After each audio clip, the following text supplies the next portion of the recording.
Big John. Big John. How we doing, sir? We back. Let's do this. What's up, FD? Big John was on vacation. Just on a little vacation. What's that song? Vacation. Oh, you have fun without me? I wouldn't say have fun, Big John. We have to come back. We shouldn't have too much fun without me. We have some solid people in here. Hey, you listen. I was thinking, like, to have the community and family that we have, to be able to have people on and have the show continue and be good on a fly like that, it's just a wonderful feeling, you know. It is. It was cool. It's real cool. And to have Polo on for that was his third time. Yeah. And I learned more about him in that conversation. And to have Imani on, it's just a cool thing to we should let Imani know and that if he ever needed someone to step in, we are here. It's all good. Whatever the conversation may be. So it looks like I haven't missed much when I'm in the hobby. Oh, what I see, no scandals, no big news besides PSA, longer turnaround times. Don't forget now, we're still in no PSA May. I don't know how that's going. Then you got to talk about before we got on the $5 million Wemby sale. That was a private sale that went down, and that was recent. I don't know anything else while you were gone that jumps out to me. What was the kill? $5 million for the Wemby. We shall see. We shall see. What I do know is that these playoffs are looking really good. Yeah, I think that was some of the highest viewed in years. Yeah. Congratulations to the Knicks finally making the finals. Yes. Congratulations to the Knicks. Hart didn't want to touch the Eastern Conference Finals trophy, but I was going to recommend Hart, you might as well go ahead and touch that Eastern Conference Finals trophy. Might as well go ahead and put your hands on it. Touch something. You know what I'm saying? Put your hands on something, bro. You know, coming to last year's finals, we didn't think it was going to be that good. It ended up being really I think good. The finals are going to be good. Huh? I think the finals are going to be good. I think this year's finals is going to be good. I don't think it goes 7, but I think you're going to have some competitive games. I agree. Each and every game. Yep. Congratulations to Mike Brown. Okay. Yes. As me being the Tom Thibodeau guy. You know they're not going to the finals with Thibodeau. Huh? They're not going to the finals with Thibodeau. I know this. I've said this. So I'm just giving the man his props because you know me. I'm a Tibbs guy. Mm-hmm. Yep. But coach again now. Okay. If the Knicks win, just if, let's play it. If if was fifth, we'd all be drunk. Yeah. If the Knicks win, does Mike Brown get the credit? No. Or does he get? Or is he the Steve Kerr situation all over again? Well, it goes all the way back to Pop. Mm-hmm. It's going to go all the way back to Pop. Pop will probably get more credit than even Steve Kerr. Mike Brown used to coach under Pop. True. So it's going to go all the way back. Mike Brown's just a guy that's there right now. And I'm happy for him. If they won a championship, Brunson is the person that's getting all that. All that. But if Mike Brown wins a championship, to win one without Curry, without LeBron, and Joe Wake, your coaching, I would have to take my hat off to him. Oh yeah, I would too. Yeah. I would hate New York for the next 365 days, but you know. And I think he's modified his approach some since Yeah. the Sacramento Kings. He doesn't come across at all like the same person. So what does it say about Sacramento? What does it say as an organization? What does it say about De'Aaron Fox? What does it say right there? I mean, let's one step at a time. What does it say about Sacramento as an organization? Oh, they're He not ready. came in, he turned the organization around, got y'all to the playoffs. Next year, y'all get rid of him, and then he goes to the NBA Finals. They're not ready, man. They're not ready. And think about it, the Knicks, you see anybody complaining about his style? You can't complain about Mike Brown and you didn't complain about Tom Thibodeau. I agree. Huh? I agree. You can't, because we know Tibbs run you into the ground. Yep. You can win by 50, and next day you practice the defensive drills for 3 hours. So, you know, Wemby, bro, if he could ever get his post game right, Big John, it could give him 6 more years in his career. If he can what? If he can get his post game right. His post game is like unbeaten eggs, man. It's like raw eggs. Right. Same thing with 99% of the big men in the league. I agree, but this is supposed to be the dude. You can't play post game like that, bro. Embiid don't play in the post. Anthony Davis don't play in the post. You know, bigger guys. Well, but this guy right here can't play with his facing you for years. It's not going to happen. His first step is not like that. If for some reason they can get more easy baskets, they don't have a guard that you can get him 3-4 lobs a game. Nope. Make it easy. They don't have a true point. Now, think about how many teams don't, and it hurts San Antonio. They don't really have a true point. And this game is getting out of control. What's the score now? They're up by 15, 73-58. And McCain is driving, getting fouled, and won. He's missing, but telling you, I got that McCain National Treasures. Yeah, it's a nice card. Pat. Oh, I'm gonna put it in the showcase this weekend for the show. Oh, it won't be there. Let's see what you say. I think it's the right time to try to get off it. Yeah. And they basically got Wemby out here playing. You know who he's playing like right now? He's playing like he's KD. Yeah. That's what they have him playing like. And his jump is not wet like that. It's pretty wet though. This team, he could be so much better if he changes this game up. Shea just hit a 3 in somebody's face. They about 18. Let me know. So San Antonio needs to get it to 9 by 3 minutes. If they want this to look right. Huh? If they want it to look right, yes. If not, it's about to explode. This reminds me of the old Golden State when they get you by 8 or 9 before you know it's 20-something. Go ahead. Mm-hmm. Can we just talk about effort though? And coaches, I think, should be fired. Who's that? Because I feel real strongly that Minnesota coach, Cleveland's coach, both should be fired for the amount of effort you can't that was given in the playoffs. But you can't fire Cleveland's coach. He doesn't have any talent, really. They overachieved. They overachieved.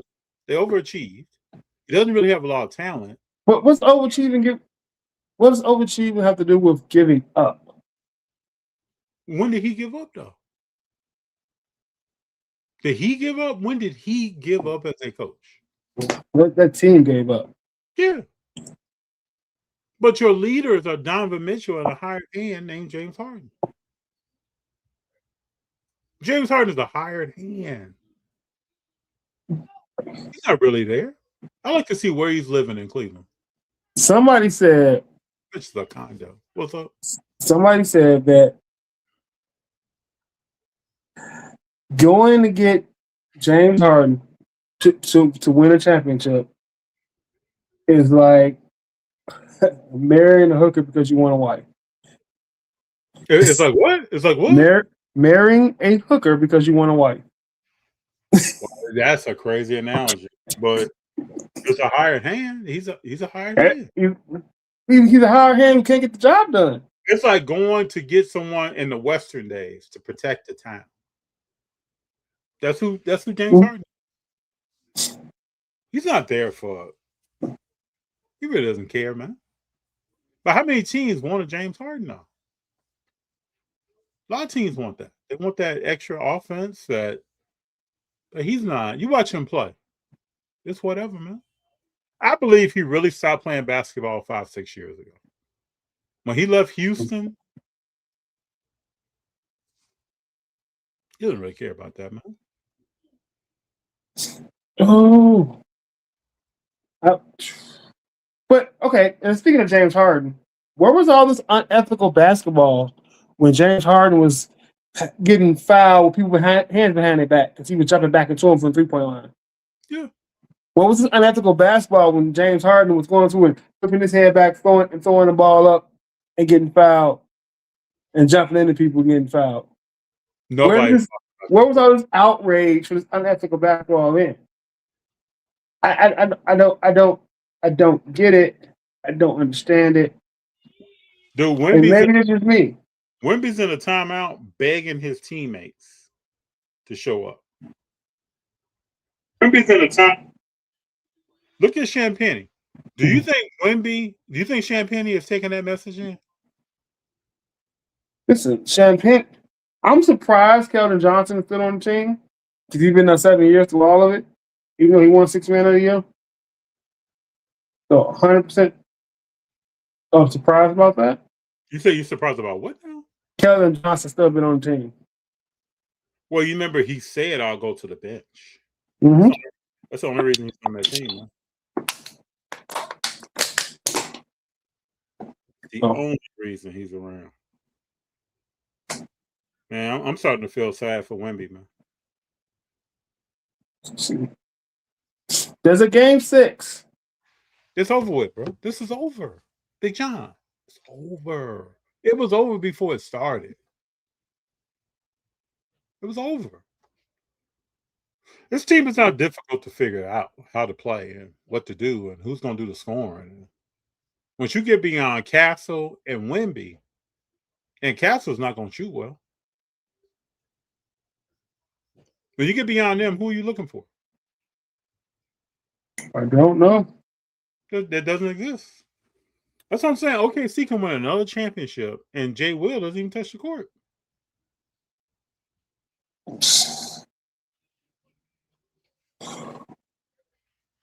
And I still say it's people don't like to hear it. I think they're better without Jay Will. Yeah. I think this year because they play with him so long, they play better without him. Yep. Because they're used to it. And they picked up McCain. McCain helps out a lot. Takes a lot of pressure. If they wouldn't have picked him up, this is a different team. And people could think that he doesn't make that much of a difference. He does. Right now, he's running point. He's able to run point. He's not scared to take or make shots. No. And AJ Mitchell can be shook up. They can let him. AJ Mitchell is for the finals right now. But here's the thing: he competes on defense. Yes, he does everything. I'm not saying he's a good defender, but he competes. Yes, he's not afraid to go in there and bang against a big man to see what he can do with it.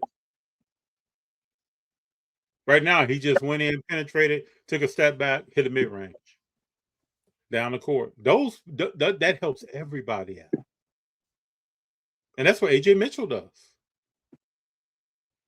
There's a nice dual auto Curry James Wiseman on Fanatics Collect this week from 2020 NBA hoops. Hold on. Look. Just to give you a heads up, so I was just seeing BGS 9.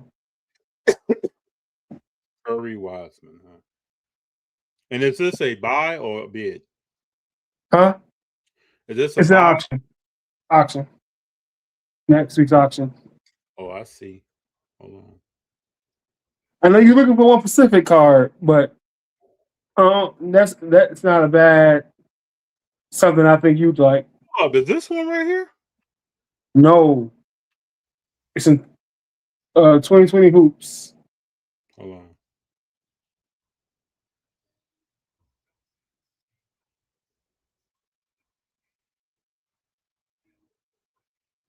McCain just hit another shot. They up by 20. Mm-hmm.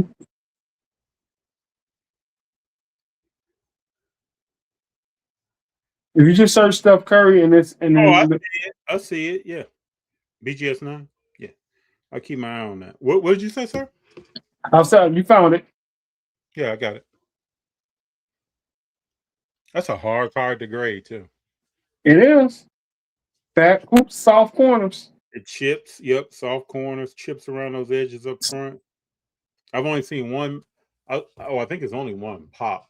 PSA 1010. That was a while ago on eBay, a couple of years ago. That's when people thought Wise was on the move. I still think Wise coming back. Well, I know you do. That's why I had to show you. I seen it like you might like it. I know you're looking for something. I think stories like McCain, there are a few other people. If you get in the right spot and you're used a certain way and you're coached, who knows? Wise is only 25. Mm-hmm. So who knows? Wemby tries to bully Chet, man. He don't like Chet, and Chet don't care. No. It is the funniest one-sided beef. Yes. But that's the thing with OKC Thunder. They don't thrive off the traditional petty competitionness. No. But think about the superstars that everybody around like, right? From Jordan to Kobe to Ant-Man, that pettiness to drive you, Shaq, we can all relate and gravitate to. Yeah. But the new wave, they don't care about that. No. You know, when the last time you seen Shea upset and coming at somebody? No. SGA just got fouled. Wemby looking tired as hell, man. He still has not recovered from that first double overtime game. It's in spurts, right? But when I see his health and stamina go real down, is when he gets a third foul. How many fouls he got right now? I think when he gets that third foul, he does not play aggressive, and that's not when it comes. It could be in the first half, it could be in the second half. There's something changes with how he plays when he gets that third foul. I think he's scared to foul out. He has 2 personal fouls. He only got 2? Yep. But the thing is, he can't be -4 plus minus. Huh? It's just certain things about his game that he's got to tighten up on. He's still young, though. But he can't be -4 plus minus. It just cannot happen. And how many rebounds does he have? Bro, you know how many rebounds this cat has? 7. 1. Oof. He has 1 rebound. It can't happen. No, that can't happen.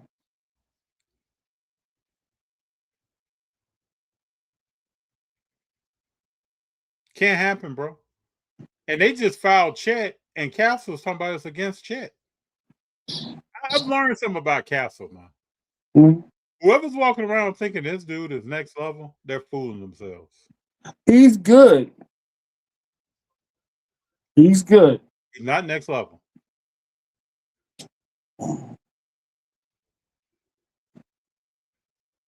What's up, Jerome? Oh, here we go. JC in the house. What's going down, man? So, back from vacation. Had a good time on the boat. Had a good time in the Bahamas. Tell people about it. Tell people about your vacation. It was good. I can't tell my wife, she got to act right when I get down to the Bahamas. I might stay there. I saw a second family. She mess up. Uh-oh. Uh-oh. No. JC, hold on to the fantasy world. Go ahead, JC. I like it. I'm just joking. But we just celebrated 13 years married together. So, Congratulations. That's my baby. No, vacation was good. The boat was good. Did a lot of activities. The shows. I'm not a person that go to shows or concerts like that.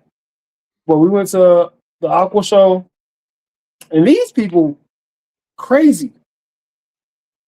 Then we talking about diving from 70 foot above the ship into a 12 foot. I've seen it on Instagram. Yeah, I've seen it on Instagram. That's crazy to see in person. They walked the boat 130 feet above sea level on a slack line across by I want to say 200-300 feet. I couldn't do that. But dancing and music was good. The ice show was great. Seeing all the figures at the ice show was great. I'm just out here. I know how to make sushi now. Took a sushi class on the boat. Okay. So now when I go on the Black Toe do hibachi, we're gonna do sushi on the side. See, they told me the sauce. It was really good. It was really good to unwind. Was off the internet about 85% of the trip. Real present. Got to shoot some hoops with my daughter. Hurt myself playing dodgeball. How did you hurt yourself? Did you pull a hamstring? No, even worse. So I don't still have it, but it ain't all lost. Right? It's something in there. So I sent you the clip of me doing dodgeball, right? Popping the ball in the air, catching it in one hand. Mm-hmm. That was the first game. Second game, since I did that, everybody's gunning for me. And I'm trying to do the corner, and everybody's gunning for me. They hit me, ball pops up in there again. I go out and dive for it, because I'm in competitive mode. I don't know what I'm doing. I'm just doing what comes naturally.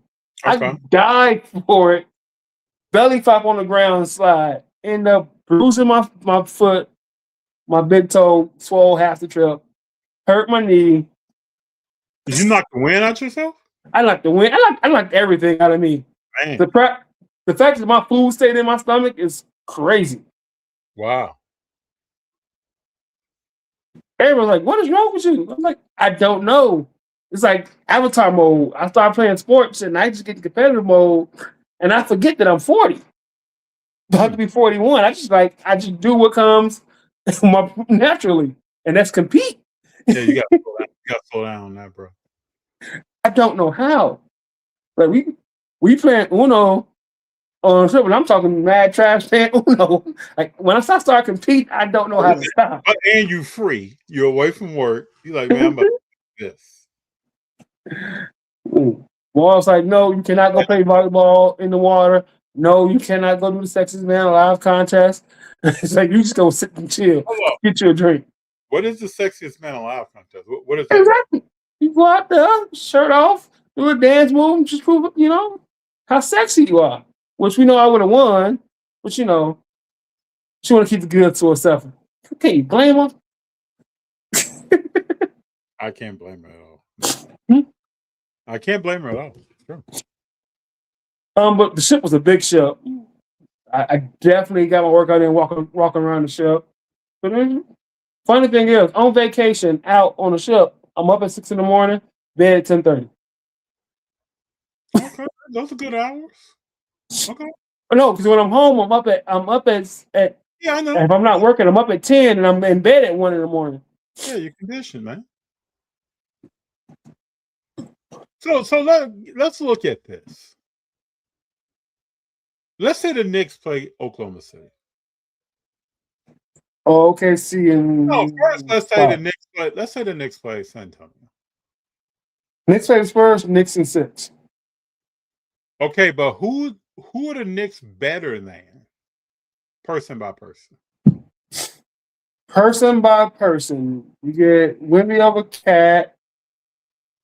I'm going to give you Jalen Brunson over Stephen Castle or Fox, whoever you choose. Okay, I agree. And I'm going to put all the role players on each side as equals. Okay, I can agree with that. So now let me flip it. So if OKC plays the Knicks, you give Cat and Shea a wash. Who? Cat and Chet, you give them a wash. I think Chet's got it. Go ahead. No. Chet can disappear. Chet can disappear. He won against a 3-inch vertical. Go ahead. Huh? He won against a 3-inch vertical. Yeah. You also gonna have to play down. I give you Shea over Hart. I give you Brunson over whatever point guard you want to put. And then I give you the deciding factor is Alex Caruso. Or you can have Alex Caruso and Josh Hart cancel each other out. Yeah, but I'd say OKC's entire bench is better than the Knicks bench. Mm-hmm.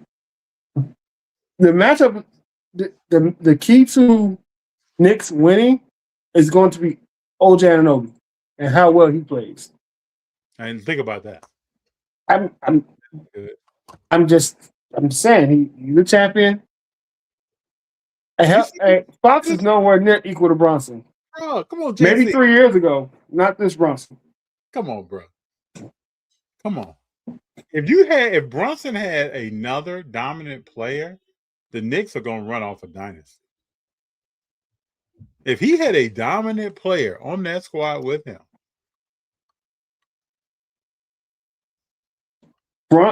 Fox is just faster. That's it. I don't think he handles the ball better. I don't think he sees the game better. His jump shot is definitely not better. Watching the Knicks play the Cavs, they are running high-level sets almost every time down. They're not playing one-on-one or pick and roll. They're back screening, side screening. They are running counters on counters on counters of plays. They're playing some high IQ basketball. And the problem they're going to run in, you're going to run into 2 high IQ defensive teams and physical defensive team. Cavaliers are a physical defensive team, and they don't have a high IQ. Both the Spurs guards have a high IQ, and they are physical, and Wemby can clean up everything. You know what I'm loving right now? Hmm? Shea is coming down the court, passing to Hartenstein, and making him be an offensive threat. Mm-hmm. And that one was a turnover. The other one went out of bounds off of the defender. But Shea is making him be an offensive threat. And Hartenstein does not like it. You know he's probably gone after this, right? Who? Hartenstein. Gone? Yeah. No, he's on a contract for another year. Okay.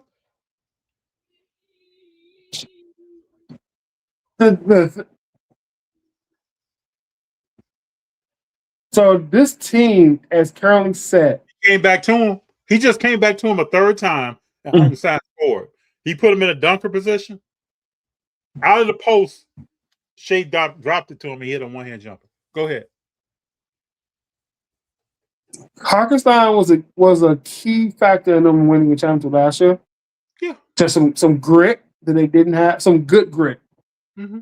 He's a key factor this year. He's a key factor this year. Mm-hmm. And they already paid Shea. They already paid J-Dub. And then they already paid Chet as well, right? So the top 3 money of Chet. So you have 2 years where you have to break this team up, in theory. Next year and the year after, because then you have to pay the Casey Wallace. You got to start looking at Chet and Shea's contracts going forward. You will have Thomas Sober. So we're on topic. There are people leaving the scene. There are people leaving, but you don't have to. The contracts are structured as such. You don't have to break up that core, and you don't have to break up that bench unless you're bringing in a bouncer. So you look at OKC. What's the weakest parts of their team? Huh? When you look at OKC, what are the weakest parts of their team?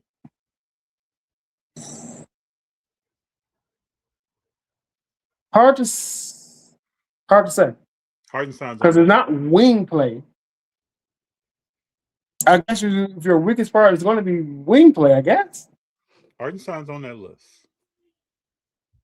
So if you can get better, you get better. If you can't, yeah, okay. But who name a better 5-man in the price range that you can bring in for Hartenstein? They paid him. There's not many 5-man out there that you can bring in for less to get what you get out of Hartenstein for less. I believe you get rid of Hartenstein if you're getting a big name. Yeah, again, you're blowing a team up if you're getting a big name. You're blowing a team. You're getting rid of Hartenstein, couple first round picks, and 2 bench players if you're going after Giannis. Who else is out there? Nobody wants KD. Wouldn't be it. Who else is a big name to go after? This is a popular thing. Like people talking about Giannis. Does he fit what OKC does? No, he don't. No. What I'm saying is, who's out there? Who's a big name out there? You gonna go get Kawhi?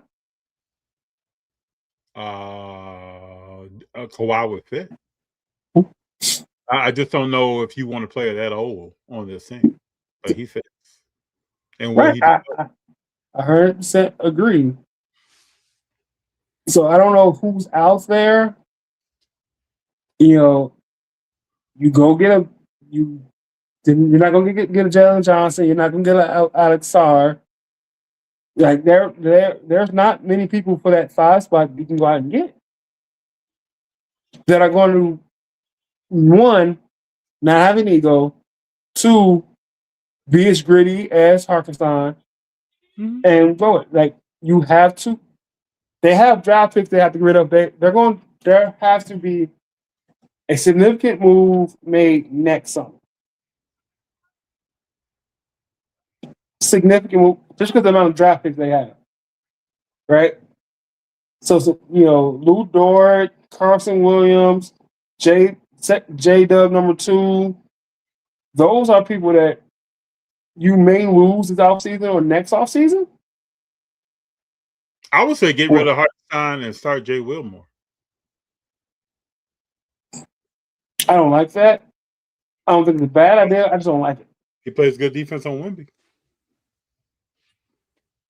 I think you can do that because he's playing 15 minutes, not 30. Everybody has to start somewhere. I remember Dennis Rodman played 15 minutes. Sure. But Wemby's got to put some work in on this game. I think he can do it. He's only 22. I just don't know if his body fails him. I believe it does. I picked up a bunch of low-end Currys. Smart move. Huh? Just some base inserts and some rainbow foils from Top Strong. Listen, switch of subjects.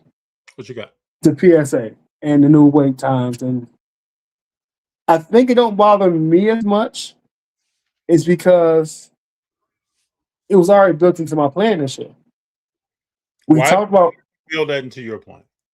Because we talked about this earlier that I want to be sending 2 submissions a month off to 2 different places.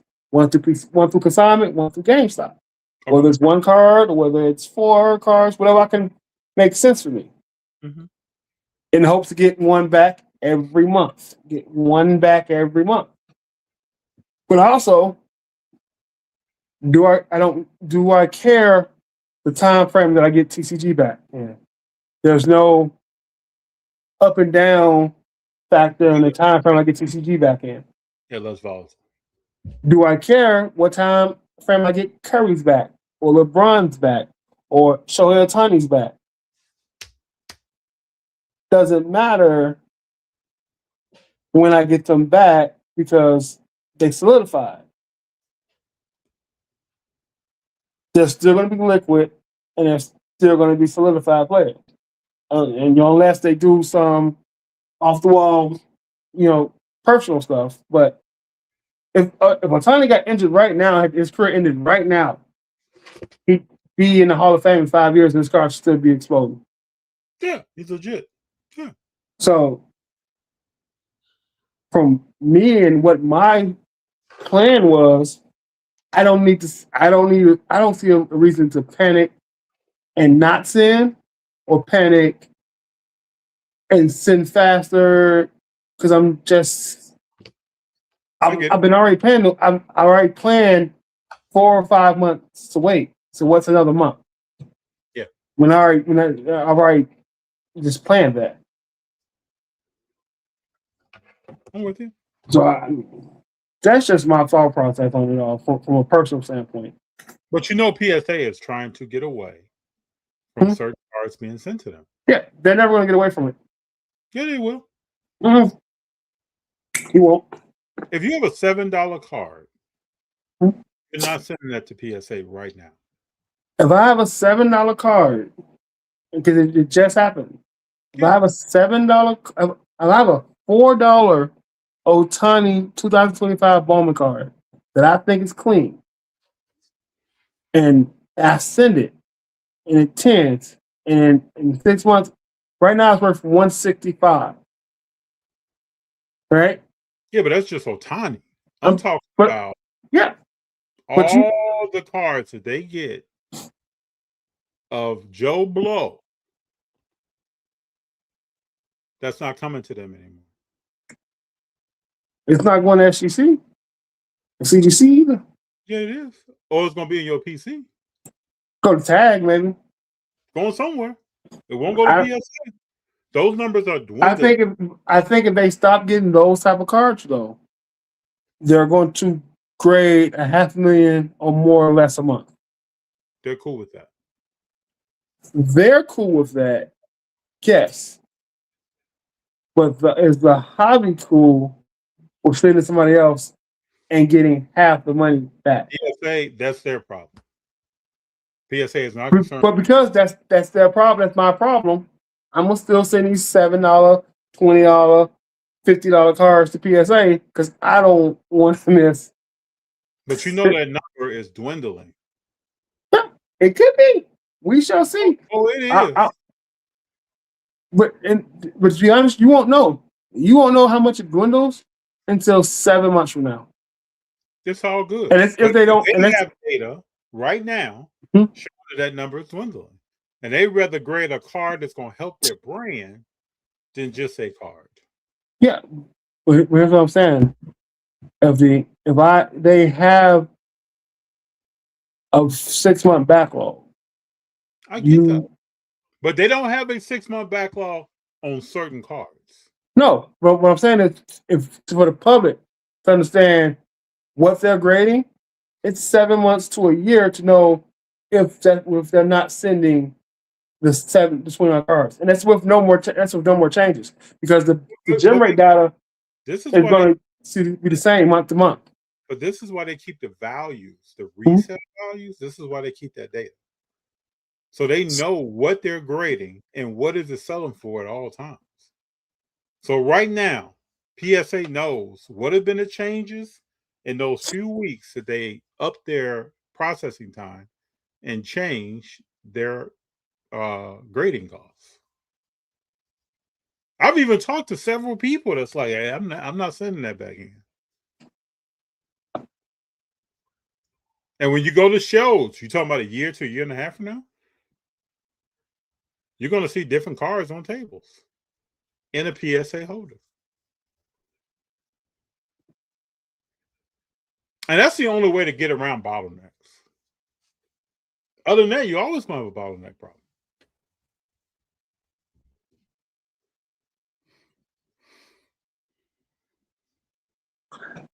I just seen the weirdest thing on eBay. I'm looking at Steph Curry card, right? Mm-hmm. And it does not seem to be in the penny sleeve. Mm-hmm.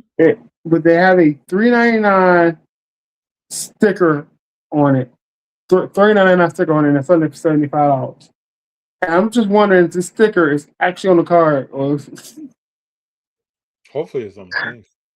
because it doesn't look like it's on the penny sleeve, at all. Is that and that's on eBay? And that's on eBay. And what's the $3.99? Is that what it's numbered out of, or is that? I got to turn my camera around.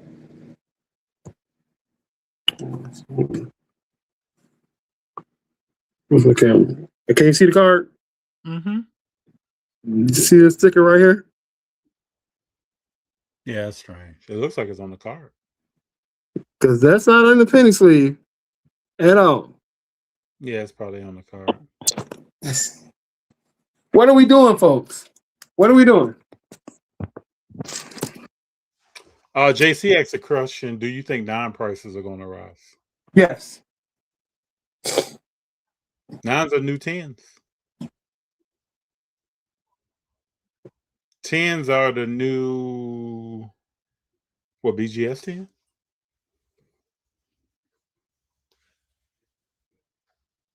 Especially on some cards. That Wemby that sold for $5 million, wasn't it a PSA 9?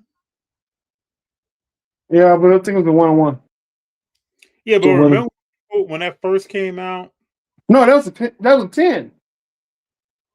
Isn't that the one that was they were in the PSA office talking about thank you Kurt's card care? Oh, that's right. It went from a 9 to a 10. Mm-hmm. That's right. Yup. Have you guys heard of gradient consignment? I have. No, I have not. What is gradient consignment?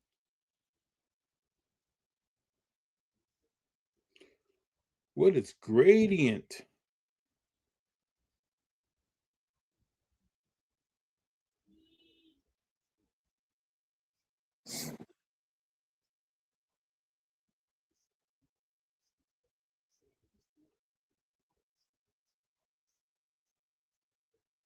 What can I do? Open. I gotta just open them. Remember James White used to be with New England? Yeah. I think he has his own podcast. That sounds about right. That's cool. That's cool. I like that.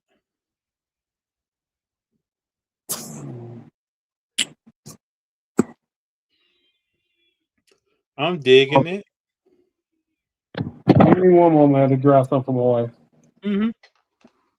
Gradient.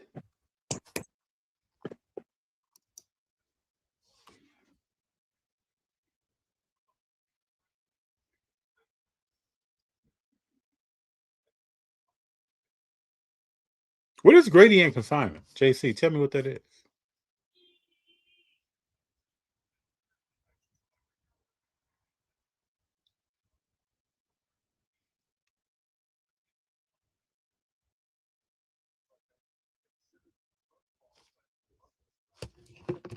You gotta let me know, JC.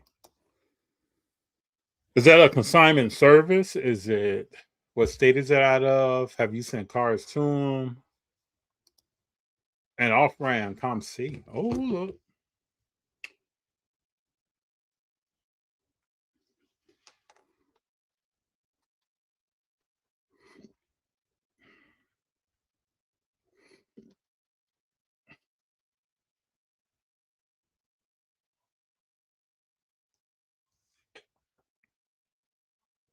I'm on their site now. I've never heard of them. Have you done business with them? I don't think I've heard of Grady. Started by two people who left ComC. It's new. Okay.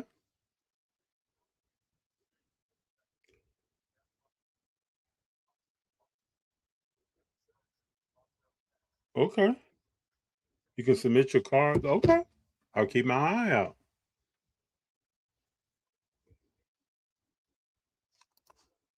Yeah, I had never heard of them. I always wonder how a consignment service gets started. I guess coming from ComC, they know what they're doing.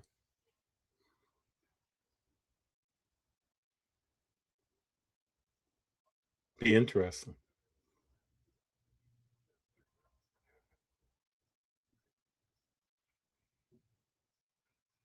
Wouldn't be shooting threes, a little bit off. I think this guy was a little fatigued.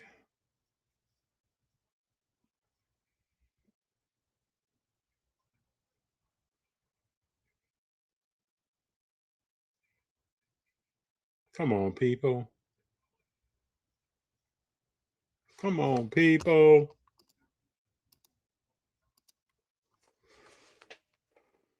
Anybody go to any shows this past weekend? I know there was a front row show in Pasadena, California. Any other shows around the country? Anybody attended? What did you see? What was on tables?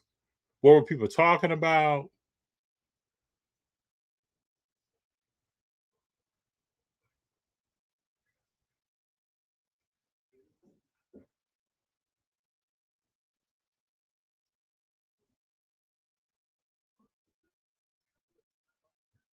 Yeah, what were people talking about at the show if you went to one? What have people been buying lately? Are you impressed by these Western Conference, Eastern Conference finals? Is anybody here? Is their team still in the playoffs?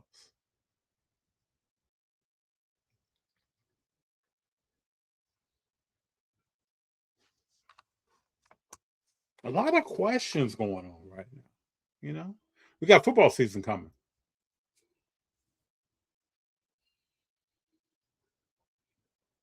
We'll get another chance to see who is who, what quarterback is going to step up.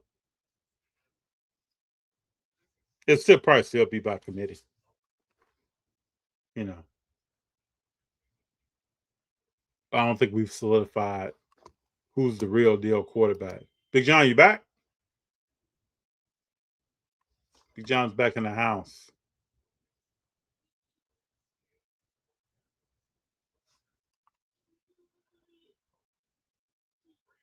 All right, I'm back. I'm in here. Sorry about that, guys Man, and ladies. this fourth quarter is sloppy. What score? 105 to 93. Just sloppy play, man. A lot of turnovers. How much Aaron, time left? we got 9 minutes and 22 seconds. Oh, Shea, plenty of time. Plenty of time for the Spurs. Shea's off the court. When we on the court? Yeah, but he's like tired, man.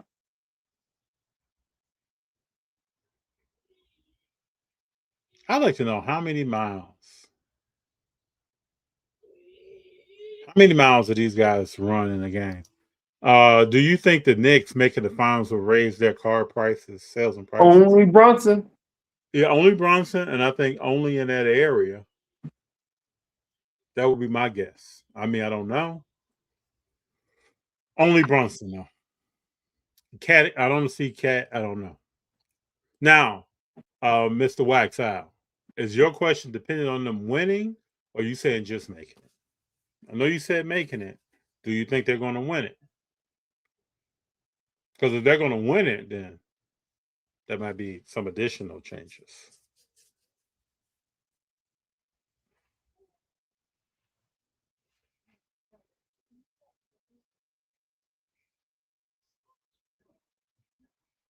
What is Chet doing? I think Chet came out trying to answer some critics, man. So what? Chet came out trying to answer the critics. Mm-hmm. Yeah, 16. He's 6 of 9 shooting, which is pretty efficient. Shea is 30 points, 6 of 14, 16 to 17 from the free throw line.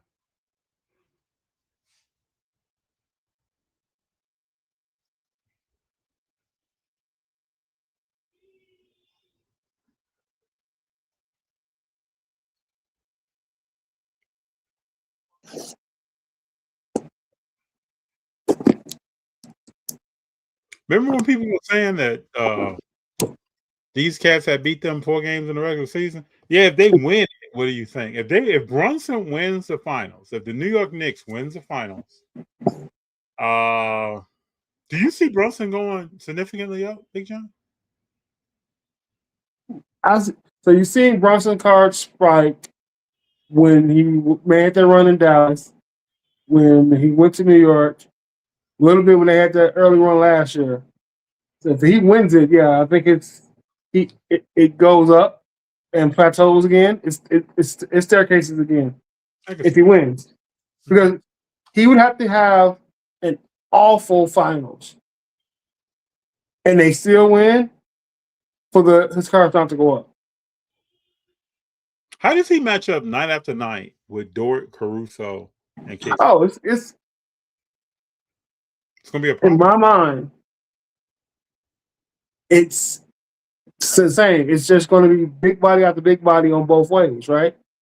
You're going to have to deal with Dort, Wallace, and Caruso, and on the other hand, you're going to have to deal with Bridges, OG, Hart, McBride, all those different bodies coming at you. It'll be a good series, and ultimately, on OKC side, if OKC wins, I think the deciding factor is how well does, if J-Dub doesn't play, is how well does McCain and Caruso plays.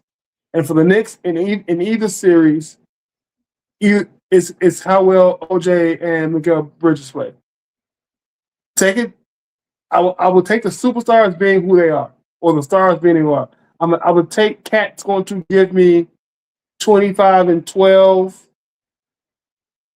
3 games, and then 10 and then 16 and 5 and some dumb play and 8 turnovers 1 game. And we're still, I'm taking that Chat's going to give me 18 and 11, and then give me a game of 9 and 4. And where were you at? I think the stars on each side are going to be the stars. But because you look at this series, unless Wemby is going bananas, there's not much that the Spurs can do with OKC, right? When we have to go 40 and 20, 38 and 19 for them to win games. I just don't think Cat, as soft as I think Cat is, I just don't think Cat will take it. Probably gonna disappear. Like Chat does. Huh? I think Cat might disappear. Yeah, I think this would be the first opportunity where Cat can shed that the people looking at like the pussycat, basically. He can be Big Cat, he can be Big Bodega. He can earn a ton of winning what's on not successful respect. Not for his game, not for the person he is, but for the winning, right? You can prove that Jimmy Butler's wrong now. You can prove that Draymond Green's wrong now. You have the chance. Yeah. You have the chance to go to next year to go see Fan and to shove a ring down Jimmy Butler's throat. Right? For all that stuff that happened years ago. You got a ring, you got a ring now to combat Draymond's talking. Right? You can earn some winning respect. They might respect him as a person and his skill level, but not too many people in the league respect him as a winner. True.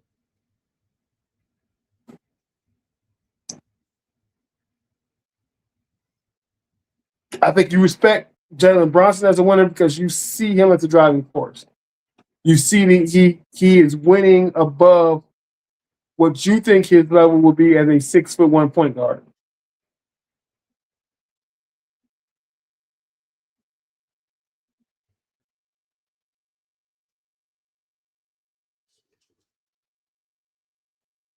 All right.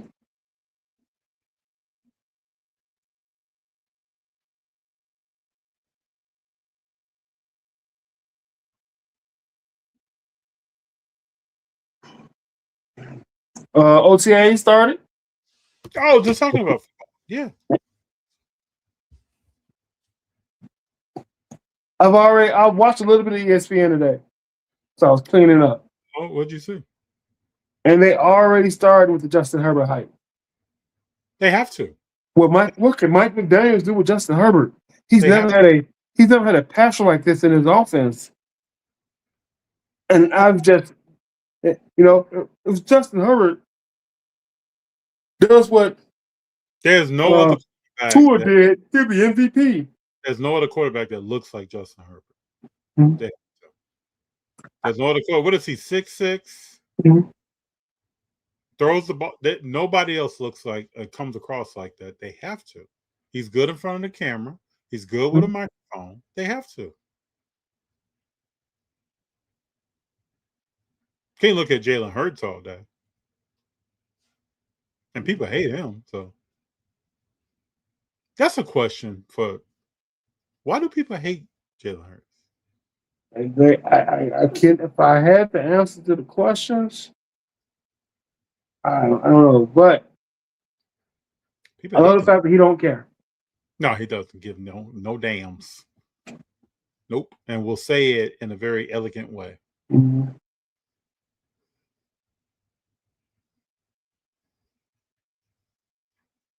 So you do anything good while I was away? Anything fun happened? Memorial Day weekend kind of chilled. Saw Michael Jackson for the 4th time. Oh man, Spurs are putting on a little run here. Yeah, plenty of time left. What's they're up by what? About 8. Well, 6, 7? 6:46. 6, 7. Yeah, up by 8. Yeah, this can quickly get to a 2-point game with 4 minutes to go. Yeah, back up to 10. 3 stops. So I saw Michael Jackson for the 4th time. I think this is the first movie in my life I've seen 4 times in the theater. I saw Titanic back in the day 3 times. We went to an outside mall, walked around. It was mostly chilled out stuff though.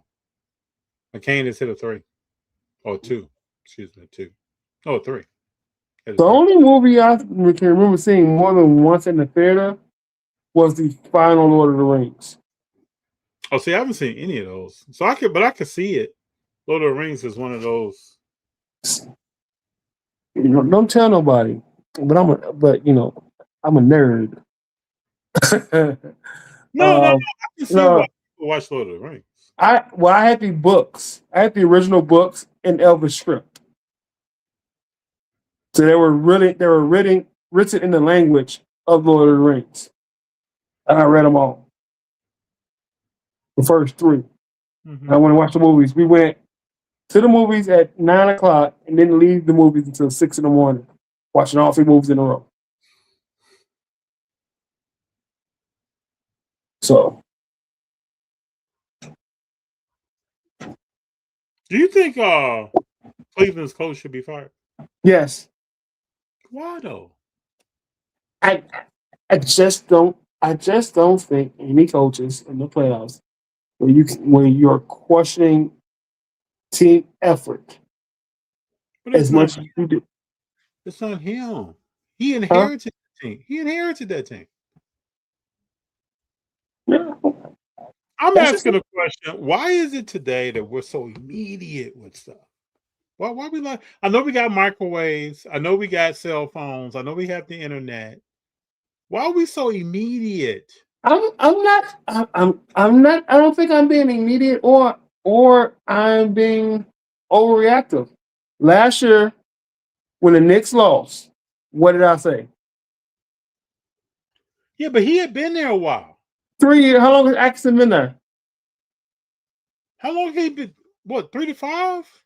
Yeah, been there 5 years. Yeah, but I'm talking about a man who's only been in Cleveland 2 years. He's only been in Cleveland 2 years. Yeah. Okay. So I thought he'd been there longer. So that's on me. That is on me.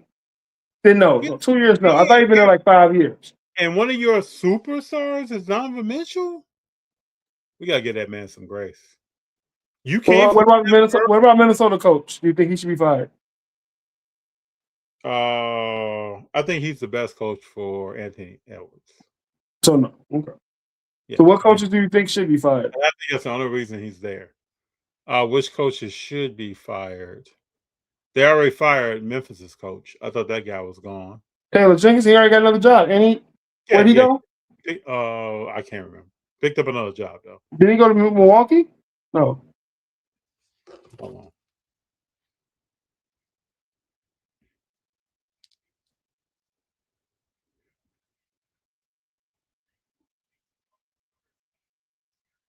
Yeah, went to Milwaukee. Taylor Jenkins. Yeah. Mosley went to Pelicans. You think he can coach Giannis? Or you think Giannis getting out of there? Giannis gonna get traded, man. Yeah, Giannis is out of there. So you got Mavericks. I think Giannis has told people, I'm gone. So you have the Mavericks, Magic, Bulls, and Trailblazer job open. What's the best job? Hold up. Orlando, who else? Chicago, Dallas, and Portland. I would say Dallas. Because you know they're going to rehaul. You know, the least attractive job on there is Orlando. You don't think Chicago is not attractive? Huh? Nobody really wants to coach. I think Chicago's attractive for the simple fact it's there.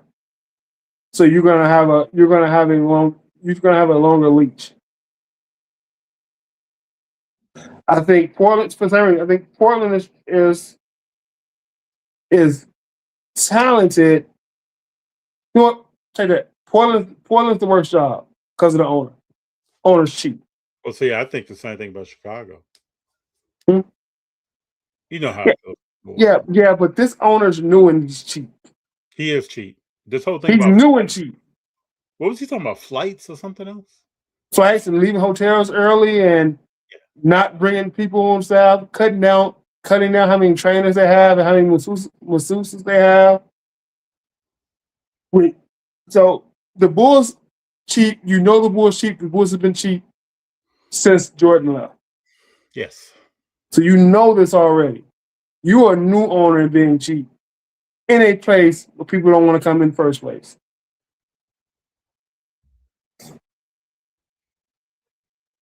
Also, with that,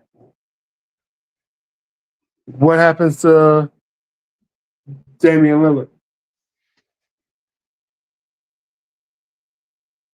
Does he finish the whole season next year in Portland? If they play his minutes right, you got to start that guy out slow. You can't. Do you? Yeah. You can't start him out. He needs to be playing these Victor Wembanyama minutes. Huh? He needs to play these Victor minutes. I'm serious. Start that man out slow. He's got at least 2 more seasons in him. Yeah. 12-4. Spurs need heroics now. Because I'm pretty sure OKC is in the penalty, right? OKC in the bonus? I think so. Yeah. Yeah, they are. So you need more. Shea has not hit a shot in a while. You need force. McCain, 5 stops. McCain is on fire, bro. They need 5 stops in the next 7. Out of the next 7 possessions, and they have to score each possession to make it the game. But McCain's a problem. He's a problem. So who would you rather have, VJ or McCain? Huh? Who would I rather have? VJ Edgecombe or McCain? Who would you rather have? I'm going McCain all day. Better jump shot. Well, the only thing is with VJ, I think VJ still is Ant-Man. Now, I think his feeling is current Ant-Man. Oh, I don't see him ever being that. Takeover, leading it. I say ceiling. I think that's where he can. I think that's his ceiling. Whether he gets or not, because I think Maxey is bumping against his ceiling. I don't know if Maxey can get to Brunson levels. Well, we just haven't seen. I don't know. Well, we have to see next year if they give him the reins. They're not going to be wrong. They're not ever giving him the reins. And that's part of my analysis of it. Well, that could be the organization, bro, because Dallas didn't give it to Brunson. That could be it could be the organization. The Texans didn't want to keep McCain. He could have been there. Why you even drive VJ? He could have been there, handling business. It could have been him and Maxey, and they have a rapport with each other. Who? McCain and Maxey? Yeah. That was Big Brother, Little Brother. Yeah. So these organizations be botching stuff up, man. It's not a lot of these players just trying to ball. I got a question for chat. We're going into the offseason. Yeah. And what young player are you that's not Wemby, that's not a Shea, that's not a Brunson, that you would consider throwing $200,000 in cards over the course of the offseason? To see what happens next year. Huh? I have my answer. What do you think? I said I have my answer. What's your answer? Who are you thinking? McCain. Okay, so you think McCain? I'm thinking AJ Mitchell. You think AJ Mitchell? I'm not thinking McCain. I don't mind that answer. If I want some return, I just don't know. My answer is not McCain. For the fact he's on OKC, and I think his market is going to be tricky. You gotta sell it while it's hot, because he may not be a mainstay there, and at best he's the fourth star. Mm-hmm. Right? J-Dub doesn't sell well. Chet sells okay. At best, he's fourth star. But you already said AJ Mitchell, so he's got to overcome AJ Mitchell. Well, you know, J-Dub only doesn't sell well because he's been hurt, played 35 games. Last year, he was selling very well. So if whoever solidifies himself as the number 2 in OKC, that person.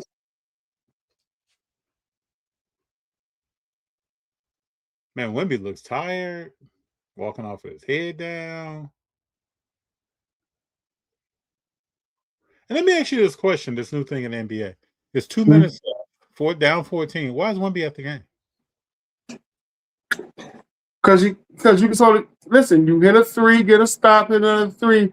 Now you're down 8 with a minute and 20. You can foul, slow the game down. You can, if everything goes perfect, about 30 seconds, you can be down 4. You seen Jordan come out of a game 14 down? Sit on the bench? Huh? Seen Kobe come out of a game 14 down? They pulled him. Yeah, he's on the bench right now. Yeah, they conceded the game. Wow. But that's what I mean. This is what I don't understand. It's the playoffs. I'm not conceding this. This is where me being ultra competitive. No, the doctors are telling them he's already played too many minutes. I'm not conceding this. Nah, he's already played too many minutes. Oh, yeah, he's taxed right now. They probably monitor his heart rate as soon as he comes out. They do. What's that? I'm sure they do. Yeah. They're monitoring his heart rate, a bunch of stuff about him.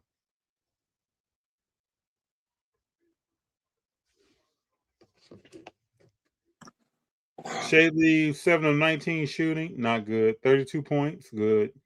6 of 17, plus 8. This is a playoff, so who cares about your shooting percentage? Huh? But back to my question, I think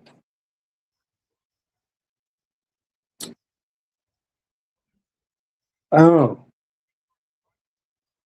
A little part of me wants to say possibly Kuminga. Kuminga who? Jonathan Kuminga. For what now? Putting some money into it. Possibly. You saw how he ended in playoffs, right? I mean, I did. But again, Maybe the biggest upside. This Jordan Poole 2.0, bro. And that's what scares me off. Because he's not that dude, man. I don't care where he's playing. He's not a real basketball player like that. He's an athlete. He is And an talk to the Thompson brothers. Yeah. They're not. So hold on. The backup center for the Spurs comes in pointing at Hartenstein? Well, you ain't played. Luke Kennard? No, the other, excuse me, third string center. You talking about Kelly Olynyk? No. What's his name? Hold on here. What is his name? Biyombo. Dang, Biyombo is like the fifth string. Well, he come in pointing at Hartenstein, talking about what you ain't gonna do. Bro, this game 5. You gotta do that in the first, second game. Right? Mm-hmm. I don't know, man. What the frick? What's going on with the Cubs? You know what's happening with the Cubs. What's going on with Pete Crow Armstrong? Well, what's going on with the whole team? What's going on with the whole team? His season was over. He told that young lady. What he told that young lady? The season was over. 10-game losing streak. Crazy. They didn't figure it out, man.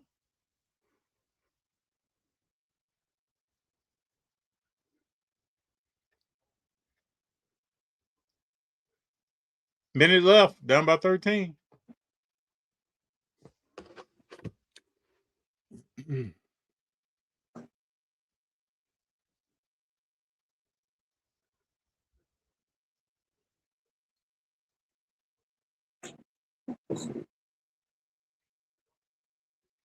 Bro, I can't tell you. Am I wrong? Because I want to open up some NBA hoops. No, what's wrong with that? Well, I opened up hoops 2-3 seasons ago. I was thinking about getting some next year. I think that's a cool product to open. I mean, it's got some nice cards in it. Yeah. I fell in love with the premium stock. I fell in love with premium stock when I started collecting Kobe White. Okay. So now I don't mind an affordable quality product like that. Now, going back to your question, Kobe White comes to mind. Huh? You said young guard player. Kobe White comes to mind. He does come to mind. That team is going to be. I get it. So does J-Dub play in the finals if they get to the finals? He gets a game or two.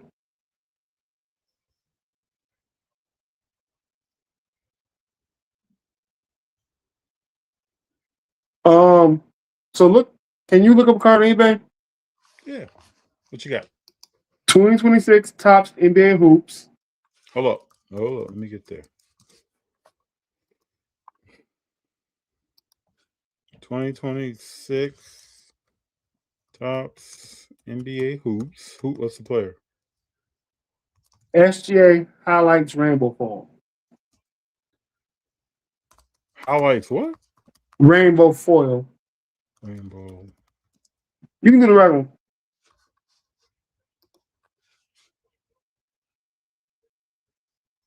$15 seconds.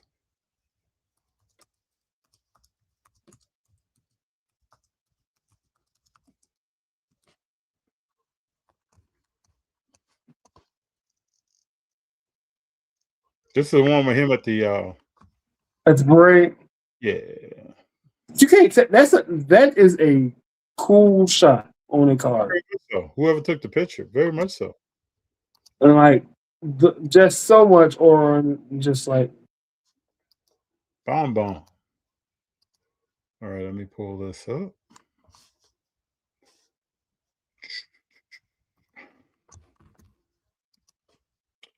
Six, 5, 4. One by 13, bro. I got my blue X Factors back from Tops yesterday. Hold up. So some of these are numbered? Huh? Oh, okay. Some of these are numbered, huh? Yeah. But hold on. Why is the one $250 up top and the other one is $45? They're both not numbered. Okay. But one And people just asking. People are just asking for price. people are doing what? They just asking. They just see what they can get. It just came out. But then there's a Curry highlights as well. See, Shea is not happy. I know he's not happy. I know he's not happy, dude. He did not shoot well. He is not happy. You know, the series should be over. That should be over 4-1. He just said I had the worst shooting night of my career. Mm-hmm. He couldn't hit in the fourth quarter. Oh, so the bounce. Oh, I have a bounce house. It's a case hit. Oh, I said, but it's Shade and Sharp. That's a player that I think is decent. Needs a better jump shot. Shade and Sharp needs a better jump shot, but he's decent. I got one in a break.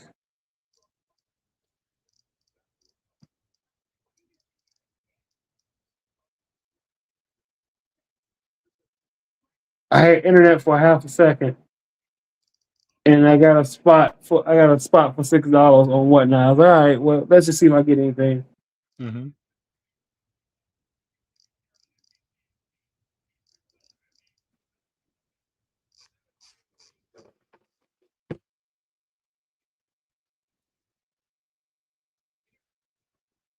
Do we know what time Imani coming on, or?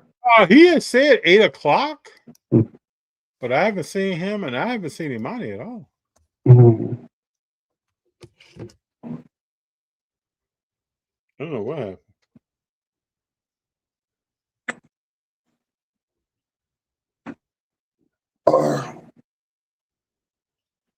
I think hoops is going to be a product that people don't care about, and it's going to be in 3 weeks. It's going to be a lot of good cards to get for cheap. I can see that.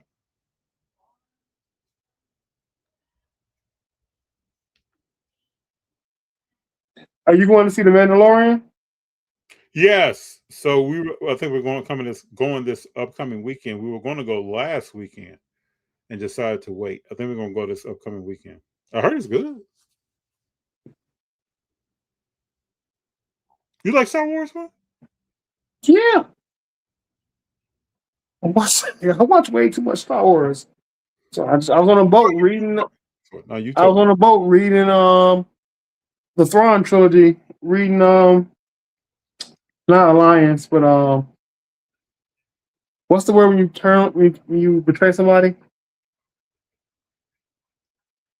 I was reading the Thrawn series on the boat in my downtime.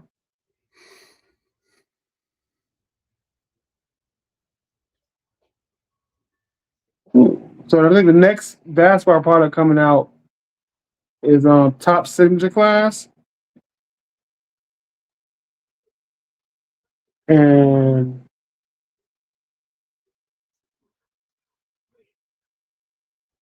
Post came out May 21st.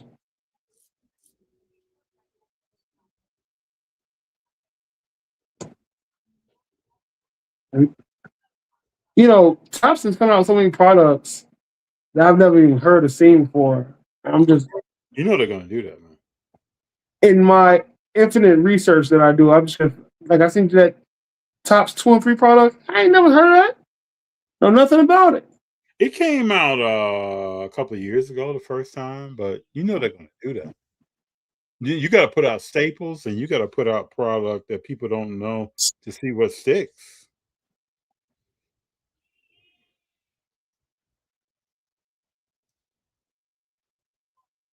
Hey, hold on 1 second, man. Junior's still out of bed. Hold on 1 second. No problem. So top signature class is coming out, and these cars look good.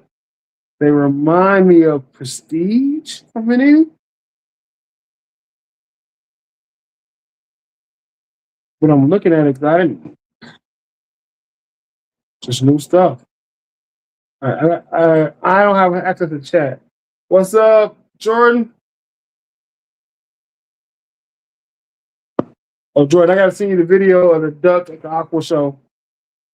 So there was a duck that flew in and almost ruined it, but it was good. I gotta send you that. We got Jordan in the house. Dr. Manchester says Harden is a general manager. I miss this. What's the problem? Yeah. Harden and a general manager. Okay.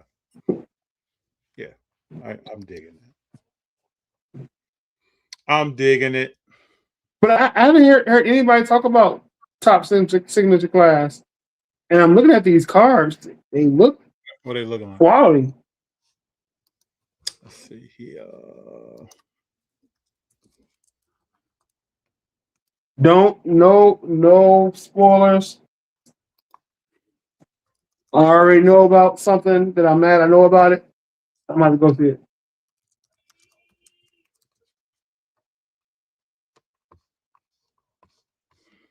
Yeah, but last year didn't have the license. This year they do. And I'm looking at it. Hold up, bro. These cases are $8,000. Huh? These cases are $8,000. Mm-hmm.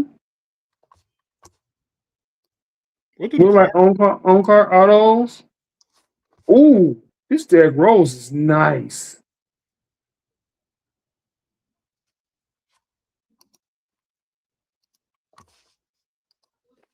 See what the cars look like.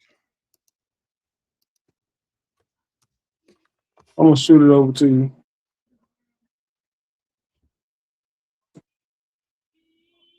Oh yeah, this Derrick Rose is nice. I mean, these do look nice.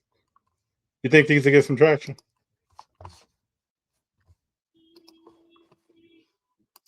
Most likely, no. But I just sent you the Derrick Rose. I want that card. I'm gonna have to go get that card. I don't care if it's the base or not. That looks really nice.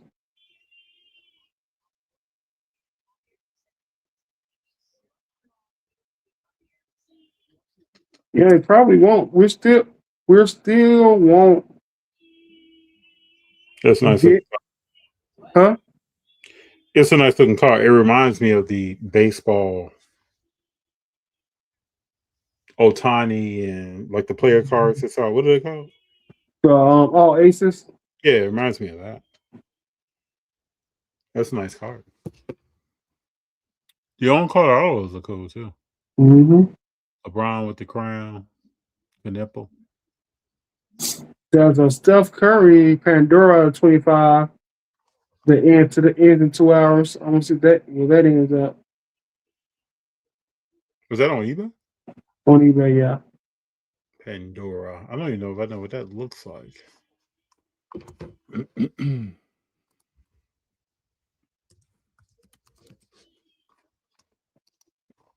But for me, these sets that the hobby as a whole don't talk about. You don't hear the hype around. I haven't even heard a lot of hype around Top Cosmic Chrome yet. And I know that stuff's gonna sell like crazy. Mm-hmm. This is like stuff I want to have. This is the type of stuff that I want to have. This type of stuff that I wouldn't mind sitting and waiting to see it comes back from PSA because I know the pop count won't be low.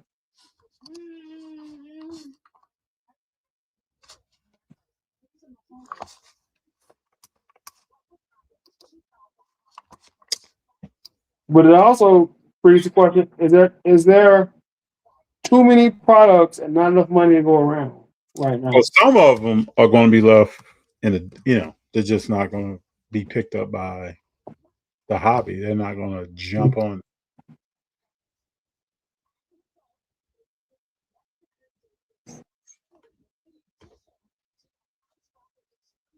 Like there's some second year Curry stuff that doesn't get love. Third year Curry stuff. There's some current year Curry stuff that do well. You just gotta know. You just gotta buy it and honestly grade it. And I wouldn't be grading anything Donovan Mitchell. But people are, Big John. I wouldn't be grading to Flip. Let me say it like that.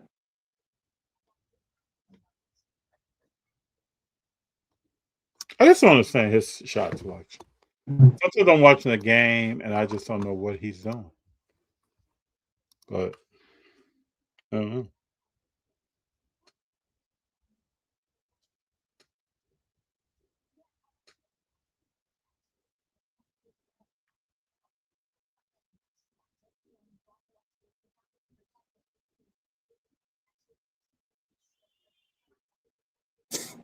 Yeah, that's not cool. They got Hakeem autos in this product. He should have all those. He's one of those players that kind of get forgotten about.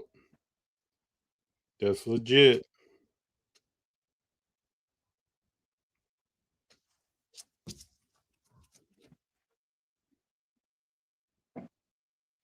Dan Marino is going to be the football player that's going to be in Bowman baseball. Bowman baseball? What does that look like? It comes out tomorrow, 12 p.m. Was he drafted at some point? I'm assuming. Maybe they're doing like they did with Brady.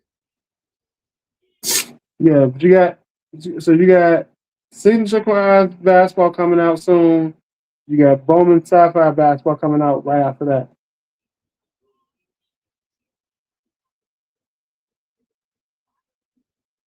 Yeah, so Top Signature comes out on Friday at 12.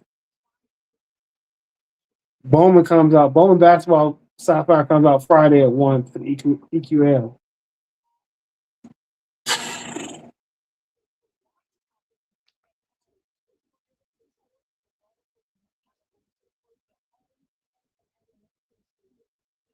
Bro, have you heard about this plant here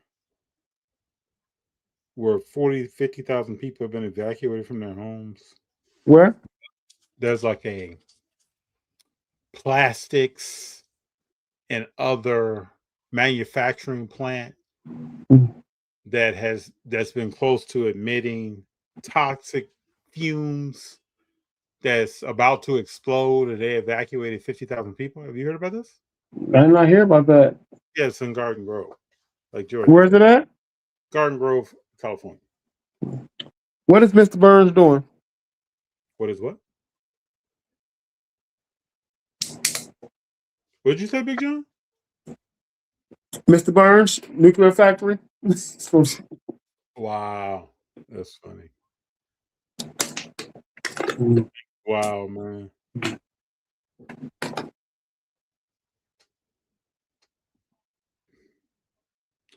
This thing is wild.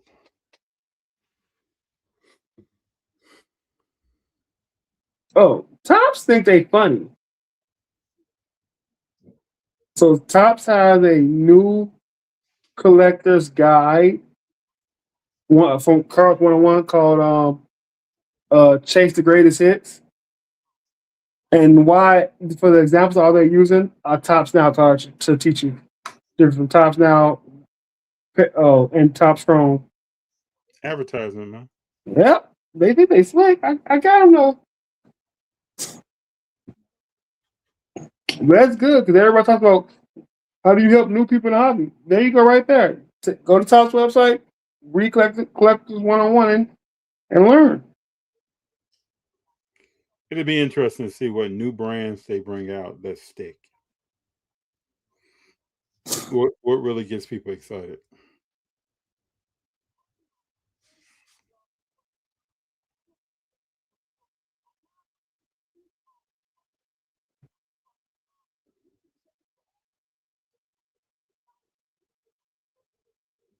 Yeah, I feel for these people.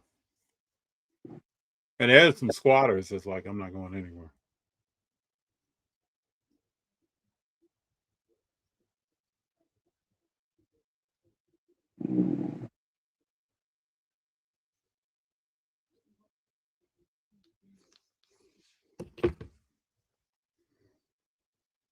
You know, when you're around stuff like this, though, even when they tell you it's cool to go back, is it cool to go back?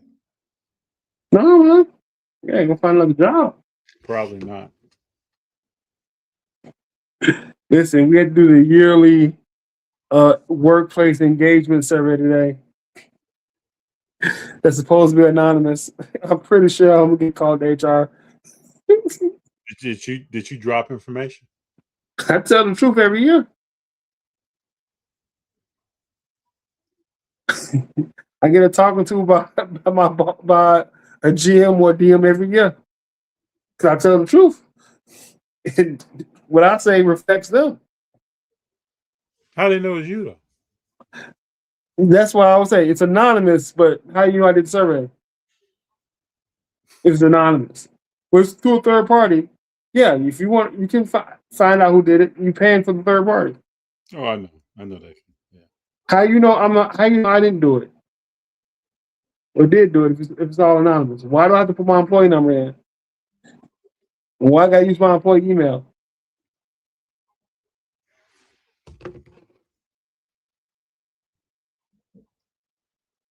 Well, we know I don't care. Well, at least you, even with all this, you're still giving them that thou wow. I'll say even with all this, you're telling the really reals. Jordan said Cosmic is so expensive. Singles will. Yeah, it's always. Isn't that every product release? With Cosmic is even worse because you really only want the sun. The other inserts and number card don't really mean much. You want the planets. So you want the sun, the earth, Uranus. You want those. And those are just they're supposed to be so hard pulls. They don't seem so much.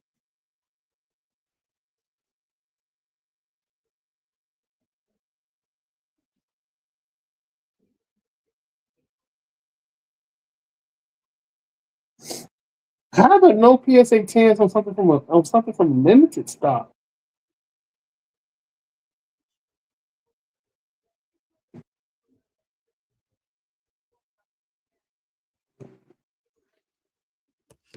Okay, you just popcorn shit wrong on here. Like that. See what they did on that. I'm gonna play something if I can find it. Let's see if I can find it. It's the same seller. What do you see, man? Remember that I showed they had the sticker for $3.99 on it? Mm-hmm. This card has the same sticker on it. It's the same seller. Stop showing me something from him. Is the sticker at a different angle or same? Oh, it's not the same seller, but it's the same orange sticker. Interesting.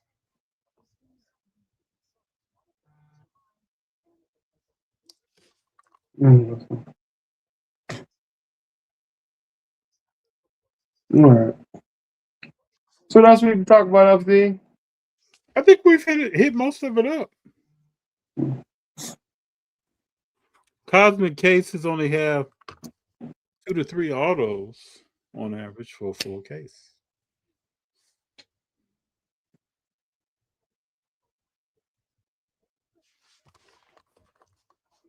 Big John, did you hear tonight when Reggie Miller said that the Knicks are going to win the finals?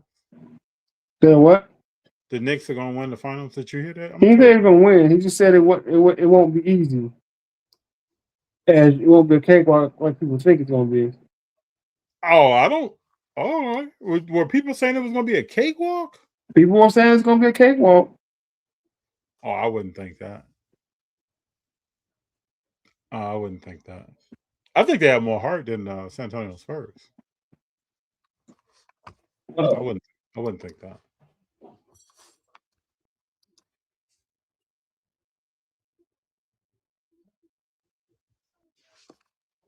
I gotta get a new phone soon, which means I gotta go figure out what my password is to my Instagram. This is gonna be fun. What kind of phone you got, man? Huh? What kind of phone do you have? Galaxy S23. Or is there something wrong with your phone or something? I dropped it before going on the cruise and broke the screen, so I got to get a new one. I Oh, mean, it's almost fake.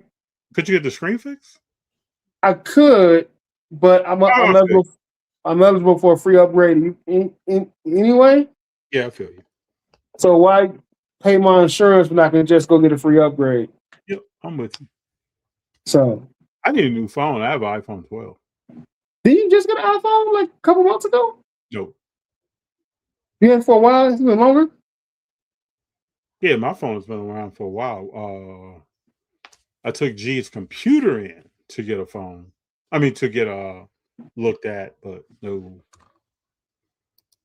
Jordan's believing that the Knicks are going to get swept. Wow. That's crazy. Big John, I got to find my passwords. That Galaxy 26 is fire.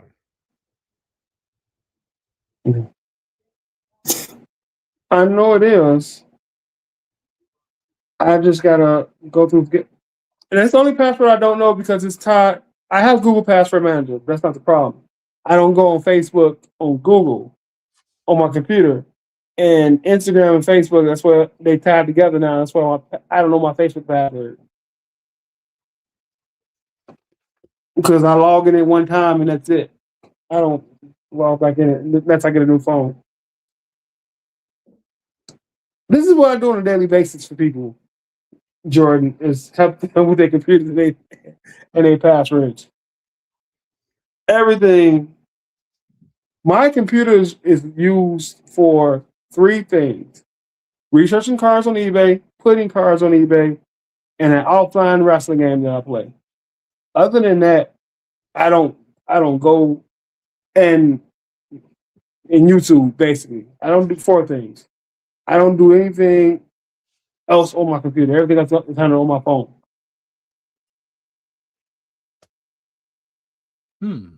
Like I don't have antivirus on my phone on my own computer because I know what I use it for. What wrestling game did you say? It's called Total Elite Wrestling. It's a booking game. So it's literally just text based. Me booking a wrestling show. It's all my imagination. Everything happens in my head. I just book it on paper and get the scores. It's relaxing, FD. I gotta see this. I'm not judging you, sir. I just gotta see it. I can't imagine it. I'm just trying to imagine it. I'm not. Imagine what game it's numbers based. So it's literally how so I can create you, give you a skill level, and I can give you popularity, or I can see how popular you get on your own based off of booking you, and you winning and losing matches and talking based on the skills on your skills and how well you get over. Oh, it's like a simulation. It's like a simulation game. Yep, it's a text-based simulation. So that's all it is. When I was in school once, we had to run a shoe company in a similar manner. Like you put in some inputs, and then they simulate the next 3 quarters or whatever, and then you see how you do, and then you put in more inputs. I mean, that's kind of how. Remember SimCity back in the day? Yeah. So SimCity was. I mean, it's a simulation. Yeah. So but zero graphics. There's no animation. It's look legitimately pictures of the player's face and text. That's all it is. There's no. I get it. Well, video games also have simulations. So, like Junior watches a YouTube show that they put certain players together and simulate the season and simulate the playoffs, and he's in here. He's watching it. So I get it. But I do, I don't have antivirus on my computer because I do very limited things on my computer. That I'm not worried. I'm not worried about getting the virus because I don't go anywhere. I don't go on Facebook on my computer because that's it. That's where everybody gets hacked at. going on your Facebook page on your computer. I didn't know That is the number one. Huh? I didn't know that. I have a Facebook, but I don't even go on it. And I definitely don't go on a computer. Well, because you get all these strange messages and people and things happen, and it's tied to everything. It's tied to your Instagram and all this other stuff through Meta. And if you log in your computer, they hack a part of Meta. Like I've had my Facebook hacked before, and I didn't know it was hacked until my mom called me and was like, "Who's this old man on your Facebook?" I'm like, "What are you talking about?" And I go, "Look, huh? Let me go fix this." But most of the computers I see and I work on my day to day, and I go look what sites you've been on, it's Facebook. I was on Facebook and this happened. Yeah, okay. I know. Come here, you got a virus. I'll fix it. See you tomorrow. Yeah, it's funny. You're so calm, cool, and collected. Yep, Huh? you got a virus. Yep. I've been doing this for so long. Mr. Waxowl asks, what do you think of Top so far compared to Panini? I like the images of the cards better on Top than I did with Panini. I think they select better images, especially for the inserts. I still don't know what inserts are going to take over for downtowns and stuff like that. And the longer that takes, the more liquid and valuable downtowns and are going to be. You think downtowns hold value long term? Not the numbered regular downtown. I think downtowns hold value. They go in value now, and they hold for a few years. Once they hold and dip slightly once the hobby says, "Oh, the mango's out of thing from Tops," or the all aces out of thing for Tops, and then something will happen, and they'd be like, "Oh yeah, you remember the kabooms?" Same way what happened with the PMGs. Nobody was thinking about PMGs. All of a sudden, you remember the PMGs? And this and that, and they were limited to this, and they started going up. It's cool as a business to not for the consumer, but to have that lever. It's cool as a business to have that lever you can pull. Mm-hmm. Some people are believing that Barry Bonds cards are going to blow up. What do you think about that? Like Ken Griffey. It's just going to take a few people buying them. Yep. It can happen. It's all hype. It's all how to have to get brought up. All right? I agree. He's not going to get in the Hall of Fame, so unless he passes, so what happens one final time? What happened to these 1B cards when he's eliminated? Oh. Do they hold? They hold value? Do they hold? Yeah, before we got it, I say this: if you have any Wemby card under $200,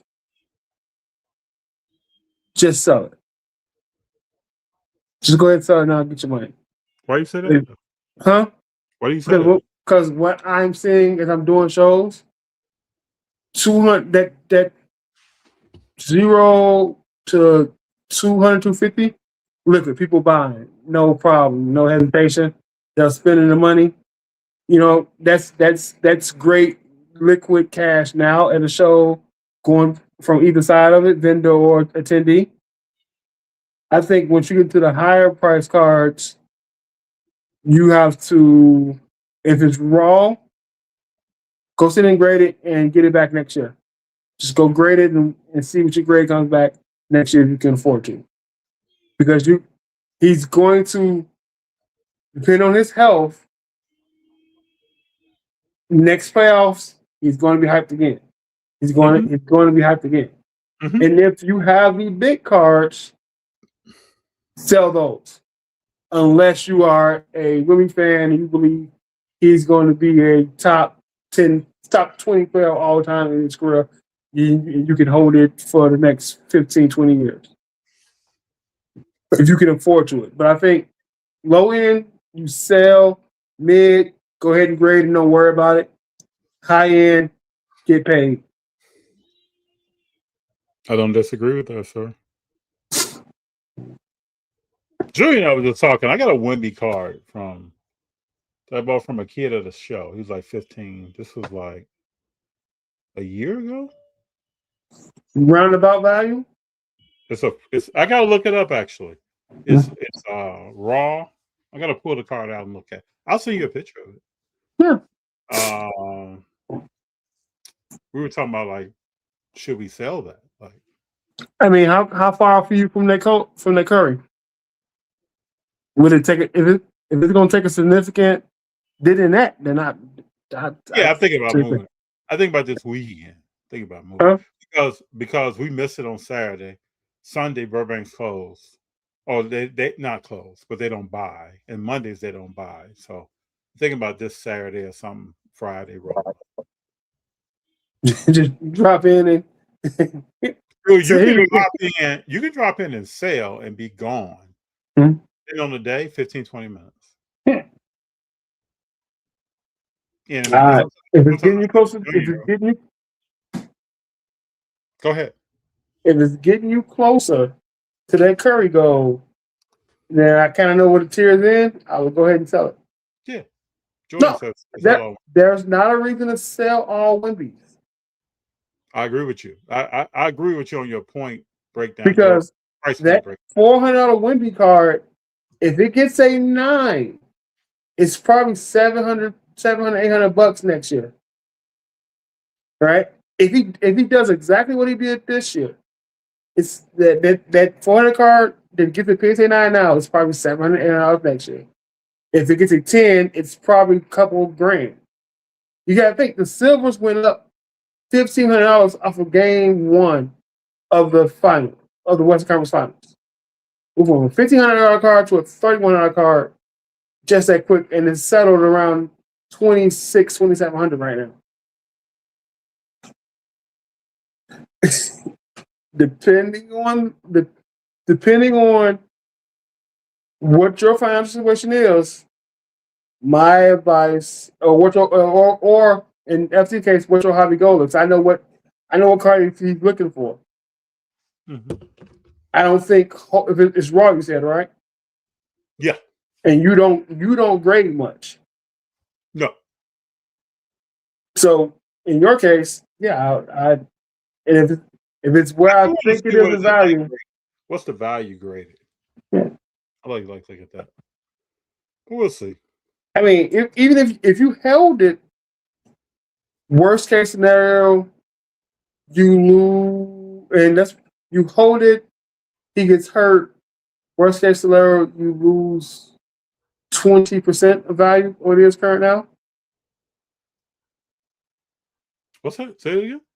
I said, worst case scenario, you hold it. He gets hurt next year. You lose 20% of value.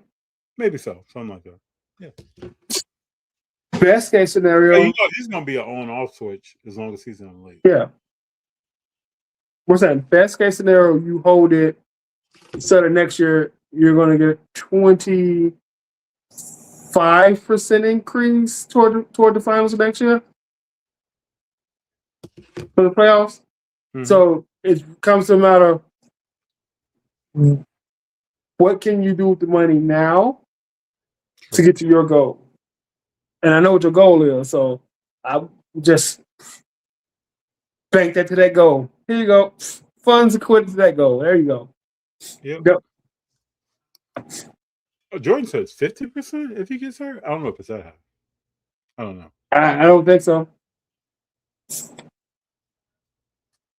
He'd have to be out the whole year for it to drop 50% of his value. Because what you're going to have, you're going to have an initial drop, and then you're going to have 2 months later, this price is kind of low. I should start buying them because he's going to come back from injury like he did last time.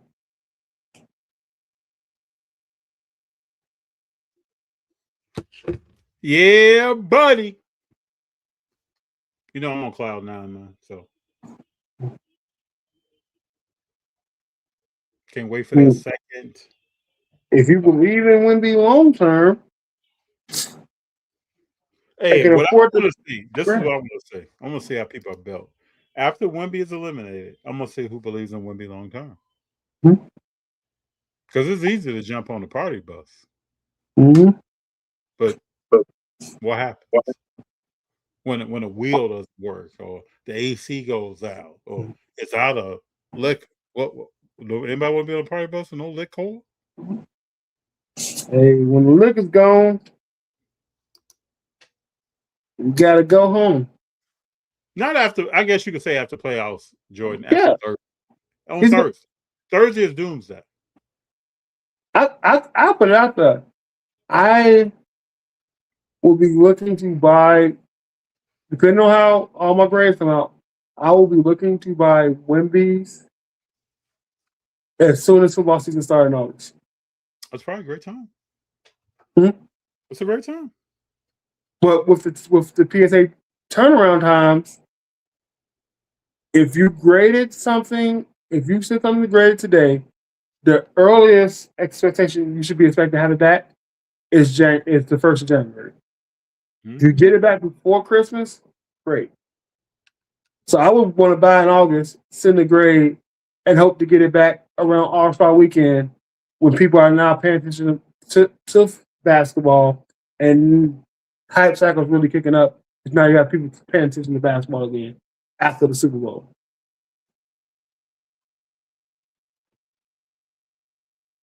It's wild. You have to think. I think you have to think like this and extend your time around that. Hey, if I want it back when I think the hype cycle is going to be the best, cool. We want it back because after All-Star break, you want to make sure you have it going into the playoffs. Very true. Hmm? Very true, sir. Because if he wins an MVP next year, where does this market go? Okay, let me ask you this question. Over under. More MVPs or more defensive player of the years? Huh? Does he win more MVPs or defensive player of the year? Defensive player of the year. Okay. And has there ever been a defensive player of the year that has moved the hobby? That's what? Has there been a consecutive defensive player of the year that has moved the hobby? No. Okay. But he can win MVP and get both. Has there been a one-time MVP and consecutive defensive player of the years that have moved the hobby? The only person I know that won both in the same year is Michael Jordan. So Wemby's not built like that. I'm not talking about him. I'm talking about like Ohtani, where you go 50-50 one year and the next year you concentrate on Cy Young. Yeah, we're gonna see. But you know how I lean on history, though. I wanna send this card to PSA and crack it out, see what they say. How does the SGC translate? How does that? I don't know. I got this like 3 shows ago in a trade deal, I believe. Could you doesn't PSA do a review for you? Yeah, I wanted to in for a review. I would do the review on it. And can't you set a minimum that if it's a 10, crack it out? Yeah. That's what I would do. And it's a little more expensive. It is a little more expensive. That's what I'm thinking about doing. I mean, it's going to the showcase this weekend, so it may get sold, but just near there. Brings up a question. Do you spell swap SWOP or SWAP? Who spells swap with an O? Oh, it's grammatically correct. Huh? It's grammatically correct. There's 2 ways to spell swap. All right, we'll look that up tomorrow. All right. everything. Let me get some rest. I got work in the morning. Bro, enjoy yourself. It was good to be back. Great conversation. Good to have you here, sir. Oh, we got Imani coming on? Is this part two? Oh, did I catch the last part? Imani, huh? You want to come have 17-hour streams, okay? Hold on, I got a little time, Imani. I got a little time. I can't hear him. I got a little time. Well, can you hear me? Can you hear me? I can hear me. I can hear you. Okay. Can you hear me? I can't hear him. Okay, probably best. All right. I don't know what he said. But you want to have a 17-hour stream tonight? Right about. Yo, chat. Can you hear me, chat? Money want to be live 24/7, 365. Money come in and talk about Wemby, baby. Oh, I didn't. We was recording. Well, I'll let y'all listen because I can't hear you, Money. I know you missed it, Imani. I know. Okay. Yeah. I can't hear him, so I'm gonna go. All right, bro. Have a good night. All right. I'll give chat. He's got work in the morning, baby. Oh, that's right. He's on vacation. He's on vacation. Y'all vacation. What's up with you, bro? Check. Can you hear me? I should be good. I think they can. None. We just got done recording. Well, so who was on? What's up? Give us the scoop. We talked about GameStop. And Jerry kind of went off on their whole they do a little promotion thing with Pokemon, and literally it was like a disaster. So we kind of went off on that, and we did a ranking of the top hot sauces in the country. Oh, that's a conversation that would be bomb. Mm-hmm. But now, I don't. But Imani, you remember you and I talked about GameStop. Well, I'm still a GameStop. I'm still with it. I'm still riding. I feel you, but you know that was like not doable. You know that, right? I mean, listen. You only miss the shots you don't take. No, that was like laying down and shooting backwards on the ground, full court. If it would have went in, it's a Sports Center top 10, number 2. I love you. That's all I'm saying. What are you talking about? Bro, you are the most optimistic, bro. Look, I love you, man. What? Okay, listen. It goes Steph. Okay, what makes top 10 now? A Steph 3 or a guy who's trying to win a car and shoots half court? You know what I'm saying? Like that's a oh my gosh, just you know what I'm saying? Like Steph's 3 is like is okay, cool. It's cool.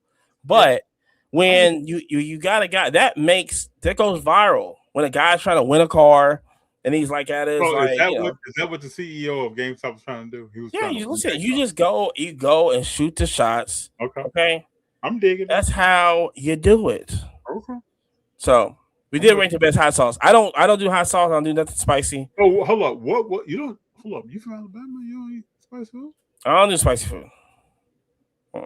They like to torture themselves. I don't do it.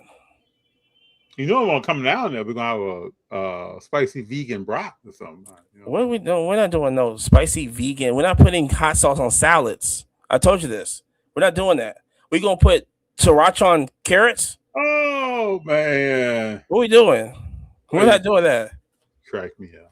You know, if they ever get this gas prices down, I'll show up in Alabama. Hold on, let me do a theory right now. Let me get my 10-point hat on.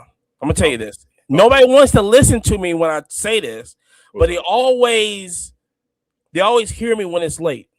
Okay? Yeah. Here's the deal. Went down to Orlando for Collecticon, right? Okay.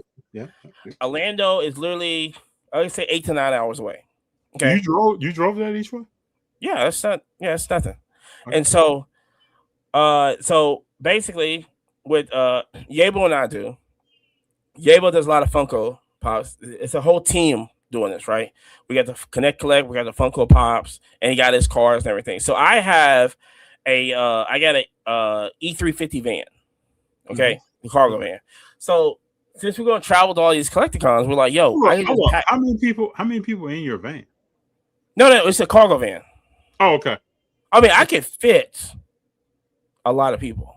Okay, I'm gonna. Okay, go ahead. Let me stop interrupting. Go ahead. Like I can illegally, I can stack them on.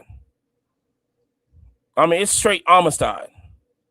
Mm-hmm. Okay, so what feet to head.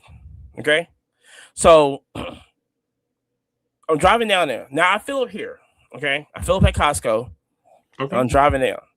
I make it all the way to the border of Florida.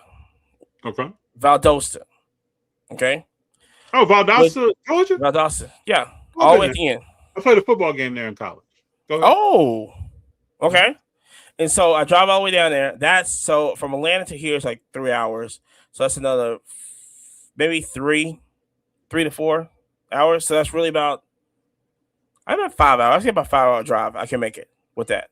Loaded. Okay, we're gonna say loaded. Loaded. It's all loaded. So it's heavy. Okay. Yeah. If anybody know physics, it's heavy. Okay. I love your story. Go ahead. So I go down. So then I gas up again, right? Because I want to make it to Orlando. At least with get. So from the border to Orlando, I would say it's about 2 hours. Okay. To where I need to go. For 2 hours, I go get to the hotel. I get to the convention center to unload. And it's under half. I go, wait a minute. Something ain't right. Mm-hmm. It did the same thing I had to drive to Fort Worth, Texas. It's the same thing. Okay. I go to another gas station, and I understand like all gas stations are the same. We all understand that. Yeah. But it's pretty weird, convenient, that the gas is going down faster. And I'm measuring, like every time I fill up, I reset the A trip. I had the B trip for the whole thing, but I reset the A trip just to see where I'm at on gas mileage. Mm-hmm. Just a habit. So it's very convenient to be my gas. I'm not worried about the gas prices. Mm-hmm. I'm worried about the gas. Yeah, what octane? What octane we sitting at? It's just regular. Okay. Nothing crazy. Just everything's regular. You know what I'm saying? Just so I could just gauge, because like I said, I noticed it in Texas. I'm going like, wait a minute, this is going down a little bit too quick. I mean, it takes probably an hour and a half. I can see it start going down noticeably. Within 45 minutes to an hour, I can really start on the second tank. I go, something is not going on with the gas. This is, you know what I'm saying? Yeah. This is me putting my hat. This is me. I made a hat and I'm putting this on. I'm going like, just watch the gas. Okay. It's not going to be about how expensive, because even if I'm paying more for gas, at least to get the same gas. Mm-hmm. I don't think we're getting the same gas. I don't think we are either, sir. I saw something on Instagram today. There's an investor that does a video. I need to send it to you. He was talking about octane levels changing. See? So you're burning gas quicker. And prices have also gone up. Yeah, I just saw this, I think today. Just saw this. Listen, nobody, people called Albert Einstein crazy. They did. Everybody did. People calling me crazy. I keep trying to tell y'all. Like, I be seeing stuff. I'm just saying, keep your eyes open. Now, here's a question. Oh, what was y'all talking about tonight? I just came in here just. We talked about many subjects. So what happened with the game? I saw the NBA champions won. New York? NBA champs won tonight. What do you think about New York? They're saying that it will be I think it'll be a better final. I think they have more heart as a team. It will be a better final than what we're watching right now. But the hype train was present for Wemby. So that made this something more. And the first game, he used all his. If you was playing a video game, he used his entire energy level in the first game. Yeah, he's tired. Yeah, because you can't recuperate within 40 hours after every game. You can't do it. You can't do it because I keep. That's what I keep saying. I think they're a year off, year or two off because you have to train. Yes, Let me just you say have this. to. He's the most efficient. I've said this over and over again. His body is the most efficient that will ever be in his life right now. He's 22 years old. At 23, he becomes less efficient. At 25, he becomes less efficient. At 30, he's not even in the league. No, I really believe that he's learning his body right now. I mean, okay. you can probably say that like 10 years ago, but science and medicine has changed. The diet has changed. Science and medicine tells them he needs to play 24 minutes a night. And not every night, and he needs to come off the bench. Well, and also, like I said, his body is not capable of what's going on right now. He's just not. But that's any NBA. But in mind, this is the playoffs. Yeah, but they haven't been this far. It's hard to, if you haven't been somewhere, it's hard to move around. It doesn't matter. What 22-year-old plays his age in minutes a night? Yeah, but this is the playoffs, though. This ain't regular season. I'm talking about regular season. He played 24 minutes a night in regular season. Who? Name me a number one pick that played 24 minutes a night. It came off the bench for 32 games. Oh, well, what regular season? Yeah, there isn't top, one. Let me think. Hold on, top pick. It's only women. Well, because they were still conserving him, especially because all the stuff happened last year. He's 22. What you conserving him for? What happened last year? Well, he had a blood clot, which he didn't get injured technically. That is an injury, Imani. That's an injury. That's just but if I get a cold, that's not an injury. No, this is not a cold, sir. This is internal bruising, right? That becomes a blood clot that could be life-ending. Right, but that's not an injury, though. That's an injury. That's the very definition. It's just a temporary out. It's not. It's just you're sick. Imani, this is not shake it off. That was in the 90s. When I played ball, it was go shake it off. That was a concussion. You y'all was bring your ass at the game for a concussion? Y'all was wilding. But you was doing the hitting, right? You played the worst football before that. You didn't come out, homeboy. You better get in that huddle. But you was playing defense, right? I played offensive line, sir. So you was okay. So you was okay. So you was getting. But I didn't play offensive line passively. So yeah, you was aggressive. I'm trying to bring something. Yes. Yeah. You get hurt when you're chilling. Do you think? Here's a question: if you would have played college today, do you make it to the league? I think if I'd have done things differently, I could have made it to the league. I always prioritize academics over football. Okay, let me ask this again. I'll say that for the people in the back. I always prioritize academics over football. So if you made me choose what schools I went to. But go ahead. Okay, but same mentality. So what you just said.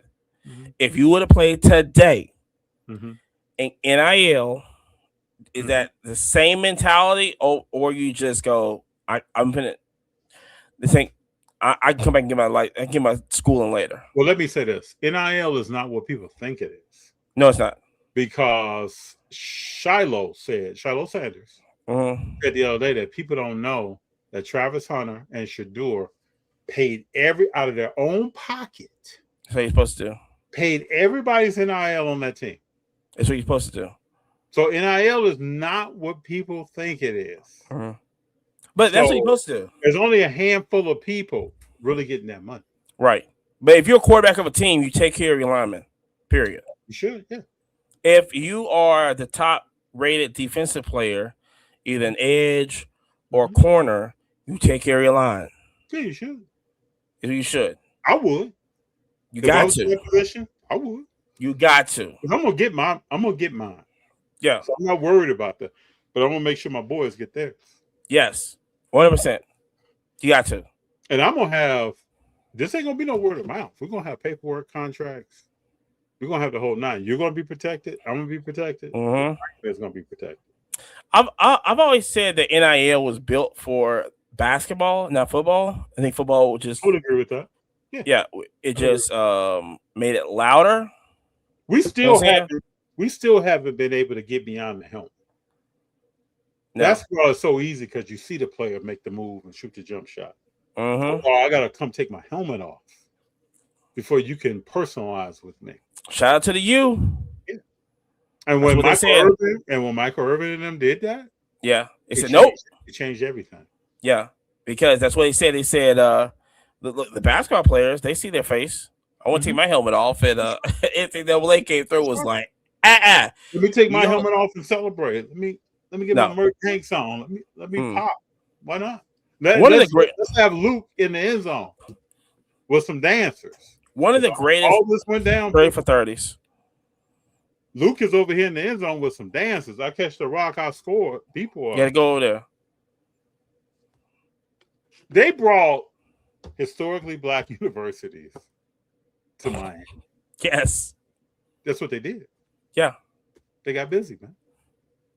Listen, one of the greatest 30 for 30s besides Roll Tide War Eagle was the U. To me, my top 5 also includes the one on financial where people get their money taken and what would they do? Oh, yeah. Everybody should sit down. I don't care if you ever played a sport or not. Sit down and watch that. It'll blow your mind. I don't think, you know what? I think T.O. just said his business person steal money from him. Yeah. It's so easy. If you're trusting somebody, unless that person has real deal, got some intrinsic value inside, they're probably taking this of every dollar. Well, that's the problem with NIL today is that anybody can be a agent in college. Yes. There's no regulation. Like I can just walk up and go, I'm an NIL agent. I can put you here, put you there. But this is the problem with what's LeBron's agent's name? Maverick. No, not Maverick. I see his face. This is the problem with him. A lot of these agents. Adele's husband. Yes. Are they married? I thought they were. They married. We could say they're married. So this is the problem. A lot of agents didn't really care for how he just popped up. Well, yes, because he just popped up. Yeah, he just popped up. And I don't see anything wrong with that. Yeah, because if you're LeBron and you say this is my man, what? Who questioned that? And that was a big thing because he quote unquote owned the agency. Yes. And he couldn't do that. Yes. Quote unquote. Couldn't do it. But why can't you do it? But Drew Rosenhaus. But why can't you do it though? Well, because it's isn't a conflict of interest? The highest percentage of players look like what? And if they begin to run the situation, it'd be a problem. It changed the whole program. I think people gotta understand Drew Rosenhaus runs agency. Yes. Period. So it was very different when a superstar of LeBron said, my friend over there, he represents me. You can't do that. Calm it down, sir. Can't do that. LeBron said, watch out. And ever since then, why I gotta pay? Why I gotta, why I gotta do all this? I just holler my boy, and my boy does right. Period. So shout out to oh goodness gracious, wow. So the Dodgers is up on the bottom of the 7th. They're up 15-1 on Colorado. Jeez Louise. Yeah, man, Colorado has no talent. No. They have no talent. No. Atlanta. Atlanta still. I have Atlanta winning this year. Atlanta winning what, sir? The World Series. Not happening. Way too strong. First of all, number one, we put belt. Hold on. We put BTA to Dodgers this year, regular season. The whole series. Number one. Nobody cares about regular season. Remember when people said San Antonio beat OKC 4 out of 5 games? Well, Shea was down 2 of those games. Nobody cares. Either way, Playoff basketball, playoff baseball is not regular season. Yeah, but I believe regular season baseball means more than basketball. It only means positioning when it comes to the playoffs. I wouldn't say it's anymore because they're positioning out here. Well, especially after All-Star game. Shout out to the Braves, though. We chop on. We win the whole thing. And then they're going to trade Acuna. No Atlanta team is winning the World Series anytime soon. You know that. What are you talking about? We're going or NFL playoffs. You know that.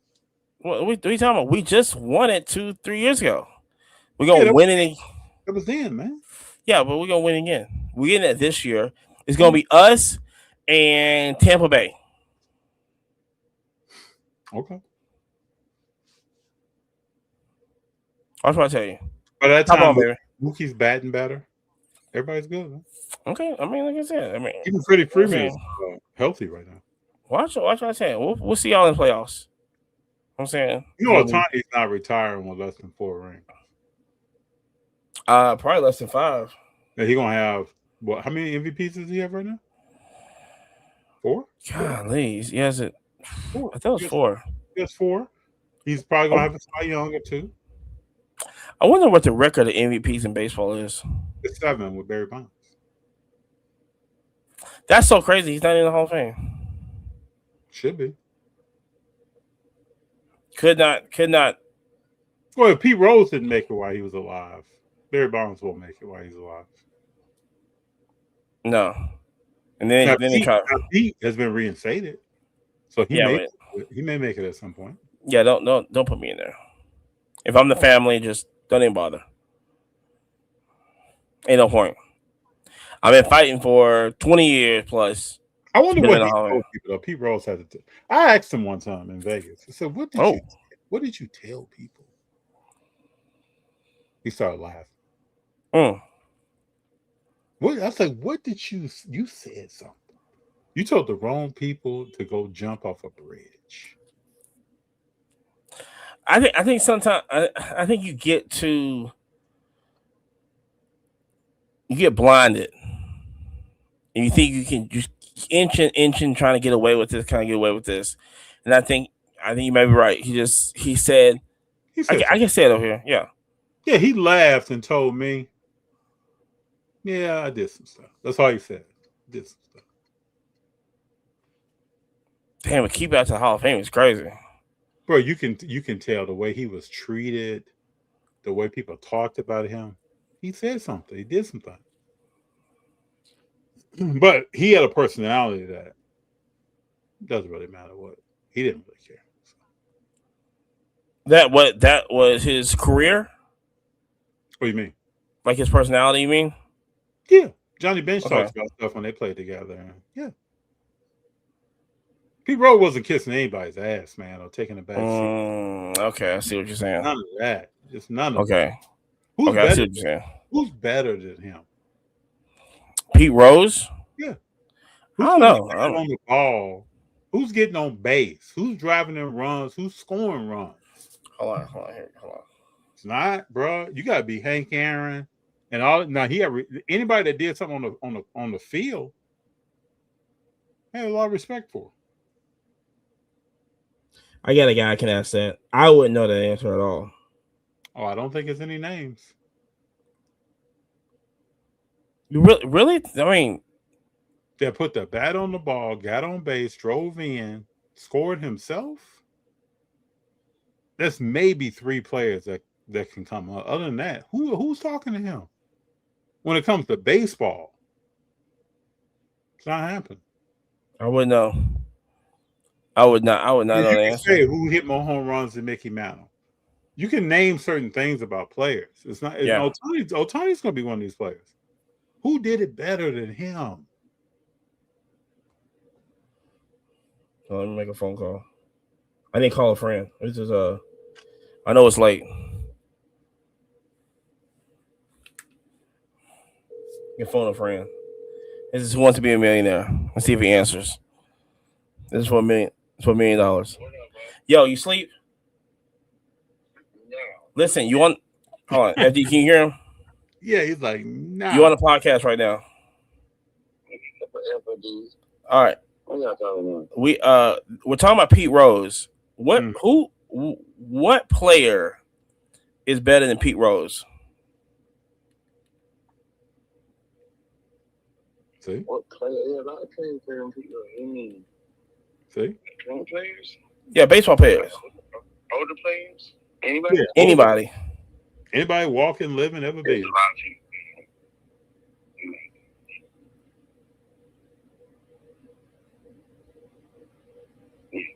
A lot of people. You said there's a lot of people better than Pete Rose? Mm-hmm. Think See? about no. Think about putting bat on the ball, You put, scoring, I mean, driving in don't runs. get me wrong, he's a dog. You know? Yeah, there's not. he said FD says it's like a handful. That's it.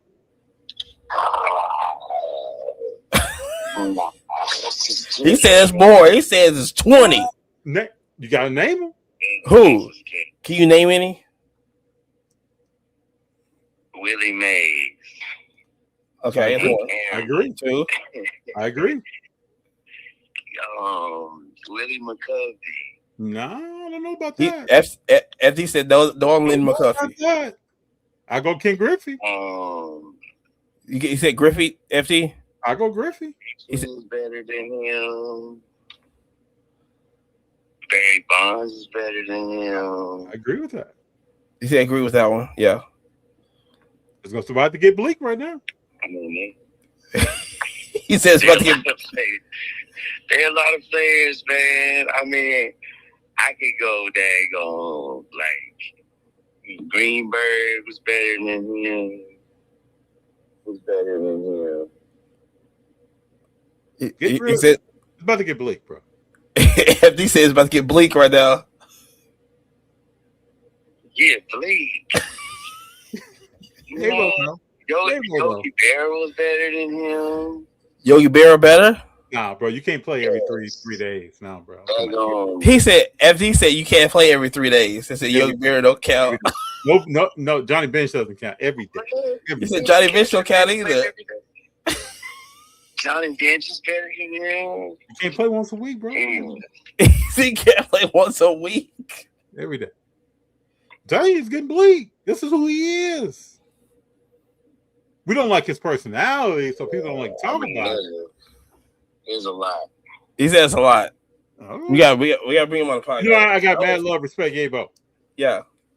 He said he respects you though. I mean, there are people like I haven't seen, but just based on like statistics, are probably better than him. Like Tata. I probably would say that Josh Gibson is better than him. Oh, Josh Gibson? I can't argue that. Jackie Robinson is better than him. Who was that? Jackie Robinson. I can't argue that. Oh, Jackie. Okay. But we're still up to 7 I players. would We're talking probably about 100 say something. Frank Thomas was better than Pete Rose. Frank Thomas? I don't know about that. So we're up to 7. We're up to 7 players in 100 years of baseball. He said we up to 7 players in 100 years of baseball. I can name some more players, man. You can give me a minute. Yeah, I'll give you time. I'm gonna give you all the time you need. They got all time you need right now. I ain't gonna name no We ain't pictures. getting that much far. I ain't gonna start naming pictures, stuff like that. He said you got all the time you need. I don't know. I Pete Rose, that dude, man. I mean, he fall somewhere. After I would say Wade Boggs is better than Pete Rose. Wade Boggs. That's what he said. Boggs is better than Pete It's Rose. like saying George Brett. No, that ain't happening, man. He said he's like that's not happening. I love me some Wade Boggs, though. Yeah. So let's just say he's top 10 all time. Pete Rose top 10 all time? Is Pete Rose top 10 all time? I don't think so. Ooh, he said no. I think Yabo said no. Pete Rose, man. He said, "What you got against Pete Rose?" This man can put the ball on the. I don't have nothing against Pete Rose, man, but he ain't. Dang, he ain't that. He ain't. And this man played after the color Like, barrier. This Even is like today's players, man, are like so much better than Pete Rose. Damn. I would say Shohei's better than Pete Rose. oh, Yeah. I would say Aaron Judge is better than Pete Rose. I would say Mike Trout is better than Pete Rose. Dang, Mike Trout. Mike Trout. That means Bryce Mike Harper's better than Smith, Pete Rose. Another Mike Smith, another old school. He better than Pete Rose probably. Ooh, Mike. There you go. So Ricky Henderson 42 better than Pete Rose. What you So mean? Ricky Henderson better than Pete Rose? Absolutely. I would agree with that. He's So- okay. So 42-56. So, okay. Yeah. I don't know what Pete Rose. He Like, said FD said 42-56 don't mean much. no, dude. Like, okay, Ichiro is better than Pete Rose. Ooh, okay. Yeah. He's David. I love Yabo, man. He said it's okay, hold on. Is Pete Rose what ranking is Pete Rose at? Is he top 20? No. Is Pete Rose top 20 player of all time? Well, a question is I that what wouldn't say Pujols so. better than Pete Rose? Is that what Pujols better than Pete Rose? Is Albert Pujols better than Pete Rose? Albert Pujols is better than Pete Rose, yes. Wow. Okay. Wow. I'm going. I wish I didn't know. I didn't know. I couldn't answer this question. I think so. Yeah. Let me ask him on the basketball side. What's he rank LeBron? Hey, FD said, where do you rank LeBron all time?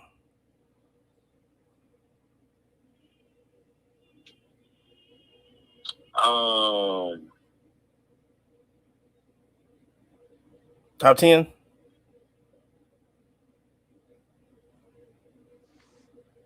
LeBron, top 10 players of all time? Yeah, where you rank him at? Yeah, I can give it. He in the top 10 of all time. He probably in the top 5 of all time. Yeah. So LeBron top Oh. 5, Pete Rose ain't even top 20. He said LeBron top 5, Pete Rose ain't even top 20.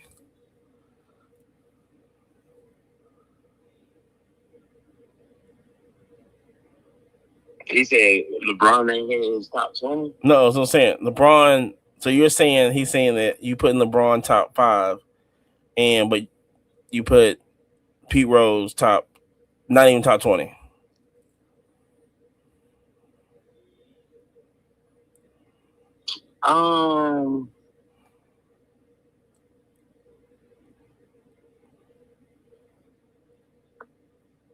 I mean, he ain't in the top 20. I might put him in the top 50. Whoa. Pete Rose. There you go. Top 50. I could put Pete Rose in the top 50 probably somewhere. Somewhere. I respect it. So, all right. I had to call you. I had the phone. Yo, Yabo, I said, what's up? FD said, what's up? Yeah, I could put him in the top 50 of all time players. Okay. All right. I'll hit you up tomorrow. All right. J-Bo. That's a bit. Yeah. All I right, there you go. respect it, man. I respect it. There you go. If anybody can name players, he can. I can't do it. I respect it. I can do it. There you go. Shout out. Yes, Barry Bonds. Yes. So shout out. Oh, look. Here's a question I thought about, right? Mm-hmm. I heard over the weekend, okay, if you was on death row Mhm. in your last meal, and if you was allergic to peanuts, do you order a peanut butter and jelly sandwich? Well, peanuts, even if you're allergic, does it take you out? This makes you uncomfortable. And if it takes you out, it's going to be a long process, right? But do you still take it? Because you never had peanuts. Oh, okay. So you're on that end. You know what I'm saying? I thought she was trying to get taken out before. I mean, if it takes you out, it takes you out. I don't know, man, because maybe you want peanuts, but I just heard that's a swelling, choking. There you go. If you really want peanuts, then you go for it. Yeah. Okay. I think I'm the same way. Give me a peanut butter. Give me a peanut butter sandwich. Peanut butter, double peanut butter. Double layer. You get creamy and crunchy. Yes. I need a triple layer. Mm-hmm. I need the 2 top parts crunchy, and then the middle creamy. What do you like more, crunchy or creamy? Creamy. I'm not an animal. See, I like Give me crunchy. creamy. I like crunchy. No, well, you're an offensive lineman. I also get crunchy almond. You know what I'm saying? What? Yeah. Crunchy. I didn't even know they make crunchy almond Oh yeah. butter. Yeah. You got creamy and crunchy. You got palm oil, and then you got naturally separated. Did you stir up each time? Yeah. You used to choke people back in the day, did you? Because the No, I only didn't get up reason- around your throat. No. I only didn't play illegal. No. I didn't listen. People that love crunchy peanut butter, do you do extra crunchy peanut butter, or you do crunchy I would peanut butter? love extra crunchy peanut butter. They only make almond butter and crunchy. They don't do extra crunchy. I'm glad I'm on I actually your used side. to buy peanuts and cut them up and put them in my peanut butter. Yep. We should have, this should be more content. What are some of the nuances that we like? Like, do you like barbecue sauce or dry rub ribs? Depending on where I'm at. See, It's a that's different real answer. between different locations. Texas has the best barbecue in the country. Hold up, though. Is it Yes. wet or dry? Texas do. Wait. It's wet. Memphis does. St. Memphis does Louis wet. has dry. St. Louis. St. Louis has dry. Yeah. Yeah. Texas is. Oh my gosh! I don't think it's a wet and dry. I think it's not a. I think it. They don't do wet or dry. I think it's more of just. They don't. I know that. Well, I know they don't do wet. I know they don't do wet. So I guess they would say dry, because they don't do wet. They're not even like Memphis wet. Like I said, and the Carolinas, of course, they just have the sauce, very saucy. You know what I'm saying over there. But you want good barbecue. I've never had meat in Carolina, but I can imagine. Yes, over KC. Yes. Mm-hmm. Because barbecue. That's if you haven't been to Austin, Texas, and you have to here's the difference. And I've been everywhere. Yeah, you have. Texas is the only place. So you can tell me, give me another city that there's a barbecue place called Goldie Barbecue. And I believe it's in Fort Worth, Texas. Okay. It's southwest Dallas. I'm gonna just say that. Okay. It's called Goldie Barbecue. I think they're only open Saturday and Sunday. And they might be open Friday. Okay. It takes him Monday through Thursday to get ready. That's it. Okay. There's no other, and that's one restaurant. There's several in Texas that do that. Mm-hmm. There's no other place. I go to Memphis, and I can name the barbecue restaurants in Memphis. I can name the barbecue restaurants in KC. There's no other place in the country, and if they do it, they came from Texas, because we have one in Florence, Alabama, that's only open on Saturdays, because they came from Texas. Is that they do that. They're not open 7 days a week. Why? Because they got to get it right. The brisket in Dallas and in Austin, hands down, the best brisket you will ever taste. Ever. And everybody gets their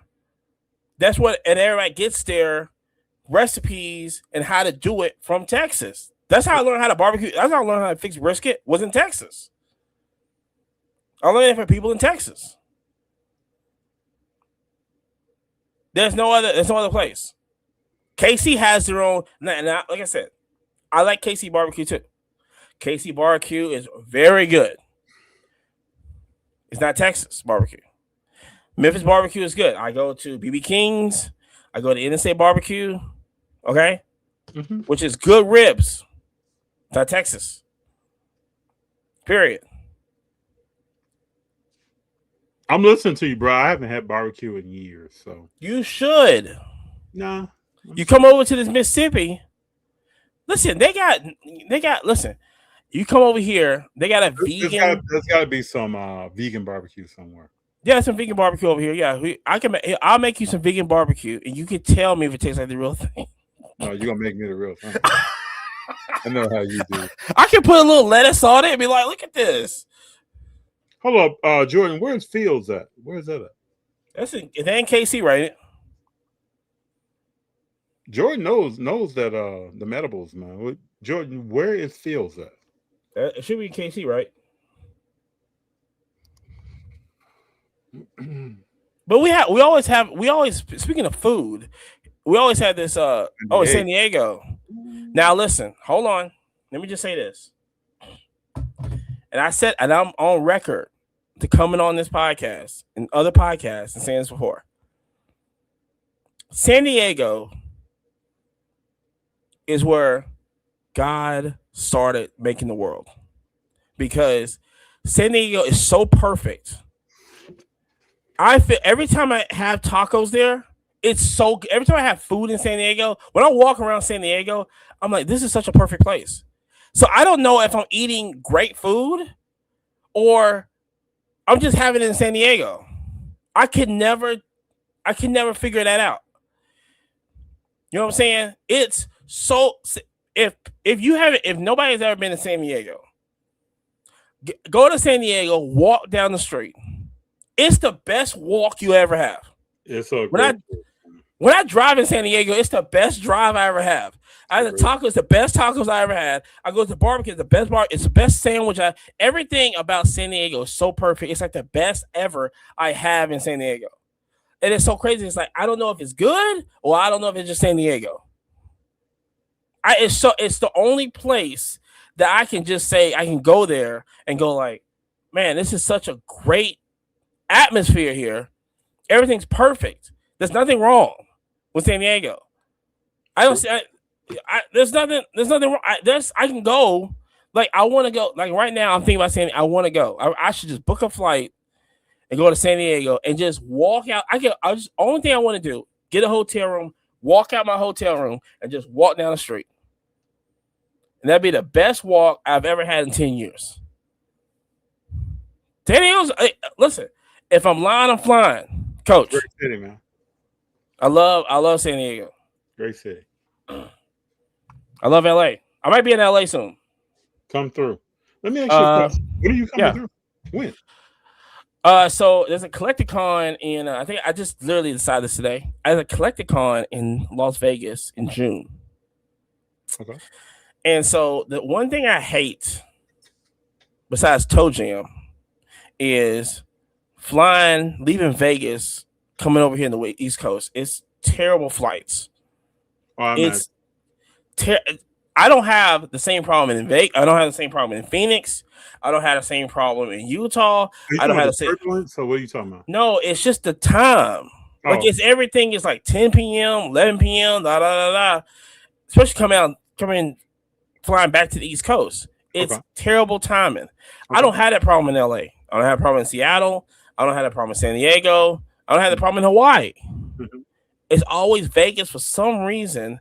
I'm always leaving at like 10 p.m., 11 p.m. It's terrible. I can see it. It's terrible. Yeah. So I was like, to avoid all that, I can just fly to LA Monday, probably stay a couple of days in LA. So it'll be like June 22nd, 23rd, something like that. I gotta map it out. Yeah. You know what I'm saying? And then I haven't been to LA in a while, so I gotta get some of that Hollywood sunshine on me. Yeah, let me know. Let me know the dates early. And I can even take a day or two off work, chill out, whatever you want to do, man. Yeah, we can go there. It's a good let's go a couple places I gotta get a couple meals from. That I can't get over East Coast. LA is the best food city in the country. I said it here. It's the best food city in the country. Why, you ask? I know people, listen, kick your hands off the keyboard. You know what I'm saying? This guy's crazy. Why? I'm glad you asked. Because you can get any food item in the world in Los Angeles. Can't do it in New York. New York's known for pizza. Okay? For their thin, floppy, $1 pizza. That's what they're known for. KC's known for barbecue. Texas known for barbecue. New Orleans is named for seafood, but Lafayette is a way better place to eat than New Orleans. I said it here. I don't care who your mama is. Then, Atlanta just fries everything, so it doesn't really matter about Atlanta. They just fry everything. Everything you can, they fry their seafood, they fry their gumbo, they fry everything. They fry their freaking burgers. Everything is fried with a hookah in Atlanta. I noticed some fried food. I would say I didn't know if it was everything, but I noticed everything. Everything. It's crazy. I love Atlanta, but they fry everything. You know what I'm saying? LA, you can go to LA, get whatever food you want. You want Chinese food, you can go Chinatown. I think it's better food though, San Diego or LA? So I think it's San Diego. It's because San Diego is such a perfect place. And the people are really nice. Because it's you were down there 2 months ago, man. People are stopping and talking. That yeah, it's the South. It's almost like the South in California. It's the South. Because people are happy. I go. Listen, people in LA don't talk to you like that, man. No, you talk to people in LA, you probably down and get into a fight. Can't open the door for nobody. What you open the door for? Like in Chicago, if you say something to somebody, they're looking like who's you? Like, who are you talking to? I had to shout out to Jerry, man. I had to I know How's Jerry doing, man? How's Jerry doing? He's good. Well, he's asleep right now. But like I said, we just got off. He's good. You know what I'm saying? We're about to come up with some I told him, I said, hey, you doing this eBay thing, man. Need to write it down as a course. So we got some stuff. We got some stuff happening. You know what I'm saying? But Jerry went to Chicago, and I thought he was gonna get hit by a car. He kept looking up. I said, "Come on, you got to keep moving." Because we were trying to make the bean. We were trying to go see the bean and everything. And we just stopped, and he kept looking up and stuff, and he was just amazed by the city. So speaking of Chicago, it wasn't his first time. He'd been in Chicago before. No, well, first time he went to National, I guess I'll say. Yeah. That was his first time in Chicago. Yeah. That was the very first time. Not when we did the 100-hour stream, but the very, very first time he went to National. Speaking of the National, you getting ready for that? Yes. Matter of fact, we just announced that we're doing the 100-hour IRL streaming. Okay. And we're going to have a 10-part challenge also. So we're going to go to the cities. What's the 10-part? So we're basically going to go to Chicago, and we're going to basically do like different tasks and stuff at the show that we can take to Chicago. And, we're going to film doing on a train, heading down there. We're going to do like filming like different like Chicago, like go up to the, I guess the Willis Tower now. Yeah. Willis Tower. And go to the Willis Tower up there. We can like do stuff like that. Pizza. Like see Chicago. Yeah, hopefully Lollapalooza the same weekend. It was the last couple of years. It was last year, and I was like, we just missed it. We got so busy though, up there. But I gotta get Jerry on the train though. I didn't get him on the train last time. That'd be cool.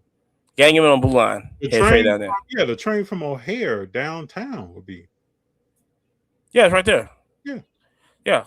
So we just take off. I love taking the train. Not at nighttime, but I love taking the train. You love taking that red line? You've been on the red line? No, I took the red line one time. Okay. I didn't know no better. I stick that to work. Yeah. I ain't doing that again. I thought I was going to have to cancel some people. I didn't even know where I got off at too. That was crazy. Well, it's an education. Everybody that's riding the train is not riding the same train. I'd rather watch the Magic School Bus than to learn that type of education. You know what I'm saying?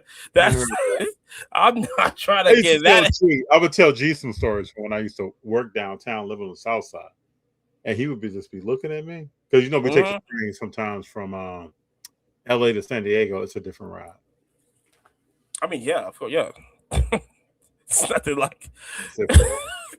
Ooh, that's not like that red line. But though, like when I first went to DC, I got on the train, and that's like clean, There's nothing Yep. going down, man. You just get on the train. Nothing. So it's all good. Wherever you go, you take a little culture from it. Only thing I compare like the Red Line to, maybe, well, the Martyr has definitely upgraded a little bit. I'll tell you this story. If anything, first maybe 2 times I rode the Martyr. Now, like I said, where I come from, Huntsville, Alabama, one of the greatest cities in the world. Okay, because we build rockets over here, so shout out. And so I went to the Martyr because I was like, let me just see how this is. You know, you just see stuff on TV and go, oh yeah, let me see how the train rides is. Let's see how they work the city. Let's see how the city life is, right? So when I moved to Atlanta, I stayed in Lithonia. Shout out Lithonia over there. And I was like, let me just ride the Martyr. Let me just see what it's about. So I rode the Martyr. And I was on the same train. So this is Soulja Boy was popping. This is how long it was. They had some girl was named Soulja Girl. Okay. Something. I don't know what it was. I thought she was on some kind of loose baking soda, right? Okay. And so she did the Soulja Girl, which was filmed on the Martyr train. I don't know if it's still on YouTube or not. She filmed it. I go, what is this? I never rode the Martyr again. Okay. I was like, what is this right here? They said, this is absolutely insane. Never rode the Martyr again. Can't do it. I would love to come down there, man. These prices are. No, airplane tickets is high. It's crazy. I'm saying it ain't gonna get no better either. Not gonna get no better. You know what I'm saying? I remember I used to bop around. Those days are over with. Because the thing is, like I said, I mean, especially with Spirit's gone, what's stopping Delta? It's gonna be very hard to hold my Delta points up. I mean, I've been saving for years too. I love saving points. You know what I'm saying? Yeah. Like, I don't drink, so I collect points. You don't ever drink, do you? It just don't. For me, I think that's a great thing. I don't drink now. I don't have a reason. I never had a reason to. Yeah, I used to drink. I don't drink now, so I think that's good.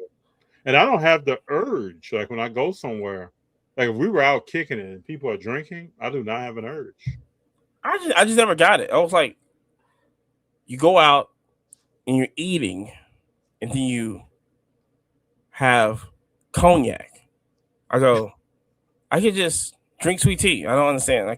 I get more off Sprite. Well, that's another thing I've noticed, that when people get grown, they gotta drink all the time. I tell you this. I had this one girl, and she wasn't an alcoholic. She just drunk a lot. And so when we would go out, and then of course, like, I would pay for the meal and everything. And what, hun? Yeah, he said he doesn't have. And so, and the thing is, it's like, so she would drink. It would be like wine, or like maybe a cocktail or something like that, whatever. Okay, cool. I ain't worried about it. So get the bill, whatever this is. And I remember it's always like, she goes, oh yeah, I just want to, like, you know, I don't know what it was. She was like, yeah, I'll pay for the bill. Okay, cool. Listen, I'm not gonna argue. Go ahead. And she looked at it and go, why is your food so cheap? I mean, this is because you're not drinking alcohol, right? I'm not drinking alcohol. Yeah. You know what I'm saying? That This cuts is like, it down. like when you stop eating meat and you go grocery shopping. I don't know about that. Your bill is totally different. Not the same. It's the same. Not the same satisfaction. To a meat eater. You know what? I feel like a steak right now. See, I don't know the last time I thought, let me eat a steak. I don't know the last time I thought, let me have some chicken. But see, the greatest thing about that is that I can do both. I can have the lettuce and then some asparagus, and I can have the steak. Well, I can do both. I can have the lettuce and steak, the asparagus, and then have steak, the veggie burger. But go ahead with your story though. So she the veggie burger. Yes, yeah. She said your meal is cheap, and then what? Yeah, it's cheap. So she looked at me and go, I said, why's your meal so cheap? I go, I mean, Just I'm so not- everybody knows, right quick, what I'm taking from this is the money ain't paying for these dates. But go ahead, Amani. I am. Listen, she goes, why are your meals so cheap? I go, well, because I'm not. Probably because of the liquor. I mean, it was literally like my bill was maybe $20. You know what I'm saying? Hers was like 80. You know what I'm saying? What was she drinking, man? Oh my! You talking about Cabernet? She had what, 2 glasses of Cabernet? I mean, it'd be like 2 glasses of Cabernet, maybe another cocktail.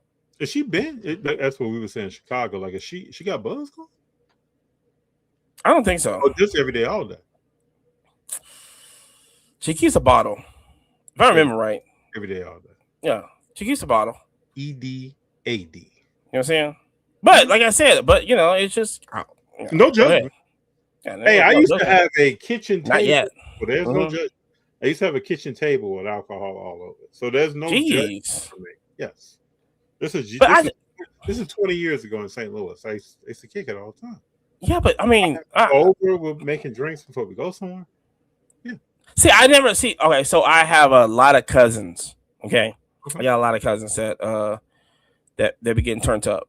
You know what I'm saying? And so I just never. I don't know. I can't see myself buying $40 of $100 worth of liquor. I can see myself buying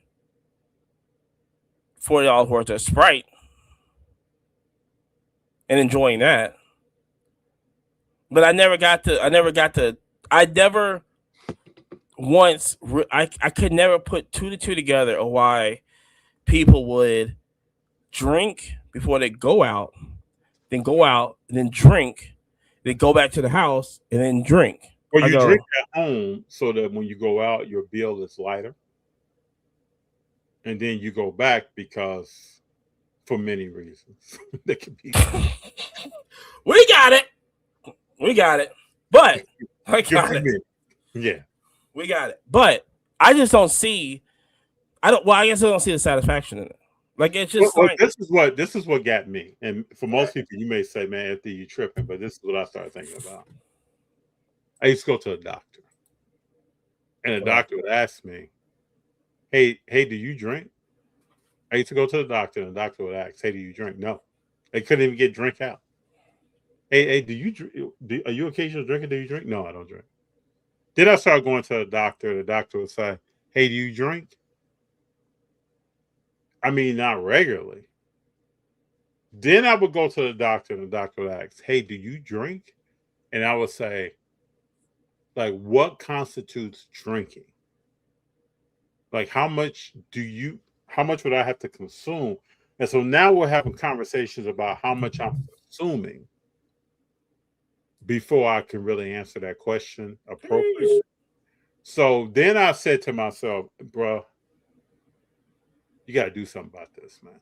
This is not, you're causing yourself something that you don't need to cause. Yeah, so then I went back to, do you drink? No. Yeah, okay, so when people drink, is it just the satisfaction you get from drinking? It changes the whole, okay, I can give you both sides. So I can give you the side that we're on right now, where you're not drinking. I'm still going to kick it. It doesn't bother me. But I can remember the time that I'm diving in to, it changes the whole scope of what you're seeing and how you take whatever stimuli in. It changes everything. Your perception of stuff, how it looks, the lights in the club, everything changes because you're drinking, or the bar, or whatever. How you talk to the bartender, how the bartender talks back to you, how you talking to someone that's standing next to you, what you're saying to them. It takes all the filters off. And for a lot of people, when you hear the term liquid courage, it actually gives them liquid courage. For me, it made everything around me different. So then I drank. But then when I didn't drink, I realized there's a different kind of kicking it. And then you kind of get annoyed because you're around everybody and they're drunk. And my biggest what I don't like is when someone's spilling their beer or their drink on me. You know, if somebody bumps you, spilling something on you, I do not like that. I actually used to hate that with a passion. Even though I'm in this mix and I'm in here, but I'm keeping my liquor in my cup, right? I got mine in my cup. So why don't you have yours in your cup? I don't have mine on you. Yeah. So why don't you have?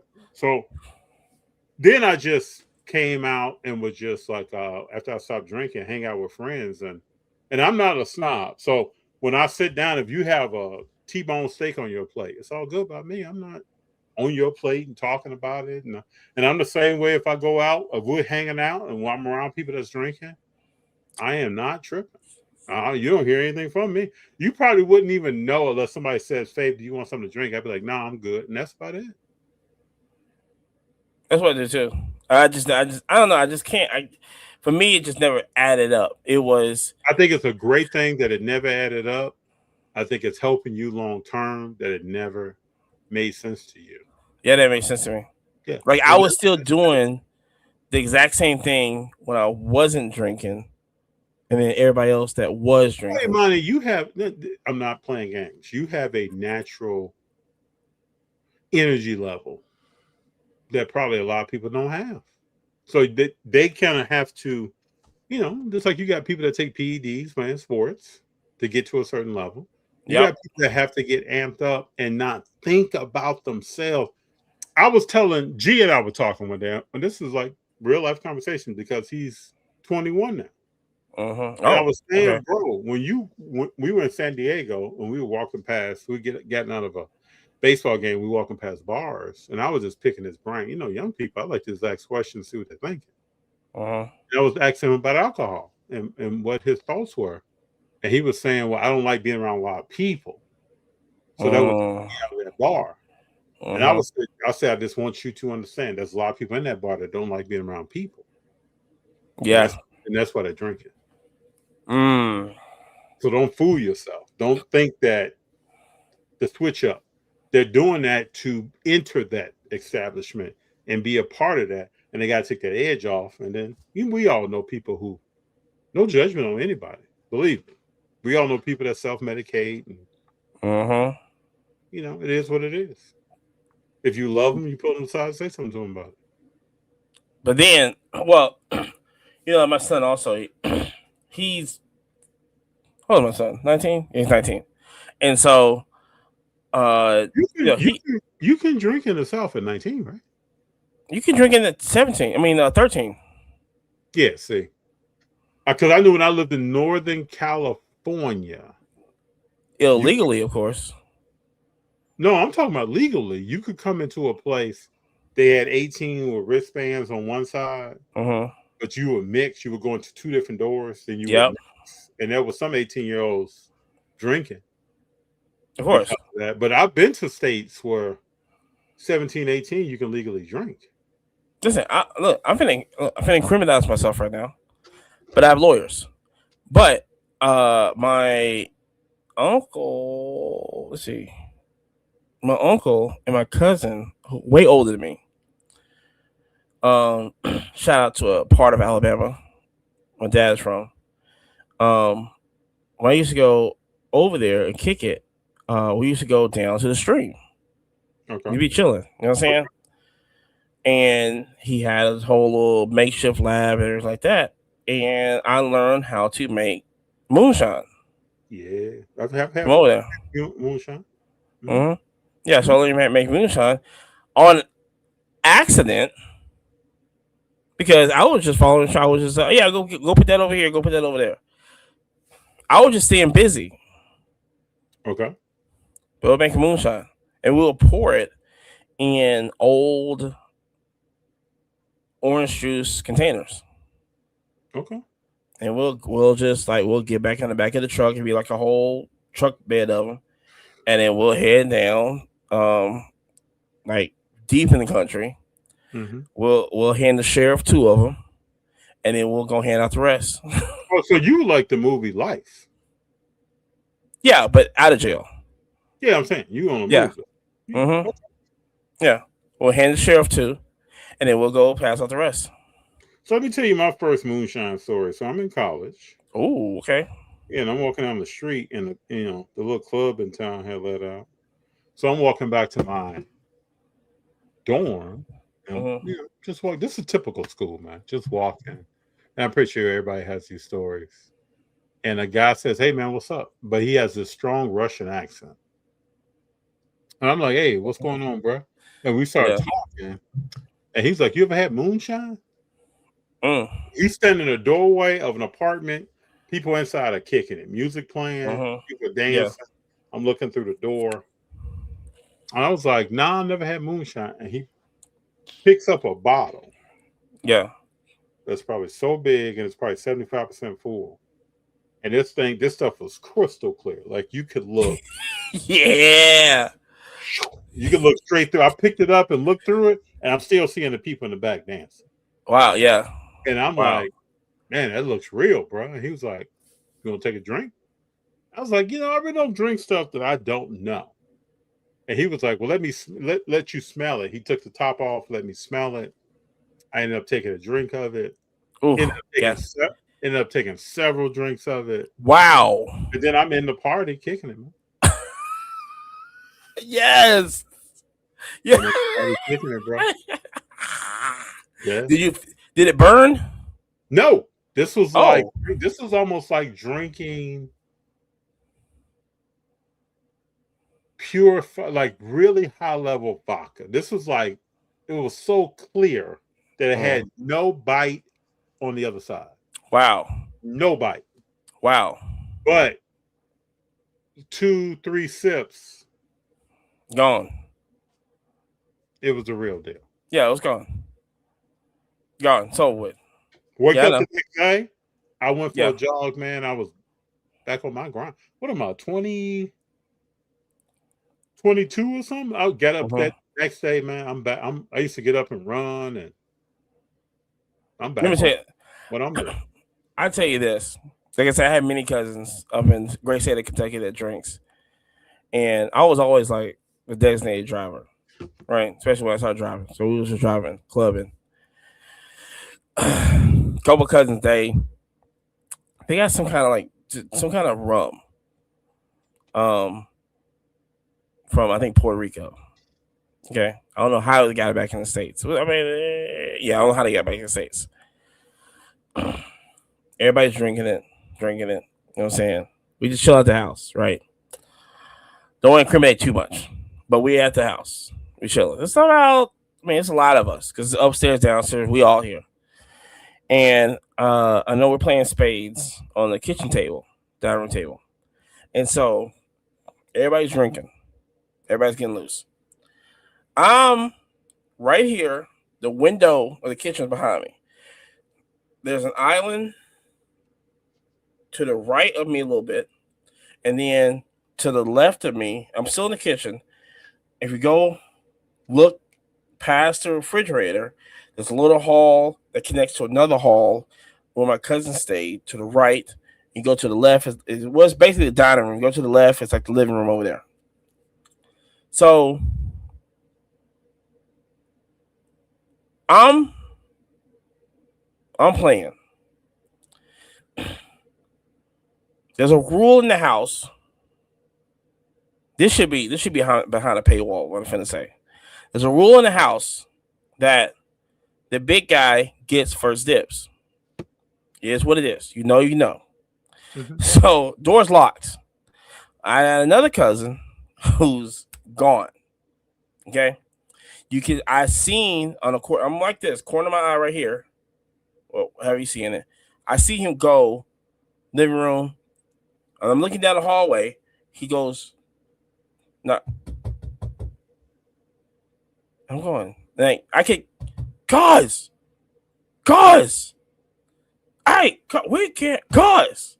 I'm going like, like I said, and I'm basically the only person who's not drinking. So I'm noticing everything.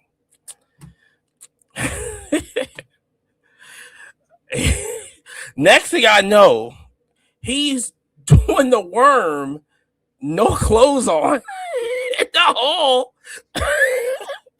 headed back to the living room. I go, Hold on. He passes out. He's nothing. Nothing on. Yo, what? Oh my gosh. And I'm like, oh, he's dead. I'm like, I'll go, cut. Other cousin comes over. He look, this is exactly what happened. I hit him in the back of the head. Bow, wake, hey, bow, wake up, hey, bow, wake up. He goes, and then my other cousin comes with a bucket of water, just all of a sudden out of nowhere.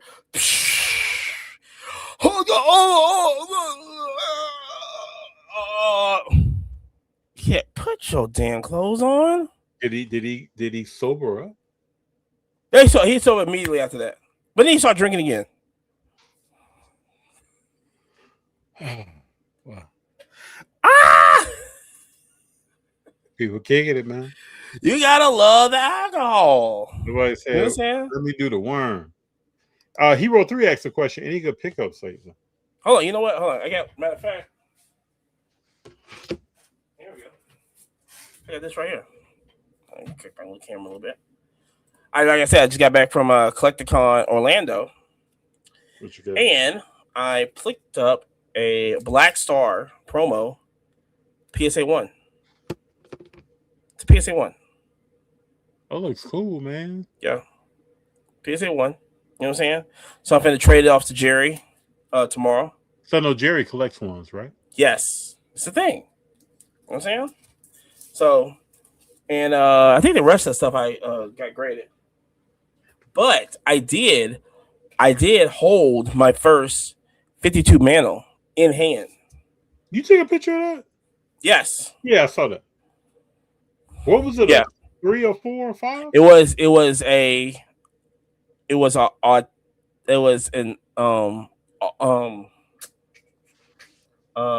altered. It was altered, authenticated. What's the value of that card? $60,000. Yeah. Yep. And at least you held one. I don't think I've ever held a. Oh my god, I was so nervous. Great card, bro. Let me tell you something. History there. It. You think about people where Topps was at the time. Mm-hmm. They were almost out of business. They didn't have enough card stock to print these cards. Wow. And this is why they dot it up and they look a certain way, and they're you can't fit. It's like original Marvel Comics, man. You can't fake this stuff. This stuff has so much history to it. And I'm talking about not just the mantle, but everything that was in that set, especially the other big man. So go ahead, man. I'll tell you also, I saw a first edition Charizard graded. Wow. Yeah. And so the guy beside us had it in his thing. You know, and I called Jerry up. I said, it's a first edition Charizard in here. I think it was a PSA 7 or 8. It was like $32,000. And every collector I've been to this year, I've been actually looking for one. And there was one right there, ready to go. Great. So we were still setting up. It was Saturday, I think, right before it started. I called my financial advisor. I said, hey, I'm about to make a big purchase. I need the okay. I explained what happened. She knows what I do. She looked at it. She said, okay, you can do it. Okay, perfect. I'm going to straight cash. Now, I got to call the bank. I got to figure out how to wire this. Yeah, because I don't have the cash on me. So I got to figure out how to wire this whole thing. So, all right, I'm ready to go. I go back over there, sold. Hold on. Did they say they was gonna hold that for you? Listen, I just said I think I want this card. I didn't tell them to hold it because I can't. This isn't like a Luca. You know what I'm saying? So out of respect, you can't go, hey, can you put that in back and hold this? No, I feel you. I get it. You know what I'm saying? And I didn't realize that I felt I was going to get that close to get one. You know what you were looking at. Just for everybody, if you didn't know, and I'm assuming people don't know, because I think people in here do know. That card is on the elevator up every day of the week. That Every is day of the not, week. that is rare. Like, what was the? I'm gonna ask some basic questions that really don't matter. It doesn't matter. I was about to ask you some population questions, but it doesn't matter. That was Don't a matter. great card to see, man. I've never seen anything like that in person. Yeah. But you were where though? You were at Collecticon in Orlando. Mm-hmm. See, I've never seen that. Let me show you. You know, Jerry has one. He does? Yes. I'm happy for him. Yeah. Let me send you something I saw the show the other. And you tell me. I'm gonna text you this. And you I know didn't- what's crazy? I tell Go you, I tell you, this is crazy. So he took it to national. So he talked to Kurt's Car Care.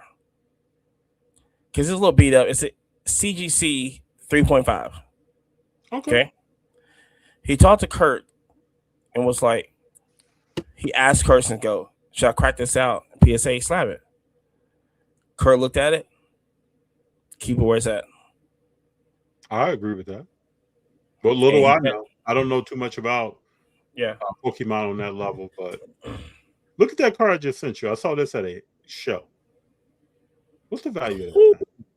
Holy yeah. Is that a PSA 9? Yeah, bro. What's the value of that, dog?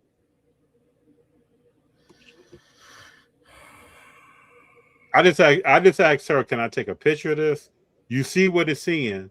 I said, I'm gonna research this later, or I'm gonna send it to you or Jerry to see what's up. What's the value of that? Oh, it's gotta be 6 figures. Bruh. Because it was a centerpiece of their case. Everything else is around it.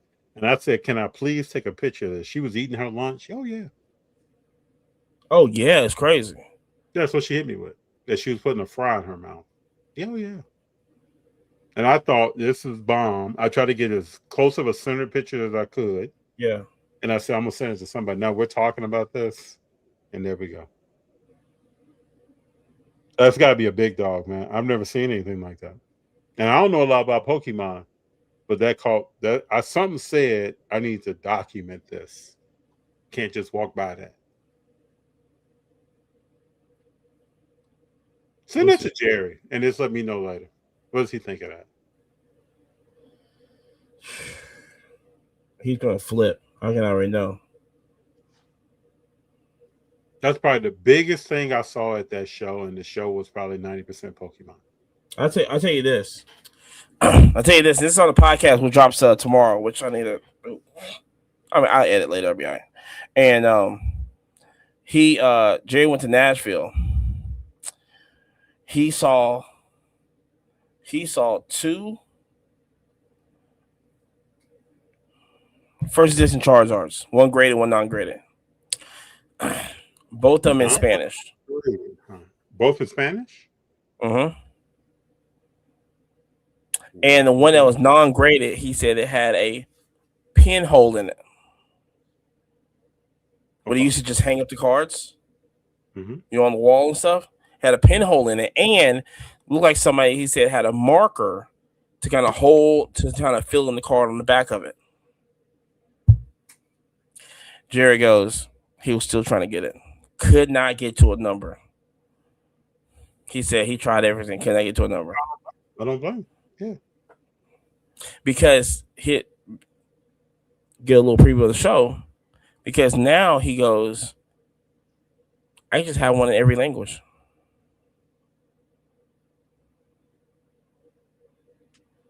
And there's 6 of them. Have one in every language.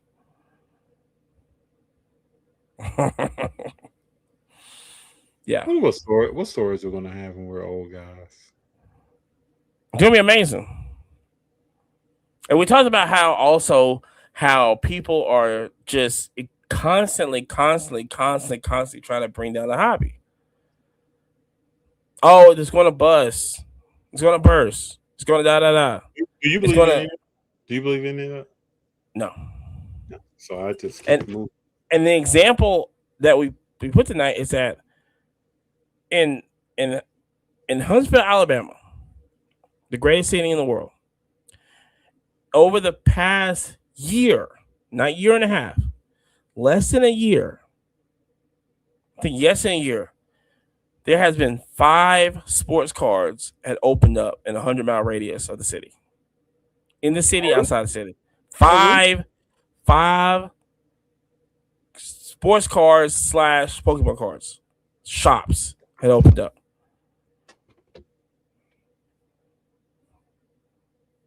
Because we discovered another one that opened up kind of out in the country. A little bit.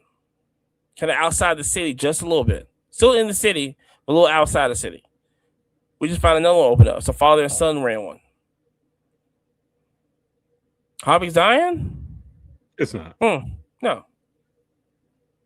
But people wanted to die so bad. Do you really believe people wanted to die? That's some theories on that. They wanted to die.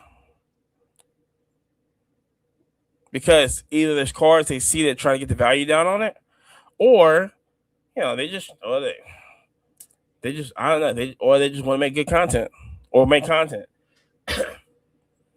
But it's constantly every second Thursday of every month, there's a bubble that's gonna pop somewhere in the hobby. Yeah. Well, I mean, we're running with eggshells, so it's like, what are we doing? While people are doing that, I'm doing something else. You're doing something else. Jerry's doing something else. Yebo's doing Yeah, something we ain't worry about that. No. But the Pokemon bubble's about to pop. Here's the thing. People can say that they don't understand the pure magnitude of the Pokemon. No, they don't. They don't understand and I did research on this. Say there was a bubble. There's a bubble. If it pops, this is a 10 to 12 year that you will see the effects of it. Mm-hmm. Not immediately. Well, you got so much demand globally, and you got so much rare stuff. It's just constant. It's constant. You just go around and focus on the rare stuff that you see, and you have an eye for. That's it. Who's the best player in the draft? That's it. Who really is the best player in the draft? Yeah. If you have an eye for, I see that Pokemon. It's not graded. It's got that dot in it. It's got the eye for that. You'll never lose. Yeah. You'll never lose. So it's all good. Or vintage, but that's right. Any of that. Shout out. Oh yeah, your boy. No girlfriend. Who? Kyler. Who? And that's his prerogative. I'm just throwing out some of the stuff he's saying. Who? You know how this stuff comes up. Who? Mendoza. No girlfriend. Yeah, he came out and said he can't be distracted from. All right, go ahead. That's what I'm talking about. Yeah. Do what you do. So when he crashes and burns, he's not gonna crash and burn. Don't want to hear no excuses. I don't trust the organization. No, this is beyond the organization, sir. Whoever's taking that snap, I don't trust. This is not the organization. I think here's the deal. Mendoza's gonna make a lot of noise. Yeah, he will. But it won't be for the right way though. It's going to be very hard. Depending on what Tom Brady does, or whatever position he's in. Cousins is starting more games than those. That's why. Listen, I would start Cousins before Mendoza. That's just that. If I was a GM, that's what I'm doing. Why is that?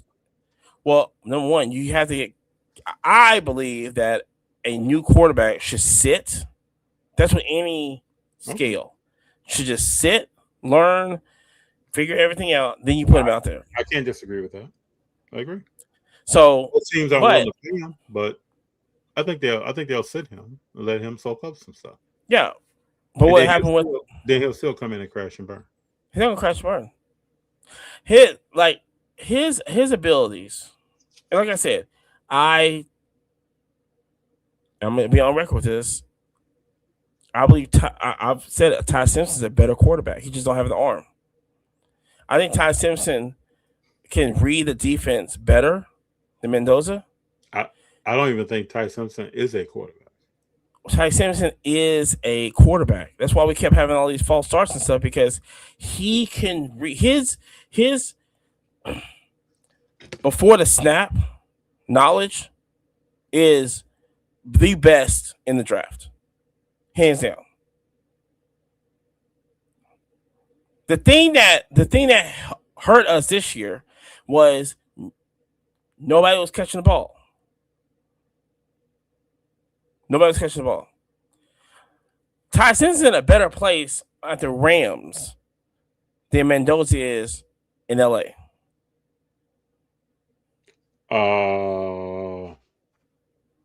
We'll see, man. I don't think too much of Ty Simpson. I don't think too much of what's the kid last year went to the Saints. There's a few people. Tyler.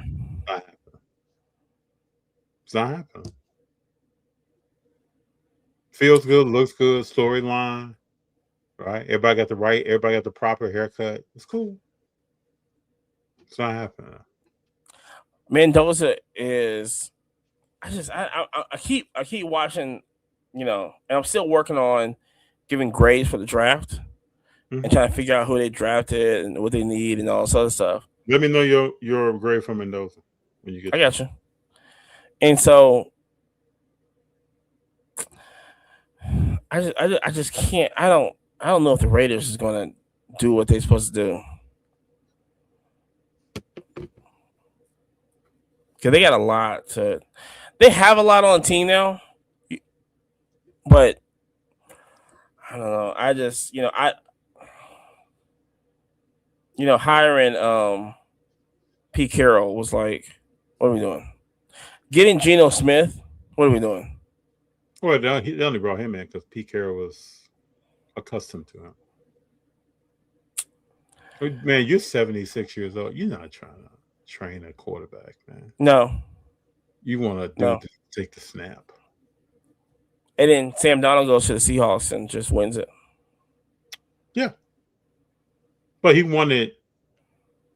didn't have to do a great defense. He had great offensive weapons around him. He had a great running back that shined. There was a two running back system. One guy got hurt, and the other stepped up. Walker may not ever have a season like that again in his career. He's always going to be a Super Bowl MVP. He'll be somewhere signing an autograph, taking a picture with a kid. Well, I think he's on a better team that's going to really utilize him a lot. Yeah, but there have been a lot of guys who have come out of nowhere and done something and then went back to nowhere. We'll see who he is. But he's always going to be a Super Bowl MVP. He always had a spectacular season. He's had a better season last year than most big names you can name that's in the Hall of Fame. You're right. None of them guys showed up the way he was hitting those holes in that Super Bowl. Oh, yeah. Bro, he gets all of my respect. I don't care if he never does it. Wait, that's like Edgerrin James said, the way he was toting that ball. Bro. Let me ask you a question. What's up? If the NFL gave you the power to take anybody out of the Hall of Fame, who are you taking out? You mean take out of the Hall of Fame? Like that yes. They should be Hall of Famer? Yes. They take him out. People that's in the Hall of Fame right now, who would you take out and go like, no, I think we made a mistake on this?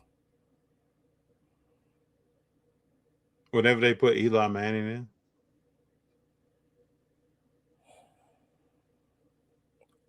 But who's currently in there? I'll take Troy Aikman out. Oh, he's going to be a Hall of Famer. I just can't take him out. I mean, what he did. I had to think on that. I'm trying to think. There's no players that just jump out to me that I've thought about before. I've thought about upper room and regular, but just take out. I have to think on that one. Okay. We can think on that one. But whenever Eli Manning goes in, And I still say if he's in, then the quarterback for the Raiders.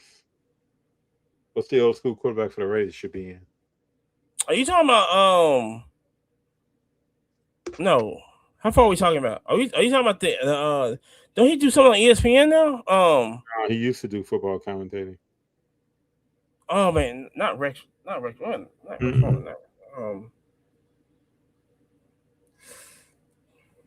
Yeah, because Jim Plunkett. If Eli Manning goes in, Jim Plunkett should automatically be put in same year. Same year, same time. Should be in the same ceremony, giving the same speech. Jim Plunkett's he's not in the Hall of Fame now? No. And if Eli Manning goes in, they better stop disrespecting that man. Oh, we got it. Oh, Plunkin? Yeah. Joe Namath's in. Joe Namath's in the Hall of Fame. Yeah, but so he's saying he will take Joe Namath out. Oh, K9 came out of nowhere. Is K9 a Pro Bowler? I thought he was. When was he in the Pro Bowl?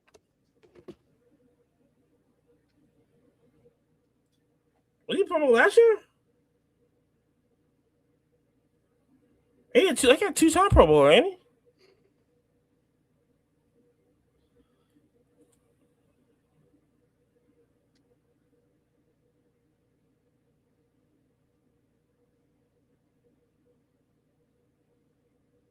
He has never been in a Pro Bowl, bro. Really? Hell no. Come on, man. Wow. It doesn't even matter. What he did in that season and what he did in that game to control the clock and take the pressure off Donner, it doesn't matter, man. Like I said, he had a better year than Cash. You could snatch out the Hall of Fame. Has never had that kind of year. No. Never had that kind of run. I always like Kenneth Walker. He's cool. I always like Kenneth Walker. I thought once you show up and you do certain things, man, everything else is gravy on the mashed potatoes. He's already cemented himself. That's like Otis Anderson back with the Giants. Well, how he was running in that Super Bowl and in that playoff run, doesn't matter. He's not a Hall of Famer. He's not going to be a Hall of Famer. It doesn't matter. I think him being on Kansas City now. I hope. There's no guarantee. Yeah, I think he got 3-4 more years. Who's his quarterback? Well, Mahomes out there throwing today. Yeah, okay. He's not playing. Who's his quarterback? Oh, Justin Fields. Okay. There's a lot of pressure on Walker. There's a lot of Justin Fields. It's a good pickup in fantasy. For 4 games of the season. Still a good pickup in fantasy. There's a lot of pressure on Walker. I'm very curious what Justin Fields going to do. He might start. I don't know. It's going to be tough. I think they brought him in to start. Yeah, he's going to start. But what is he going to do? Let me get my Justin Fields cards out. What if he starts 0-4? Hold on, let me look at the schedule. Let me see. No, it doesn't matter who they play. It matters what he does when he takes the snap. We've seen him in Pittsburgh. We've seen him with the Jets. We've seen him in Chicago. We've seen him. He's an athlete. He's not really a quarterback.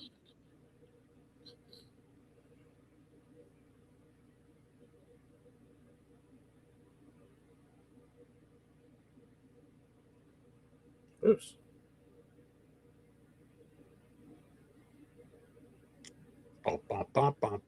Okay, so he has the precinct. Okay, so Denver's a loss. Indianapolis loss. Well, no, if Daniel Jones is back, Daniel Jones not could be. So that could be a win. So that's a win. That's the W. Miami's a W. Washington's a W. I mean, Las Vegas is a W. Bye. They come back. Chargers is a loss. Seattle's a loss. Denver's a loss. But then it's cool. Well, no, Patrick will be back. Patrick should be back on there. But yeah, I think Patrick's gonna be back what week? If they're not playoff bound, why would you play that guy? They should be. They should be playoff bound then. Because the only people they got to worry about is Titans, Indianapolis, Texans. Okay. I believe so, yeah. So they should be playoff bound. Yeah, I think they got a favorable schedule. Yeah, they got a favorable schedule over there with the Chiefs. So if you go to 3 different places and you're Sam Darnold. leaving with 6 plates. Sam Darnold. Let's say somebody came over your house, you had a cookout, Mm-hmm. and they're leaving with 6 plates. They had 2. They had 2. Yeah. They had 2. Yeah, too. When they were there, 2 full plates. Yeah, huge. And they're leaving with 6. Mm-hmm. They covered the top and the bottom of the plate with aluminum foil, so most of your aluminum foil's gone. All your leftovers. Thank you, Monty. They're walking out. You see them at your friend's house the next holiday. They ate 2. They walking out with 8 plates. They gonna wear out their welcome pretty soon, right? I don't. Okay, that's a little different. Is it? Because I encourage people to take food home when I cook out. Because I cook. You encourage 6 to 8 plates take home? I have. You had okay. Let me tell you how I barbecue. Okay, talk to me. I come with to-go boxes. Full plate. You can fill it up. I cook a lot. If I'm doing a cookout, like it's just a little different, right? It's a little different. If I have a cookout, I cook a lot of food. Okay. And I put the to-go boxes right there. Take them with bags. So in this scenario, Justin Fields is more than welcome at your house. Yeah. But when you go to Pittsburgh and you leave with 8 plates, you go to Chicago, you leave with 8 plates. Yeah. You go to the Jets, you leave with 6 plates. You better bring something to the table in KC. Well, listen, Chicago. I think Chicago's different. I think Chicago. I don't think you're left with that many places in Chicago. Because Chicago kind of like, well, we're not gonna really build around you. Did Pittsburgh give me any talent? Pittsburgh didn't have the offensive power, and they didn't have a line. Okay, that did not help them. What's the common denominator in this whole everywhere he goes? It's Justin Fields. I just listen. Was he on the Jets? Or am I tripping? No, he was there. So that's just like, I mean, I can't like. I think we're going to see who Justin Fields really is. Kansas City. You don't think we saw that already? No. You don't think we've seen enough to say he's an athlete, but he's not a quarterback? I believe 100% he's still a quarterback. Okay. We'll talk after Kansas City, and you're gonna say, we really didn't see he got. Dude, are you gonna have a football show? We talk everything, man. No. Like a extra, like I don't know, like on a Saturday or like a Sunday night or something like that. I can join your show and talk, but we can do that.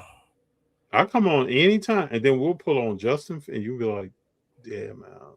We can play all the tapes. Wait till you see. I got some for this football season. I'm going in on content and shows. I'm with it. Yeah. You let me know anytime. We can talk ball anytime. It's actually my favorite. Some people think that I love talking basketball. That's football. I really enjoy football. It's always I really enjoy boxing. Oh, I didn't know that. Yeah, my brother was a professional boxer. Oh. Yes. Imani, I've been around a lot of different sports in different capacities. Like some people may say, well, how does that dude talk about? I've been around a lot of different sports in different capacities, man. Played ball. I've known a lot of basketball players. Uh-huh. My father used to play basketball in high school. My father was a basketball player, a running back, and was on the track team in high school. My father was the person who set me down when I was really young and was the first person to explain football to me. And then I learned more as I played. And I really learned a lot about football playing in college. He was the person who broke down how to watch basketball. What are you looking for? Who is a player, no matter what anybody is talking about? What does that player do on the court to show you who they are? No matter what the hype train says. Because what's so cool about sports, and I was telling Junior this the other day, is that in sports, you can't make somebody something they're not. Yep. They have to come out and show who they are. Like tonight, Wemby shot 20. Let me get this right. Wemby shot 26.7% from the field. Oh, he's tired. He's exhausted. He's tired. Yeah, he's tired. He is still feeling what he did in game 1. Yep, he's tired. And he only did that because he's playing 20-something minutes. So when you look at a guy, it could be him, it could be Luka, it could be Trae Young, it can be Anthony Edwards, it can be Ja, it can be Zion, Blake Griffith, it could be CP3. You can look at a player and you see certain things. And then you look at bona fide, rareness, and you see that. And you know what that is. But we like to make it something else. And it's really because of us. It's not because of the player. It's because of who we are as people. So we got to make this person. And it amazes me in the hobby how many people made the bad decision about a player and they're just going to stick by it. They'll argue you tooth and nail just because they were wrong 3 years ago to draft. Instead of just saying that guy didn't pan out, I'm moving on. I got another dude I'm looking at. But don't keep telling me about Trae Young. Oh. It's not going to happen. Oh. And I've seen this dude play in person. You can't be 165 pounds soaking wet and think you're going to make it in the NBA? Wemby going to win MVP next year. And so he's on the opposite side of Wemby. Like Wemby's body is fighting him. And that's really the story. And Trae Young's body is fighting him. I think Trae Young should start fighting Trae Young. And why do players say this dude nobody likes? And why do people look at Halliburton, even in the year he didn't play, and says he's overrated? But the average Joe walking around is like, they don't know what they're talking about. But this is what they do for a living. And they don't know.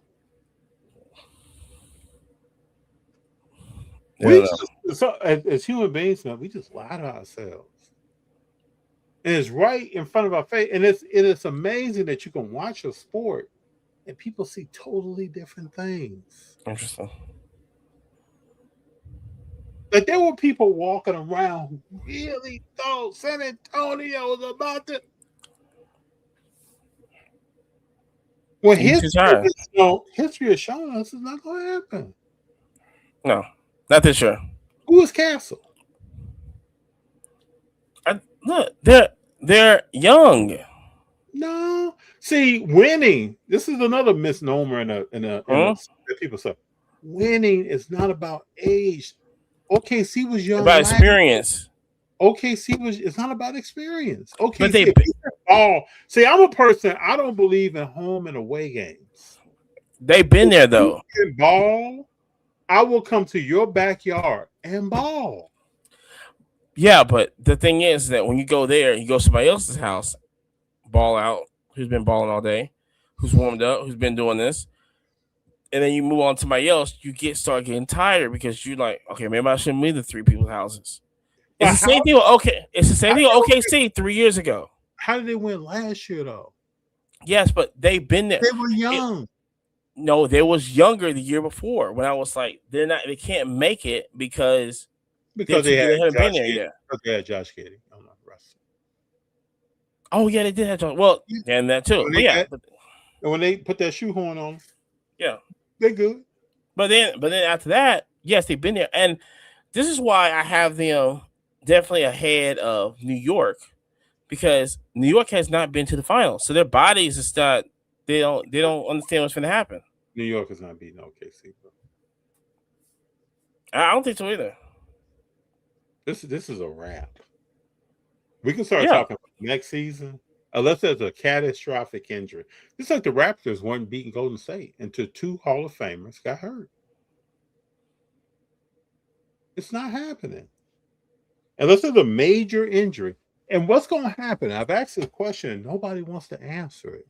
What's going to happen when Shea is back-to-back everything and he won without Jay Will this year and without a dominant big? What are people going to say? They're going to say the same thing. What excuses are going to be made? They're going to say the same thing. I had a person today that was hitting me up, and I said, why do you regurgitate to me what other people told you? Microphone. Why can't you just tell me what you think? When you talk to me about flopper this and flopper that, okay. But you're not talking about a dude who doesn't play defense and who led the league in free throws. And why is that? Why are you not bringing him up? He was on the cover of Men's Health and then left because he was hurt. Why is nobody bringing that up? The same way that it took Steph, it took everybody to realize who Steph was. No, but if you're on the hype train, it doesn't take people. People are saying who Luka is right now. It happens. No, why does that happen? Things don't just happen, though. Why does that happen?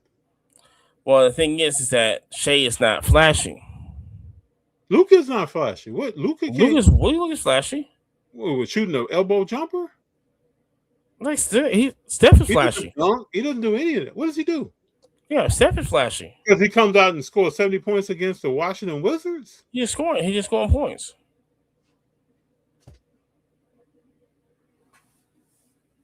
You score 70, you give up 40 on defensive end.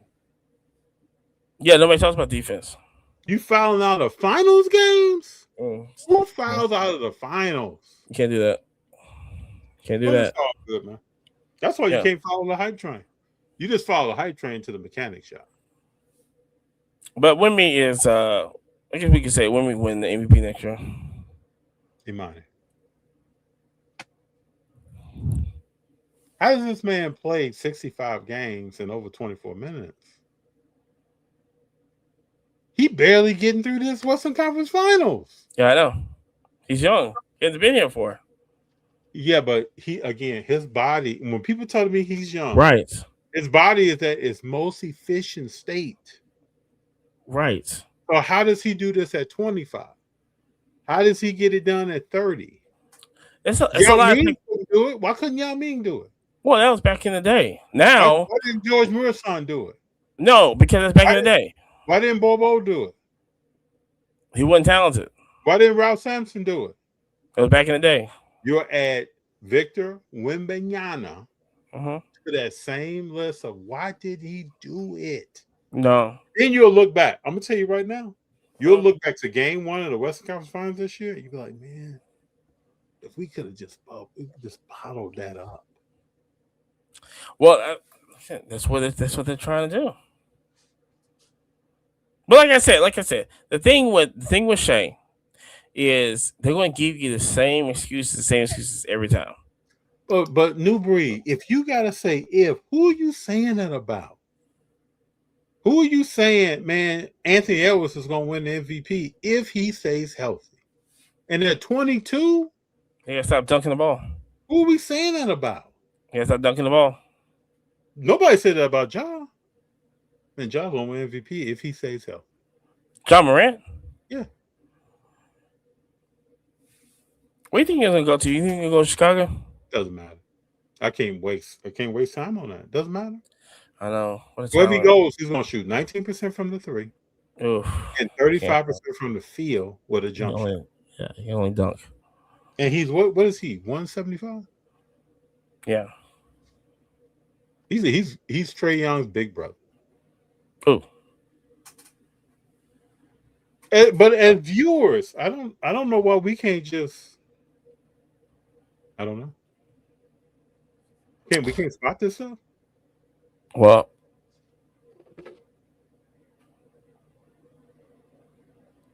who's coming out? Let's fast forward. Let's fast forward. AJ, Caleb out of North Carolina. Yeah. Are you talking about this year? Yeah. Let's start the hype train engine. Yeah. So AJ, Caleb, your boy from Duke's not coming out. Boozer. The kid from Arkansas. Yes. Yeah, Arkansas. Boozer is coming out. His brother's saying. Boozer's probably going to OKC. No, Boozer's not coming out. Yes, he is. His brother's saying. Yeah, yes, he is. Wait, huh? So his brother's not coming out. His brother's not coming out. The undersized one is not coming out. Oh, I thought the big one was coming out too. Yeah.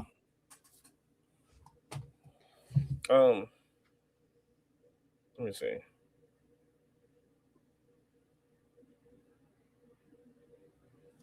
You know it's going to be hype train on these guys. I mean, of course. AJ wants to go to the Utah Jazz. And he'll do anything to go to the Utah Jazz. He doesn't want to go to the Washington Wizards. He doesn't want to play with AD.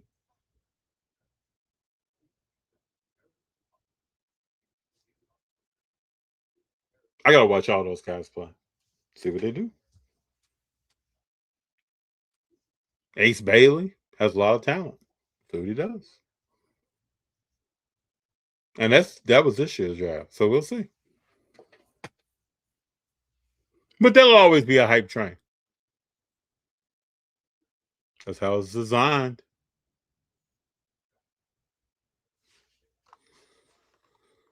Yeah.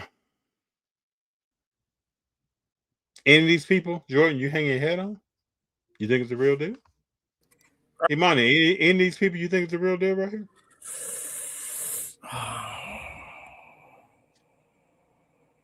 Acuff, undersized. DP has health issues that he won't really talk about. Williams got attitude problems and all that. Because DP is not from Creighton. So we can say that. Boozer might be the mainstay in this draft. Who did you say Williams has attitude problems? From Kansas? They have Kansas? Oh, that's DP from Kansas. Yeah. Oh, DP, yeah. I don't know what's wrong with him. Well, he's good. He said Creighton causes cramps. Yeah. So we'll see. No, I don't think anybody is to win like a title, to make a difference. We'll see, man. We shall see. The kid from Michigan can be a nice player. He can be. We just got to see how he's built. What's he doing in the NBA? He can be. We'll see. What's the Alabama player, man? Who's that? You talking about golly, I'm blanking.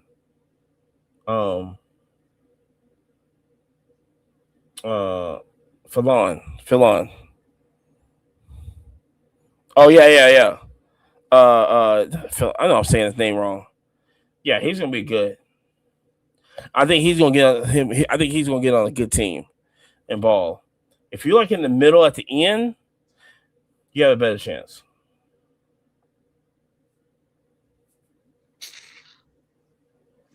Wild stuff, man. And then got a guy at Illinois. He's pretty good too. Yeah. On forward, 2 guard, something like that. His name is it Wagler? Wagler? He's Wagler. Yeah. The other guy must be too young. He must be saying, what's the NBA player's son that's at Illinois? former NBA player. That went to Illinois? Yeah, he was at Illinois in the tournament last year. Yeah, Wagner. Yeah, there you go. Let's see, not in the tournament last year. Yeah, Stojakovic. Oh, so Stojakovic just. Oh, his son. He's coming back. Oh, he can play. We'll see. There's a guy coming to Arizona this year. Caleb Downs, Huntsville, Alabama. He's coming. Remember that? What's He's going to Arizona. Caleb Downs. He's from Alabama. Yeah. Why didn't Alabama pick him up? We didn't have that much money.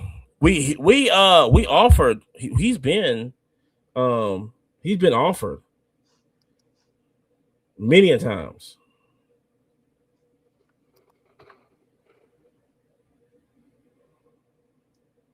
Any of y'all get sick of the hype train? Y'all get like, I gotta see it first. No, it's fun. Is it? Mm-hmm. What's fun about it? It's always fun to see if the knowledge that you have to predict somebody's achievements. Now, what if their prediction comes from zero game film being watched? Well, that's not. You're just guessing. Iman, do you know people watching game film? No, people ain't watching game film. They watch the game, but they're not watching game film. I don't even know people watching. Who's watching the game? You know people watching the game? Caleb Holt. My bad. Caleb Holt. That's the kid going to Arizona? Yeah, from Huntsville. When's the last time you've been at a show and someone said, "Hey man, let's go watch this game right quick"?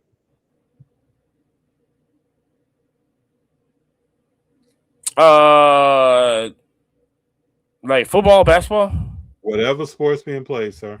Culture Collision. And who said? And people went and watched the game. Yeah. And well, I mean, and that's a regular for you. Yeah, because it's around the AFC NFC championship. I'm saying when you're at a show, yeah, it's the regular for someone to say, "Hey, let's go watch this game." Yeah, let's go watch this game. Do I make content for 2.5 years? No one said, I'm about to leave this show, man. You want to go watch this game? Really? No. I mean, it's a reason why I don't set up in the fall all the time. Okay. Even if you're at somebody's table and you say, "Have you seen that guy play?" They don't know what you're talking about. Really? Imani, I'm not making this up.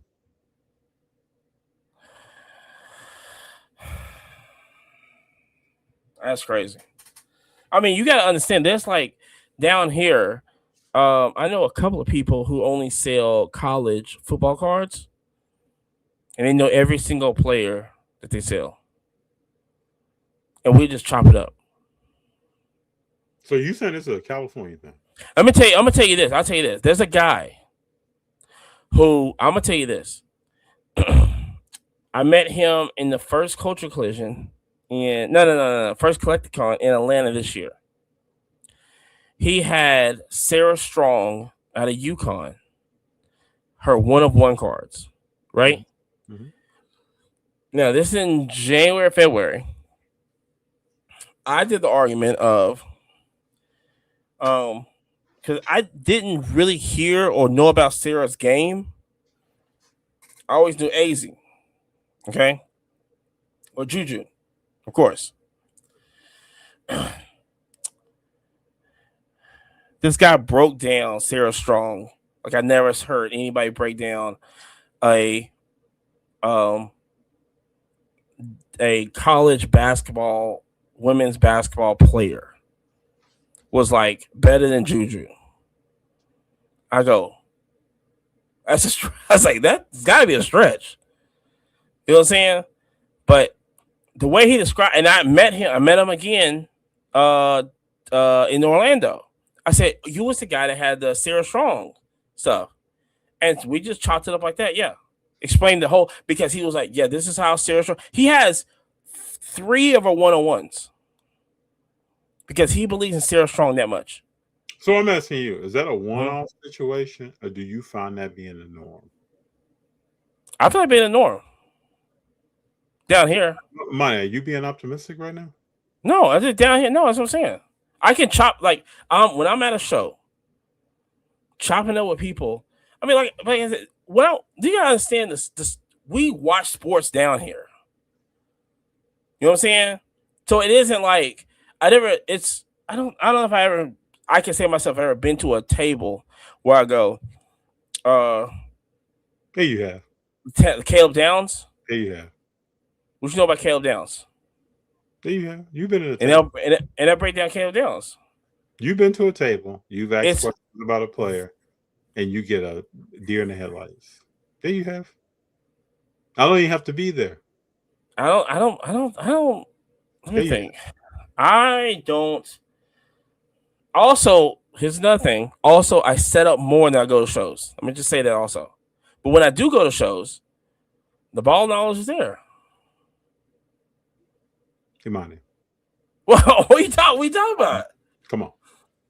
Like I said, I'm telling you the shows that, like I said, when I'm telling you that when I'm going up to tables and stuff, and we're chopping up by football, chopping up by basketball, who's this guy is, I'll go up and ask, okay, what do you think about so and so? Especially when I'm in college, when I go, what do you think about Cook at Missouri? What are we doing with it? Because I know a guy, he has some Cook cards. Mm-hmm. What do you think about Cook at Missouri? Or I'll go and say, hey, I need some Sam Levitt cards. Right? I need some Sam Levitt out of Arizona cards. And then they go, oh, you just getting him because he's going to LSU this year.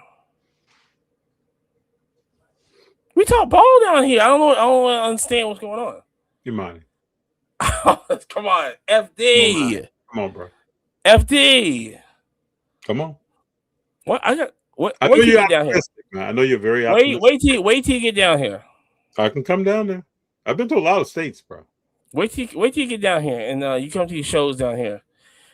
And be amazed with the ball knowledge, especially the South. You got to understand. To the national. Birmingham, Alabama is the number one. Have you experienced any of this at the national? I don't even know if I asked that now. I mean, this year you go. You should ask. I would say this. I would say no. Table with some high end. I would say this. I would say F1. I ran into that with F1. This is beyond F1. I ran into that with F1. If I gave you a poll question and I said, do most people that you talk to in the hobby at a show, do they actually watch the sport they're selling? What would your answer be? Yes. No. My answer would be no. I can't. Like I said, when a Culture Collision, AFC, NFC Championship happens, hold on. First of all, you gotta understand. That happens on a Sunday. That happens on a Sunday. Every year it happens on a Sunday. NFC, AFC Championship. They roll a TV inside while we're packing up. And everybody's watching the game. We're watching because I remember Yavos, because that's when it was the year it was Jalen Daniels' rookie year when he went to the when he went forward. Prime example, Jaden Daniels. Yeah. What's gonna happen with that? I don't like how they drafted this year. They got nothing to do with the draft, bro. It has everything. You know me. I go off drafts. Has something to do with who's taking that snap. I go off drafts. Who's taking that snap? I don't think they give him protection. Oh, they're giving him protection. I like Jalen. No, I like Jalen. I like Jalen Daniels a lot. Who is he going to be? What's his ceiling? What is he banging his head on? Who would you compare him to in the history of football that you watched? Man, he has RG3. RG3 was a beast first year until he got hurt. Then by year 3 or 4. But the thing is that they got to stop running him. Number one. Oh, he has to stop running. No, he's not. Even when he was at LSU, he never was that running type quarterback. When he was at Arizona State, he was never that. When he was with Ayuk over there, He was always pass first. Why is he running now? Coach. I don't think the coach showed him to run. Coach running and run. To coach. We'll see. I'm excited. I think he can do things, but they're just not drafting well. I don't like it. There's 2 years they butchered the draft. The way I'm looking at right now, I don't like. It's called magic up, man. That's it. Magic gives some insight. It's the same. It's the same thing with the Patriots. The Patriots draft extremely well this year. Mm-hmm. I think they hit everything they need. And this is going. What about their quarterback? I like May. I like May a lot. I think he's the perfect fit for Patriots, and the Patriots know that they have the easiest path to the playoffs. He's in the same boat as Mendoza. No, he's way better. No, he's better than Mendoza. I put him over a level of Mendoza. Okay. Mendoza, the great thing about Mendoza is that he has an arm. He got trouble with the arm. He has a monster arm. Mm-hmm. Okay? Monster arm. Is he a generational talent? Generational, like, oh my goodness, like, who's a generation? Like Cam Newton? No. Okay.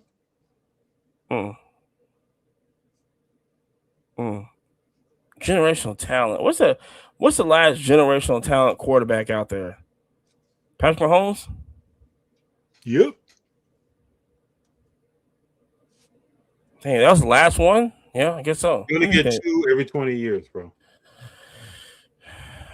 Cam and every 20. That's so we got do we get our 20? We got our 2 yet? Cam and Patrick Mahomes? I don't know if I would call Cam Newton a generational talent. He may have had generational potential. As coming in. But see, that's a hype train, bro. I'm never going to get a ticket and get on board the hype train. Who, Cam Newton? It's not going to happen. Anyone. Josh Allen is not a generational talent. No, he's not. No, he's not generational talent. No, not even close. No. He will sell you tickets to the hype train. And this is listen. I'm gonna say this. But let me ask you this though: how do you sell cards if you only got 2 every 20? You can't. It's very hard to. Like, I gotta know. No, it's impossible. You can't.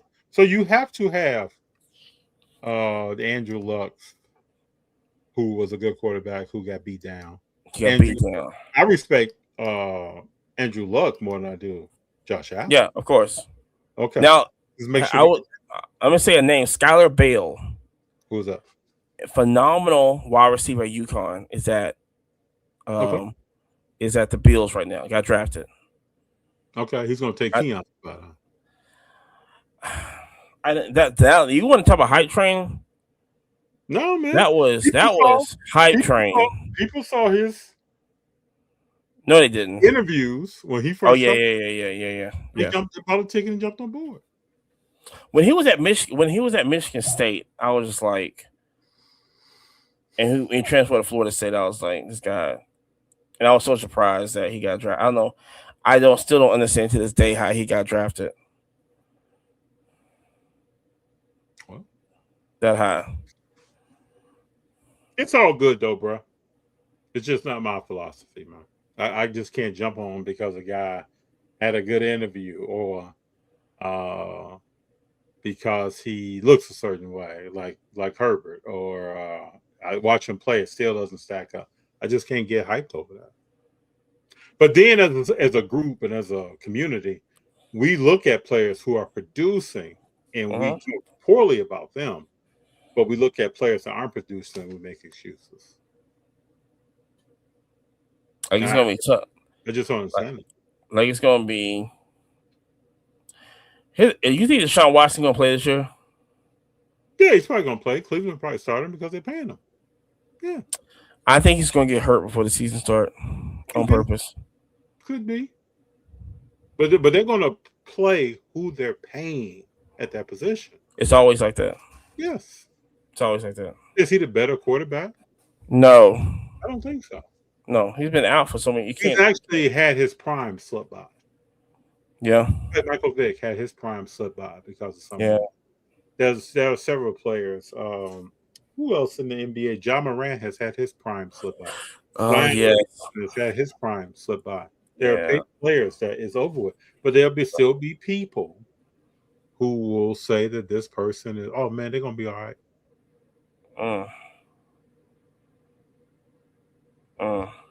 Yeah. This is just how it goes, man. I just can't sit back and watch it. It's almost like TV, and it's almost like a reality TV show. What people are talking about, sometimes I look and like, Yeah, like I said, you gotta come down to the South when when I come to the South, I'm gonna go with you. I'm gonna walk up to 5 tables. okay. Imani, you're gonna be with me. I'm right there. And I'm gonna walk through the table and I'm just gonna look at you. We have all types of conversations about ball. Because I'm not a person who's only been in one state, man. You gotta understand that, and people gotta understand this, is that this is the South. It's faith, football, family. Down here. Okay. So we know ball. Birmingham, Alabama is the number one media in sports. That has nothing to do with a show inside the walls. We know ball. I can see Cali not knowing ball. This ain't got nothing to do with Cali. I've been to most states in Cali. Well, yes, but I can definitely see. I don't know. I don't know. Like I said, because I have to spark a conversation with people. What do you mean by you got to? Because even the thing is, because I don't know. Maybe I'm doing that because to see if they know they're selling. I don't know. Sure, just know when anybody talks to me about age, you're just talking to yourself. Age doesn't mean anything. Yeah, he played at Florida State, but he started at Michigan State.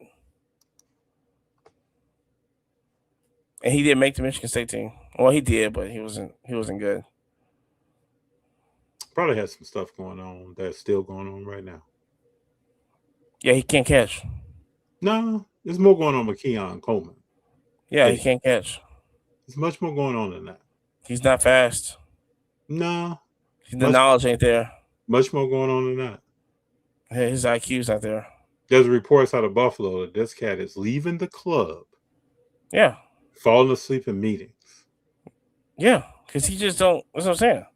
He's been doing that since Michigan. Yeah, he's been doing that since Michigan State. That's why he can't catch. This is why he's slow. This is the same stuff. What's the kid that came out in basketball that went to Memphis and Penny Hardaway asked him to leave? Oh, is it Mikey Williams? Imani Bates. Oh, Imani Bates. That's right. Yeah. Same stuff. That's it has nothing to do with his basketball ability. That was rough. But Keon, like I said, Keon Coleman's never been good though. He could probably really play basketball. Yeah, he's never been that guy. I understand. Shout out to Keon Coleman. Shout out to Florida State. You might look for a new coach next year. I don't make this stuff up, man. This is just what goes down. I'm gonna tell you this. I'll tell you this. How much college football do you watch? Enough to be deadly. Love that.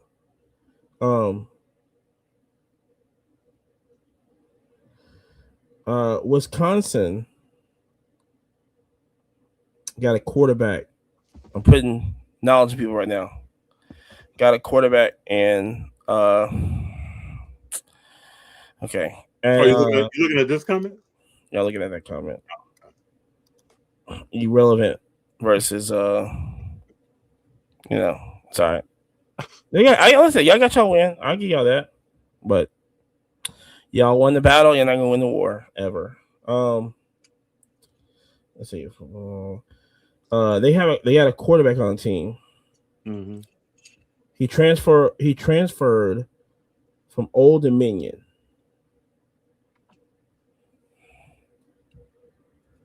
From Old Dominion University. Transfer Old Dominion. Yeah, I'm gonna get this thing real quick. They got a great looking campus. Old Dominion is very nice. Let's see. Yeah, is that any? I need Detroit. There's Detroit. And when he went to Wisconsin, I go, Wisconsin knows what they're doing now. Say when he went to Wisconsin, what happened now? They know what I felt like they know what they was doing. Let me see. Is it? No, it's not him. And they got a big body quarterback in there. It must be this right here.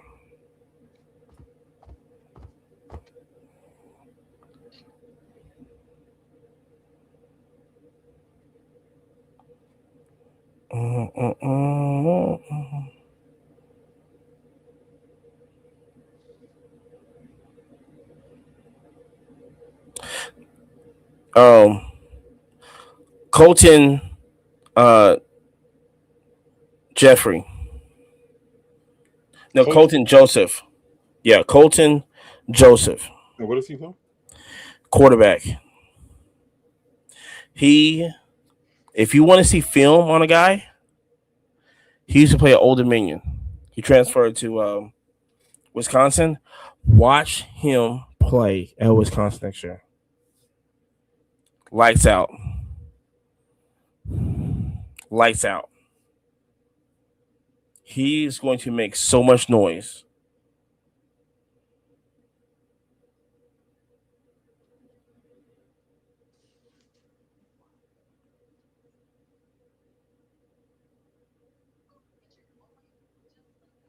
I think he's 6'2", 212. Thick. He could throw a rock.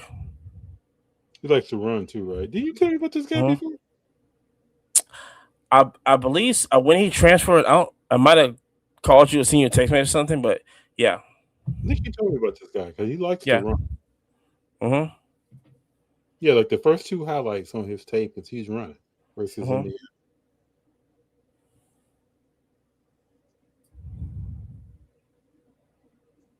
Yeah, this guy likes to run. Wisconsin's changing. They made some transfers in. I was like, you kind of see a school that gets it, and they're putting money into this. Wisconsin, I'm trying to tell you, now listen, I'll be the last person to give Wisconsin anything credit. I get Florida State credit if I give Wisconsin credit, but Florida State is going to go underneath. So they're going to get rid of the football program. Who's going to? Florida State. They've been spending too much money. They can't sustain it. I think they're in debt right now. Wisconsin is a running back school. That's why Russell Wilson is so well.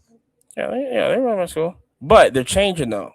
They're making this is like to kind of start with it. Like when I see Texas Tech 2-3 years ago going, yeah, we're gonna be committed to the NIL. This is what we're gonna do.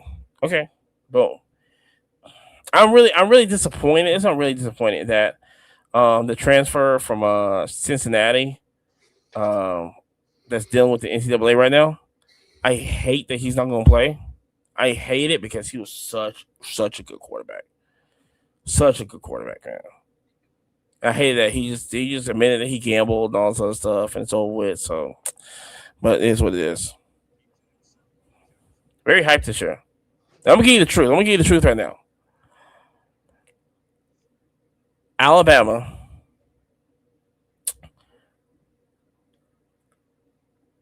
such a great team this year. Hey, man, you told me this last year. We're lacking quarterback experience. It's the only thing. What about Penix? He's Derrick Rose. Oh, so you're saying he's done?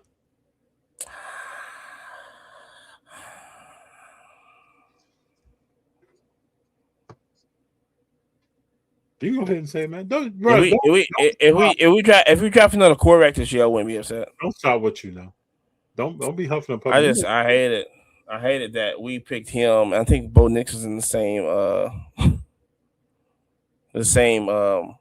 class. I think it was on the same draft. The thing was, they drafted my man, and they knew he had knee surgery. They knew he had multiple knee surgeries. So what did you think was going to happen? They were supposed to sit him. That was the plan.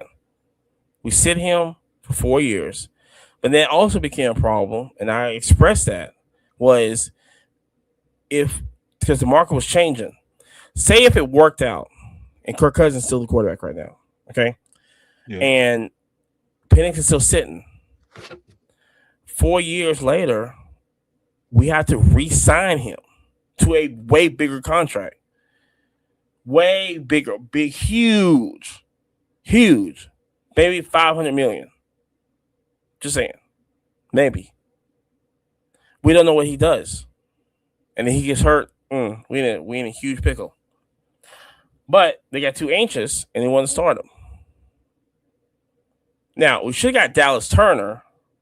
Then we don't have to deal with all the mess that Prince did. Hey, man, how many times you seen Michael at the theater? 12. I just went for my 4th time. Amazing, right? Every time I see it, there are more people dancing in the theater.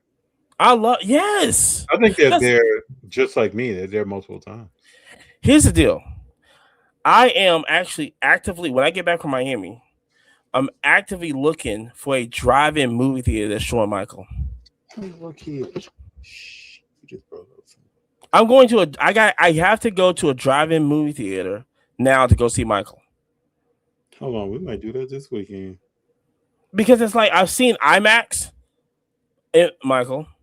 I've seen VIP digital Michael, which is so crazy because we actually, as a city in Huntsville, Alabama, the greatest city on the planet, is that they took it out of the VIP theater in the digital surround sound and stuff like that. They took it out of that theater.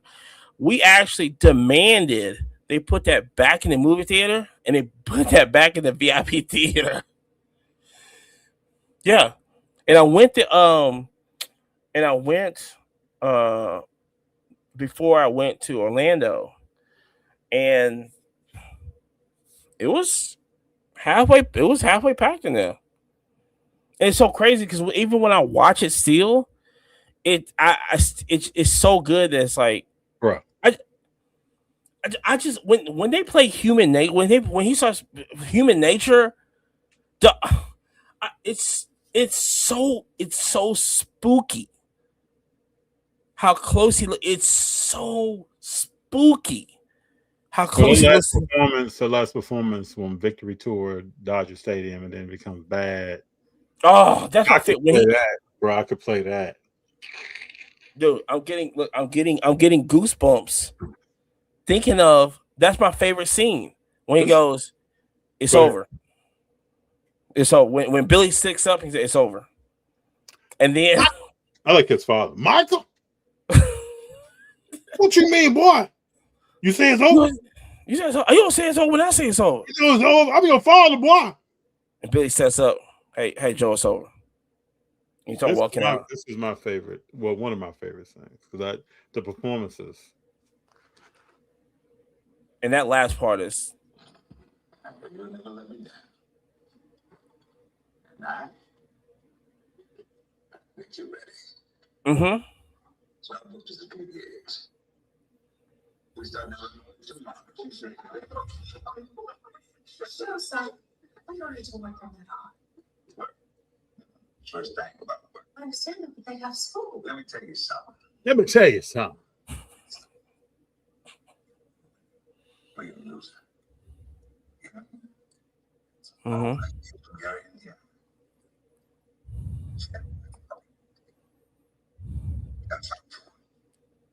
Y'all want to work with still the rest of you? No, sir. No, sir. Mm-hmm. Slow down. I don't know if I want this. This is your y'all want to fight for it? Yes. Mm-hmm. Y'all willing to fight for it? I want you to reach out like that. Mm-hmm. Joe, baby. Nobody said Michael like my man in that movie. Michael. Yeah. You can be Tito, you can be Jermaine, you can be whoever, but when he get to Michael, Michael.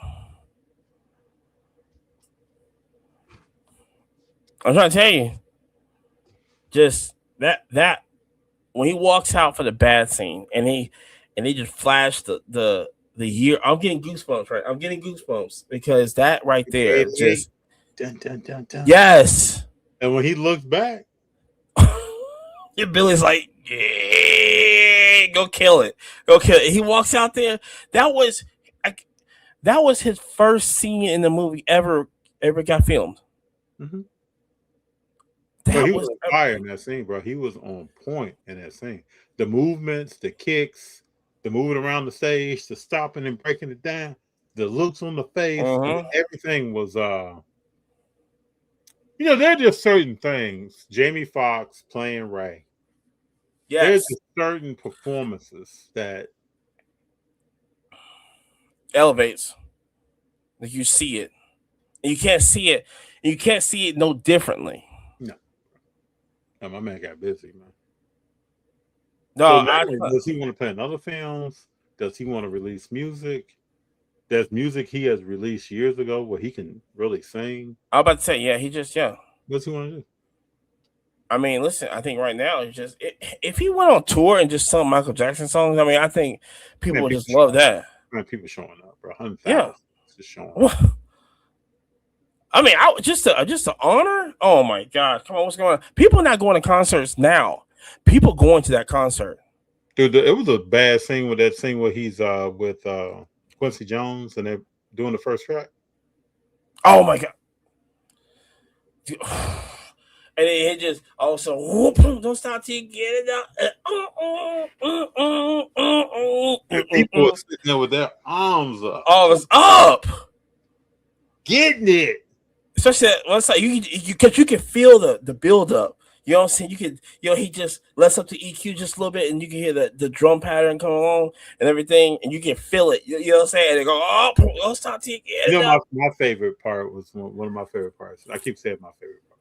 One of my favorite parts, and he was like, I'm gonna look him eye to eye. And I'm just gonna tell him, this is my life. My pain. Yeah. Then he finally got Joe. So look at him on the side of that stage. We'll let y'all know tonight. Been 20 years. We done after this. Joe, mouth wide open. Yeah. Did you know that's how Robert Kraft got the New England Patriots? How?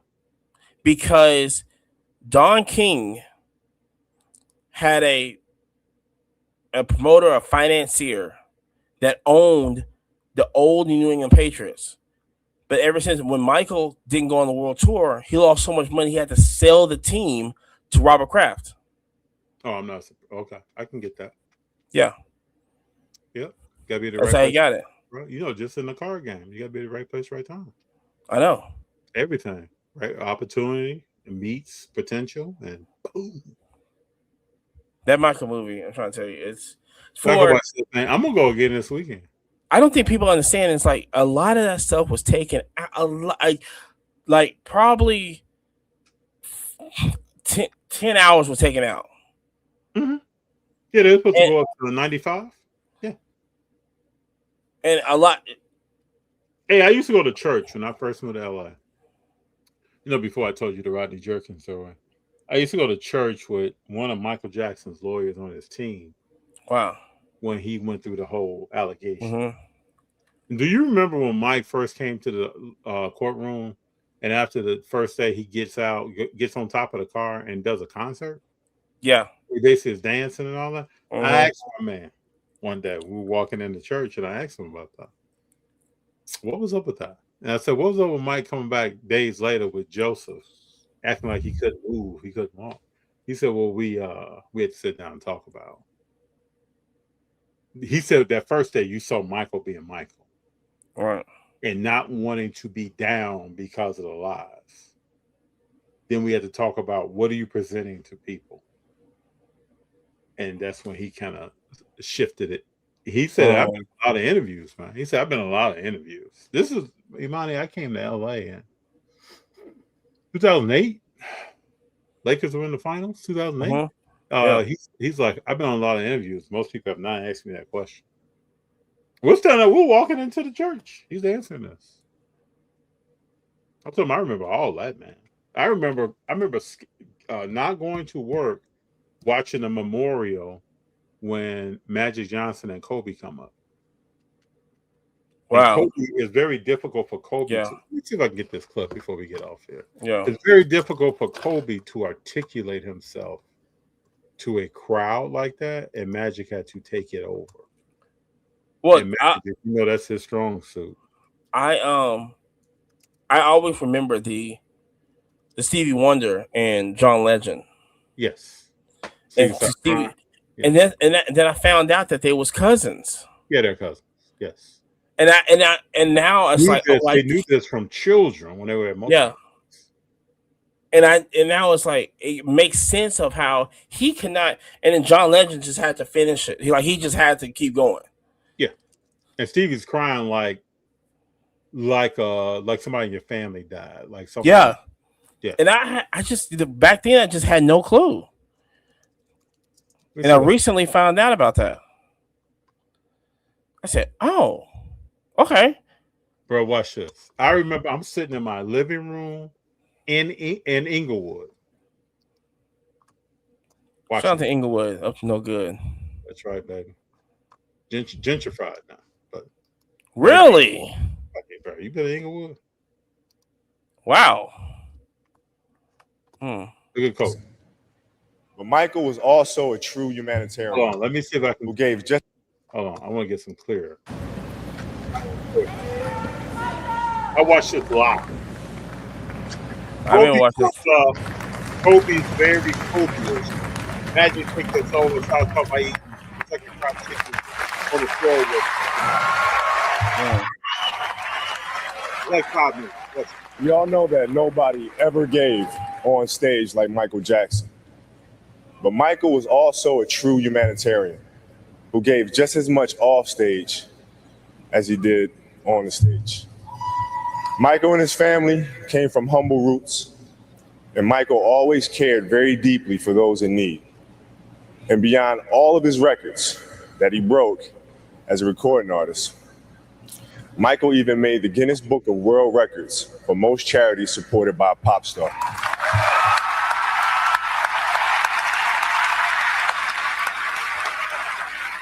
Because he gave so much to do so many of us for so long, Michael Jackson will be with us forever. Watch the story that Magic Johnson did. I met Jackie Jackson about 30 years ago, and he was a season ticket holder for the Lakers, as well as his brother Marlon.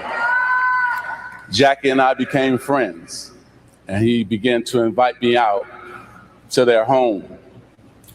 Then I got to know the brothers and the sisters and his incredible mother and father. We loved to play with firecrackers and just have fun. And Barry, just like you lost to the Jacksons in softball, so did I. And we had some incredible times together. Then Jackie invited me to go on tour with the brothers. And then I got to see the genius of Michael Jackson. He was so incredible. He always had command of not only the band, his brothers, but also the audience. I truly believe that Michael made me a better point guard and basketball player as I watched him be so great and be the greatest entertainer ever. From there, Michael called me one day and said, I want to talk to you about being in a video, Remember the Time.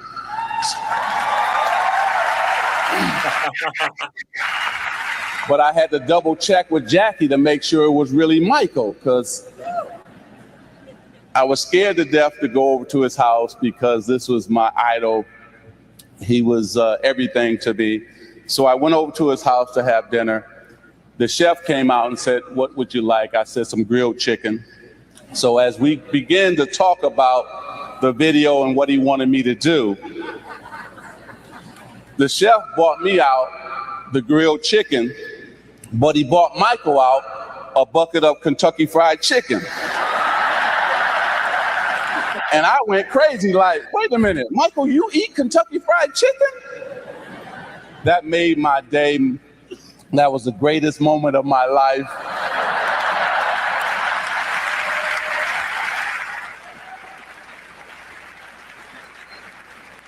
We had such a good time sitting on the floor, eating that bucket of Kentucky Fried Chicken.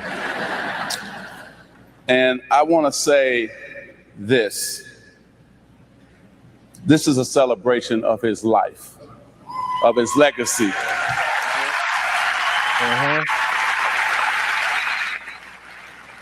I want to thank Michael for opening up so many doors for African Americans to be on daytime shows, late night shows. He allowed Kobe and I to have our jerseys in people's homes across the world because he was already there. And he opened all those doors for us. His 3 children will have the most incredible grandmother that God has put on this earth to take care of them.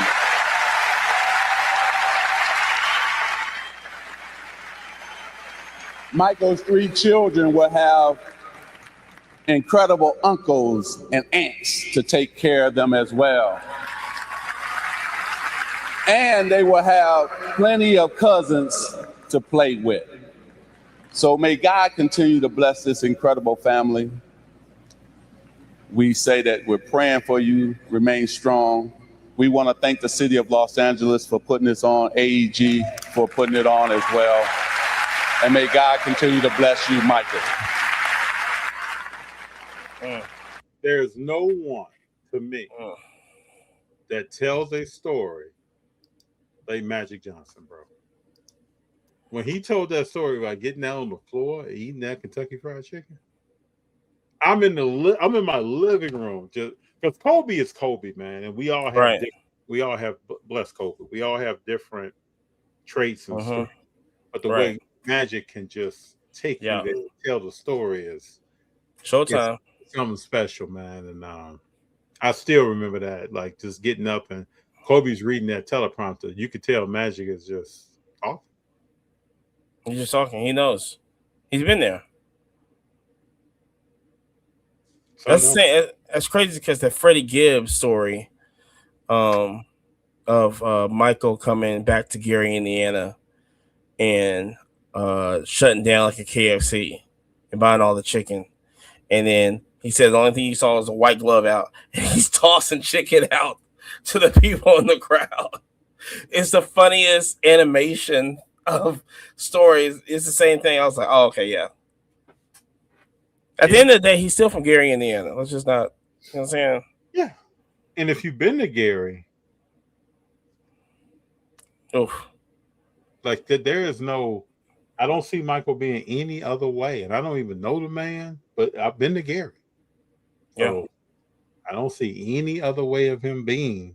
It would shock me if he was, you can go all around the world. Right?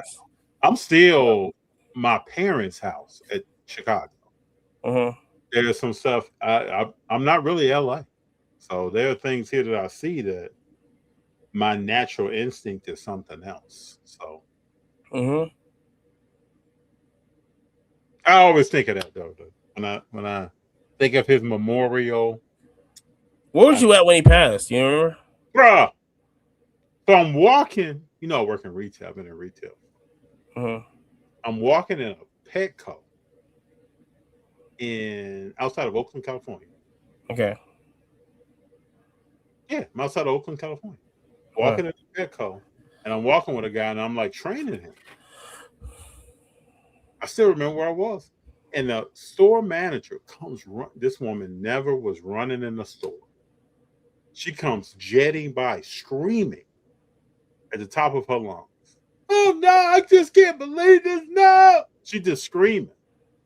And I'm like, what? I remember I was by a stack of like cat food. Yeah. And I'm looking at my hand on it, and I'm like, what's going on? and she said Michael Jackson died. Imani, Yeah. my workday was over at that point. At, Yeah. at the point she uttered that, I was like, "What?" I started sounding off. There's no way. What are you talking about? I started checking phone. What are you talking about? She's still running and talking. She was talking to people up front, talking to customers. And then she came back by and started giving me details. I started checking my phone. I see the video of them wheeling him out Wow. on the gurney, putting him in the car. And I'm like, whole day shot. Wow. And the guy I was with was younger. So he just remembered Mike's allegations. He was asking me, like, why are you so, we were in the car later. He's like, so why are you so, like, why are you reacting like that? I was like, dude, you talking about Michael Jackson, bro? What you talking about? And he was still like, well, all I know is court case and that he did, and I don't know anything else.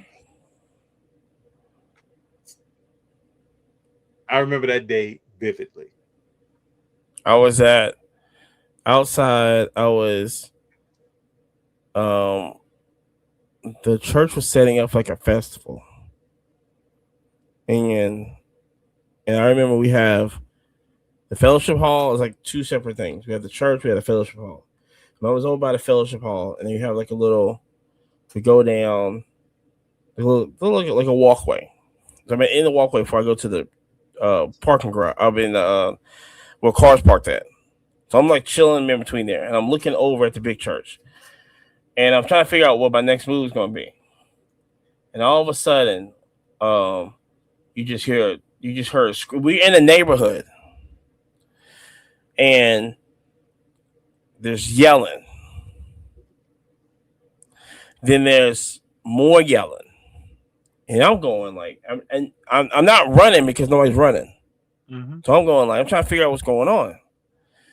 Somebody comes out the fellowship hall, which is about, I'm still on the little walkway. Mm-hmm. She come crying. Michael, oh my gosh, Michael died. Michael, what's going on? What? What's going on? And she just leaves, right? I just heard Michael died. I'm like, I don't think Michael goes to this church. I'm not sure what's going on. And then you can see from where the church is at, you can see people. She's one lady, one of the mothers came out the church, just over the rail, bawling, right? And I go over there. Michael Jackson died, and I go, what? Now we were sent to a festival, so we had like, we was doing like amplifiers and, you know what I'm saying, getting all the sound and stuff correct. When I tell you, literally in less than 2 minutes, we turned all the music on to Michael Jackson. We had 3 blocks of the neighborhood come over. We called one of the deacons, was like, bring some food over. We finna party, and we partied all night long. Just listen to Michael Jackson. It was so crazy. I remember that. Yeah. I'm glad that you had that. That is it's special, man. Yeah, it's special. Special person. I mean, I never forget it. The day I was sitting and heard about Kobe, or, you know, the day I was sitting and heard about Prince. These are different folks, man. I'm gonna tell you about Kobe. My son was playing baseball. He went to one of his baseball friends had a party at the jumping trampoline park. I was talking to a female. This is the weirdest thing.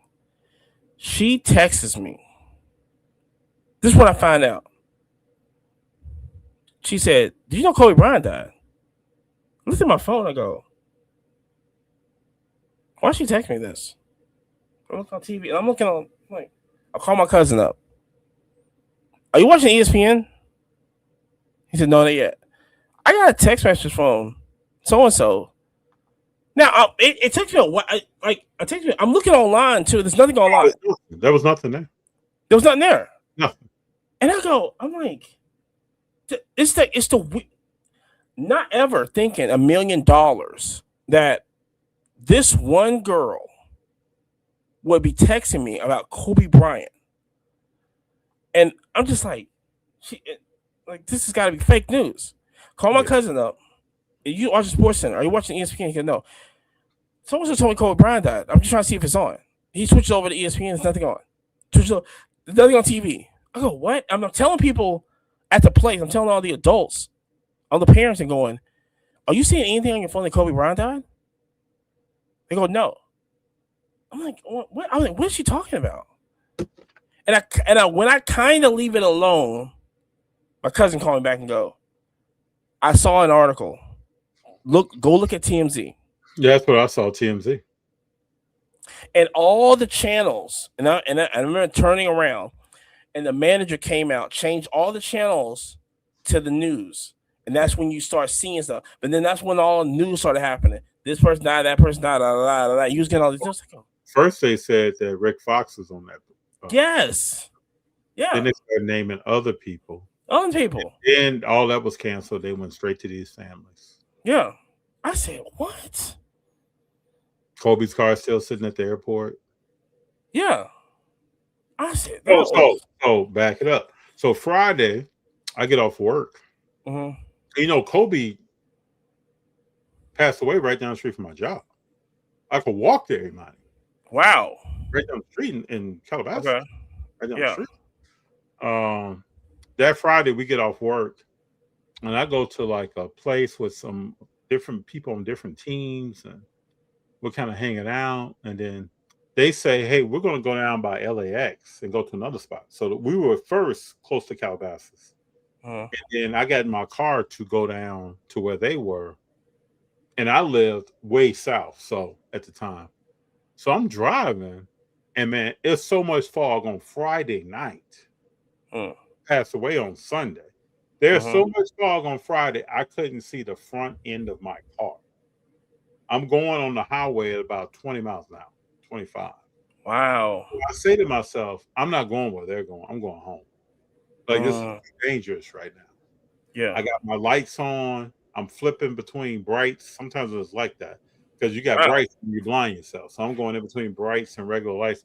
I make it home. The next day, I tell April about how foggy it was. That Saturday, I started going somewhere at about 6 o'clock, closer to where I live. The fog is still there. And I'm like, man, I'm glad I'm not. I go that night, I'm telling her, like, I'm glad I'm not going anywhere tonight because the fog is still crazy. And Sunday, he passes away. I'm sitting, it's about, I don't know, 11, 10 o'clock. Yeah, about right. Well, I'm sitting watching TV, and I was about to go out, still remember this, and comp shop some stores that I wanted to do at the time. And this thing hits my phone on TMZ about him passing away. And I say something to April, and then I'm searching, you know, ESPN and searching. And I don't see anything. Nothing. Yeah. Nothing for probably about 20-some minutes. Nothing. Yeah. Yeah. It felt like an hour. Yeah. And then stuff started popping up about who was with him and Rick Fox and people had already declared Rick Fox had passed. Like, people were already talking about it. And then they figured out it wasn't him, and they started checking the logs because every aircraft takes off. They have logs. Right. So this started becoming, man, I never left the house that day. I'm just sitting there. Like, I can't believe this. Wow, yeah. You're looking at Michael Jackson. I'm the same age when this dude passed away. Wow. Young man, it's not that old. Yeah. Wow, yeah. What he had probably put his body through and what was going on at the time, the later we found out. You know, it's a lot. But yeah, man, I mean, you know, these things. Yeah. It's like when did you find out this, and when did you? I bumped into some people a couple of weeks ago at an event that I hadn't seen in 6 years at work, and I was explaining 6 or 7 years, 6 years, and I was explaining when they shut down the office, and they were like, "You remember the date?" I was like, "Yeah, I remember the date." Yeah, I remember the date. Oh yeah, it's about living out here, man. You better be living. That's why when we see greatness on the court and the field, we got to respect that thing, Imani. Exactly. You never know. You can be out here looking for make-believe.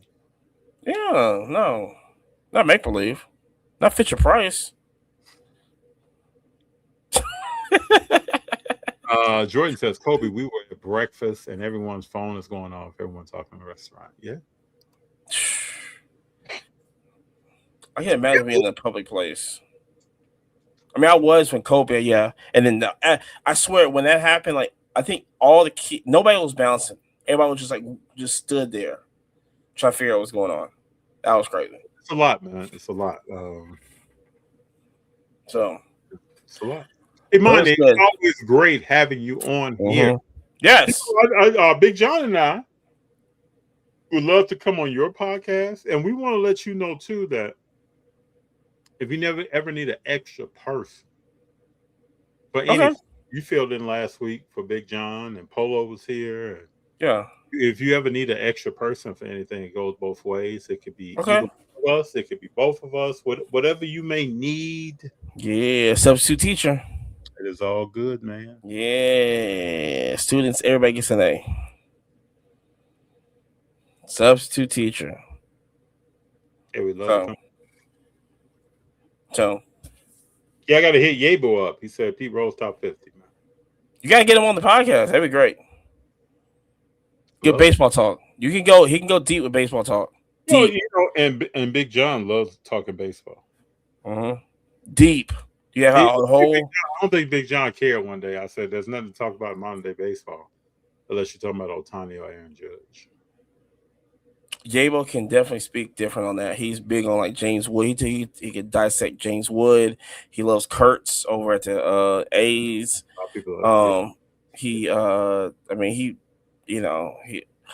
don't challenge it. I listen. Everything he has to say, that's gospel to me. Yeah, Yabo is very knowledgeable. Same thing with Jerry with Pokemon. It's gospel. Yeah, send Jerry that picture. I will. Jerry told me, he said, I was at a show in Georgia. He says, pick up these cards right here. He said, everyone that you see, pick up the set. So I think I'm like 25 set deep, right? Just buying. Send every single one, not all of them, but 98% of them to PSA. They have shot up in value overnight. Well, I wouldn't question anything Jerry's talking about when it comes to Pokemon. Yeah. It's crazy. I just go listen to it. Anything that's hot, I listen to it, I find it, and go. So, but it's great, though. I got to edit the show. The show will be out in 4 hours. When are you getting sleep, man? Go to sleep. I'm sleeping. When I get to Miami, I got to go to Miami on Thursday. Got to fly to Miami on Thursday. I'll probably sleep there on the beach. Do you sleeping on the beach, bro? Yeah, I'm going to drink a virgin pina colada, and I'm going to enjoy myself. And then I want to go to a car. Hopefully I get in touch with this guy, and I can go to a card show that Saturday. Because I finally got one of my PSAs finally got delivered. It's like I got 70 new inventory. So I'll be just chilling. Man on the move. I'll try. Trying to be like you. I'm just a cheaper version of you. No, I'm not really on the move, man. You be on the move. What are you talking about? We rolling. Right? Right? Right? I think that's when you're rolling, you're on the move. You know what I'm saying? It's not we standing still with FD. It's not we sitting down with FD. No, that was a rolling. What's the play and what's the flavor back in the day? And rolling. Because everything is in constant movement. Yeah. Yeah. I asked Big John a question today, and I'll ask it again here with you. Okay. This was before we got on. We were on the phone. We know about Kareem. We talk about Kobe. Mm-hmm. Talk about Jordan. We know who Dominique was. We know Clyde Drexler. We know Charles Barkley. Karl Malone. I can keep naming. We know Oscar Robertson. We know Jerry West. We know Wilt. Whenever someone approaches that realm of basketball, let's just look at basketball. We don't want them to come in the room. I beg to differ. Do you? I think we welcome that, but I think it's very and you know what? I'm gonna tell you this. I think we let people in that realm too early, too soon. No. I'm talking about bona fide, bro. I'm not talking about hype train. I'm talking about put the work in. Oh, you yield the results. I think they really have. Yeah, I mean, I think they have. I mean, that's the same way with Steph. It took me a while to really acknowledge Steph. Why though? Because I think it's a thing of that you don't really know if this is just smoke and mirrors or it's just the real thing. When that ball is going in that hoop, and then Klay Thompson's over there putting that ball in that hoop. I know, it was crazy. But nobody gave him any. I was looking back the other day when Durant came over. They swept everyone, and then just swept one series and went on vacation. Everybody hated Golden State.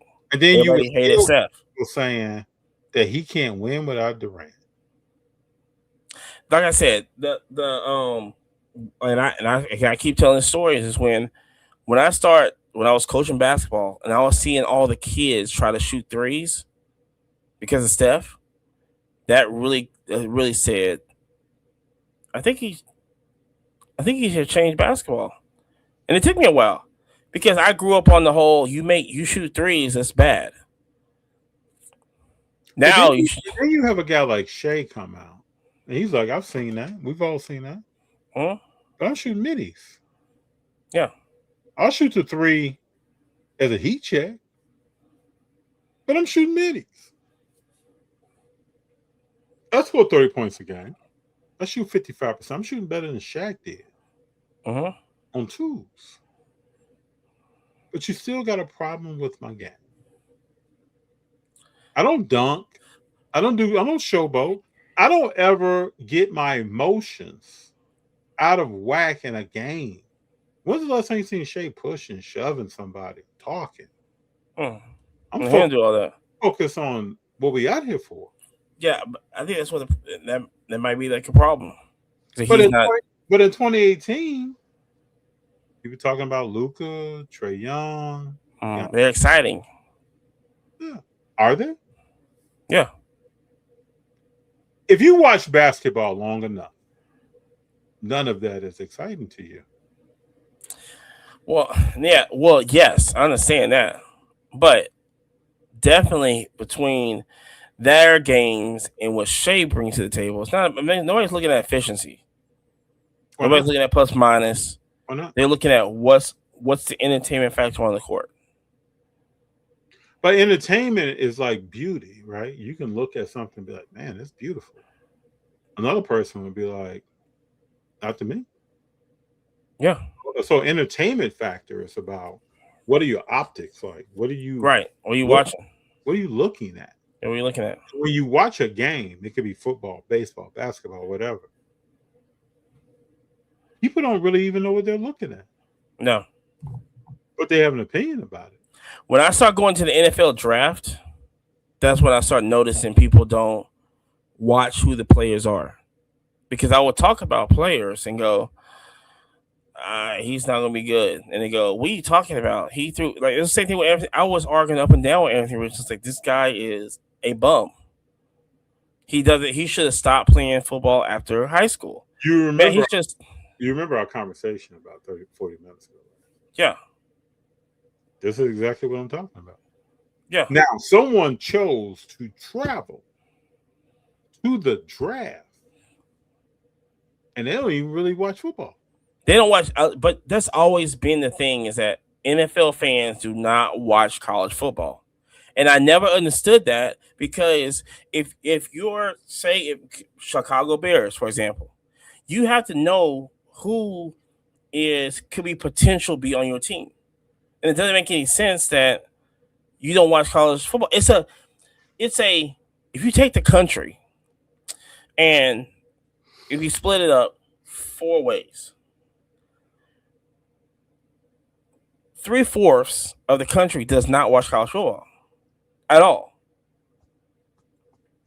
Like, I cannot have college football conversations in New York or LA.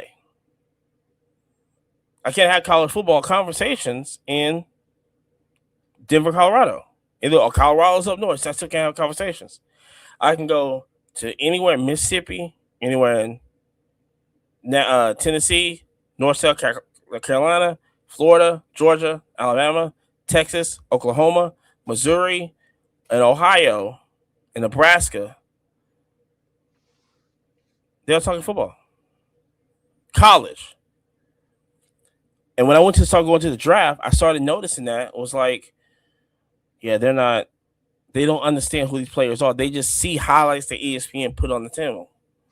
So I get excited on what ESPN shows, but yet I don't know. Let's say, when I was criticizing Caleb Williams, I go, he can't throw the cover receivers. And we saw that when he played Colorado. They was putting BTA to Colorado. The problem was when Colorado started covering players, they almost came back and won that game. Look at this. Now, Monty, that's some weak shit, bro. That's AI. That's not AI. That's Allen Iverson, man. That's the AI. You know this is weak, right? He's tired. He ready to go to sleep. Leave him alone, man. He'll win MVP next year. It don't really matter. So, where he talked to the media, man. Is this what's the little phrase he likes to use? What's the little phrase? You know what I'm talking about. I'm blanking. Chat. What's the little phrase that Wemby uses all the time? Man, Chat. It's gonna come I can't think of it. He doesn't say appropriate basketball. He says something else. It's something basketball. What's his little phrase? Chat. What's the I can't think of it right now. It's too late over here.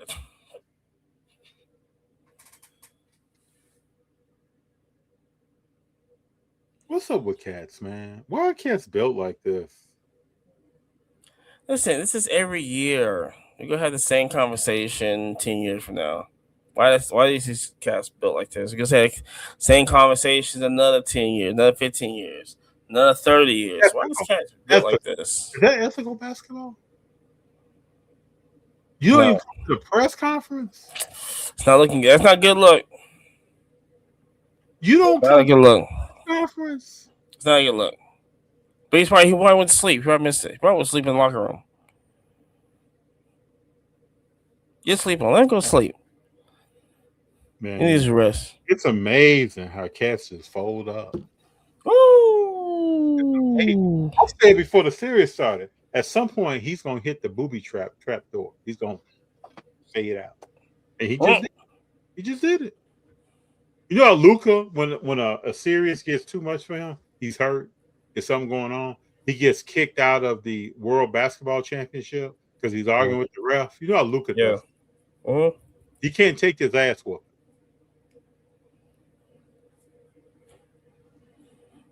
Trying to look. Shout out to women, man. You're just tired, man. Everybody go to sleep. That's it. Is it ethical though? It don't look good. I say that it does not look good. And you're 22, and this is how you get down. You represent a whole nother part of the world. You were crying at the Olympics. You were crying in a regular season game. Now you just walk away. Ooh, not a good look. That was fun. I had to read that twice. It was fun though. Imani, it's a pleasure always having you, man. Yes. Shout out. Hope you have a good night. Hope you have a safe trip to Miami. It's gonna be fun. Don't have too much fun, man. What are you gonna do in Miami? What do you do to have fun on these trips? So when I right when I got done with my meetings, it's very easy to just go to the beach and just chill out and lay out, just go to a restaurant right there and just kind of relax and have a virgin mojito. And just chill and just relax, put your feet up. Just enjoy. You gonna be on Ocean Drive? Where you at? Of course. Love Ocean Drive. That's my spot. That's my spot right there. I gotta handle some business out in Deerfield. And so once I get done with all that, go see my family down there. See a couple of friends I haven't seen in a while. And just hang out, kick out. Gotta go to American Social. Love American Social right there in Brickell, right there on the water. What is American Social? American Social is a restaurant. So really good food. First time I ever had an egg on a burger was American Social. It's really good. What kind of burger? Egg on a burger. I've never had that. It is really good. You mean like sunny side up, running everywhere? Sunny side running. Yeah, I've never. So good. I can't believe it. It's really good. You see how I described that? Sunny side up, running everywhere. You was like, yes, sir, right? Yes, right there. Because when you cut it, it just drips all over the place. Then you like sopping that up. Oh my gosh, it's so good. First time I ever had that was there. What's the weather gonna be like when you're there? Should be sunny, no rain. Let me see. What you told me.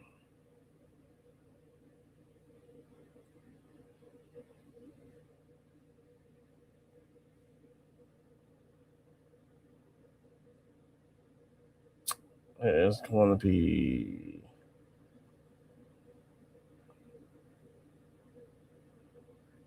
high 88, 91. Oh, bro, you better kick it. Yeah. Toe's going to be out like an OnlyFans model. You go to Miami. So what? Where do you stay at? Well, in my cousin's I usually stay with him, but I love the Intercontinental in Brickell.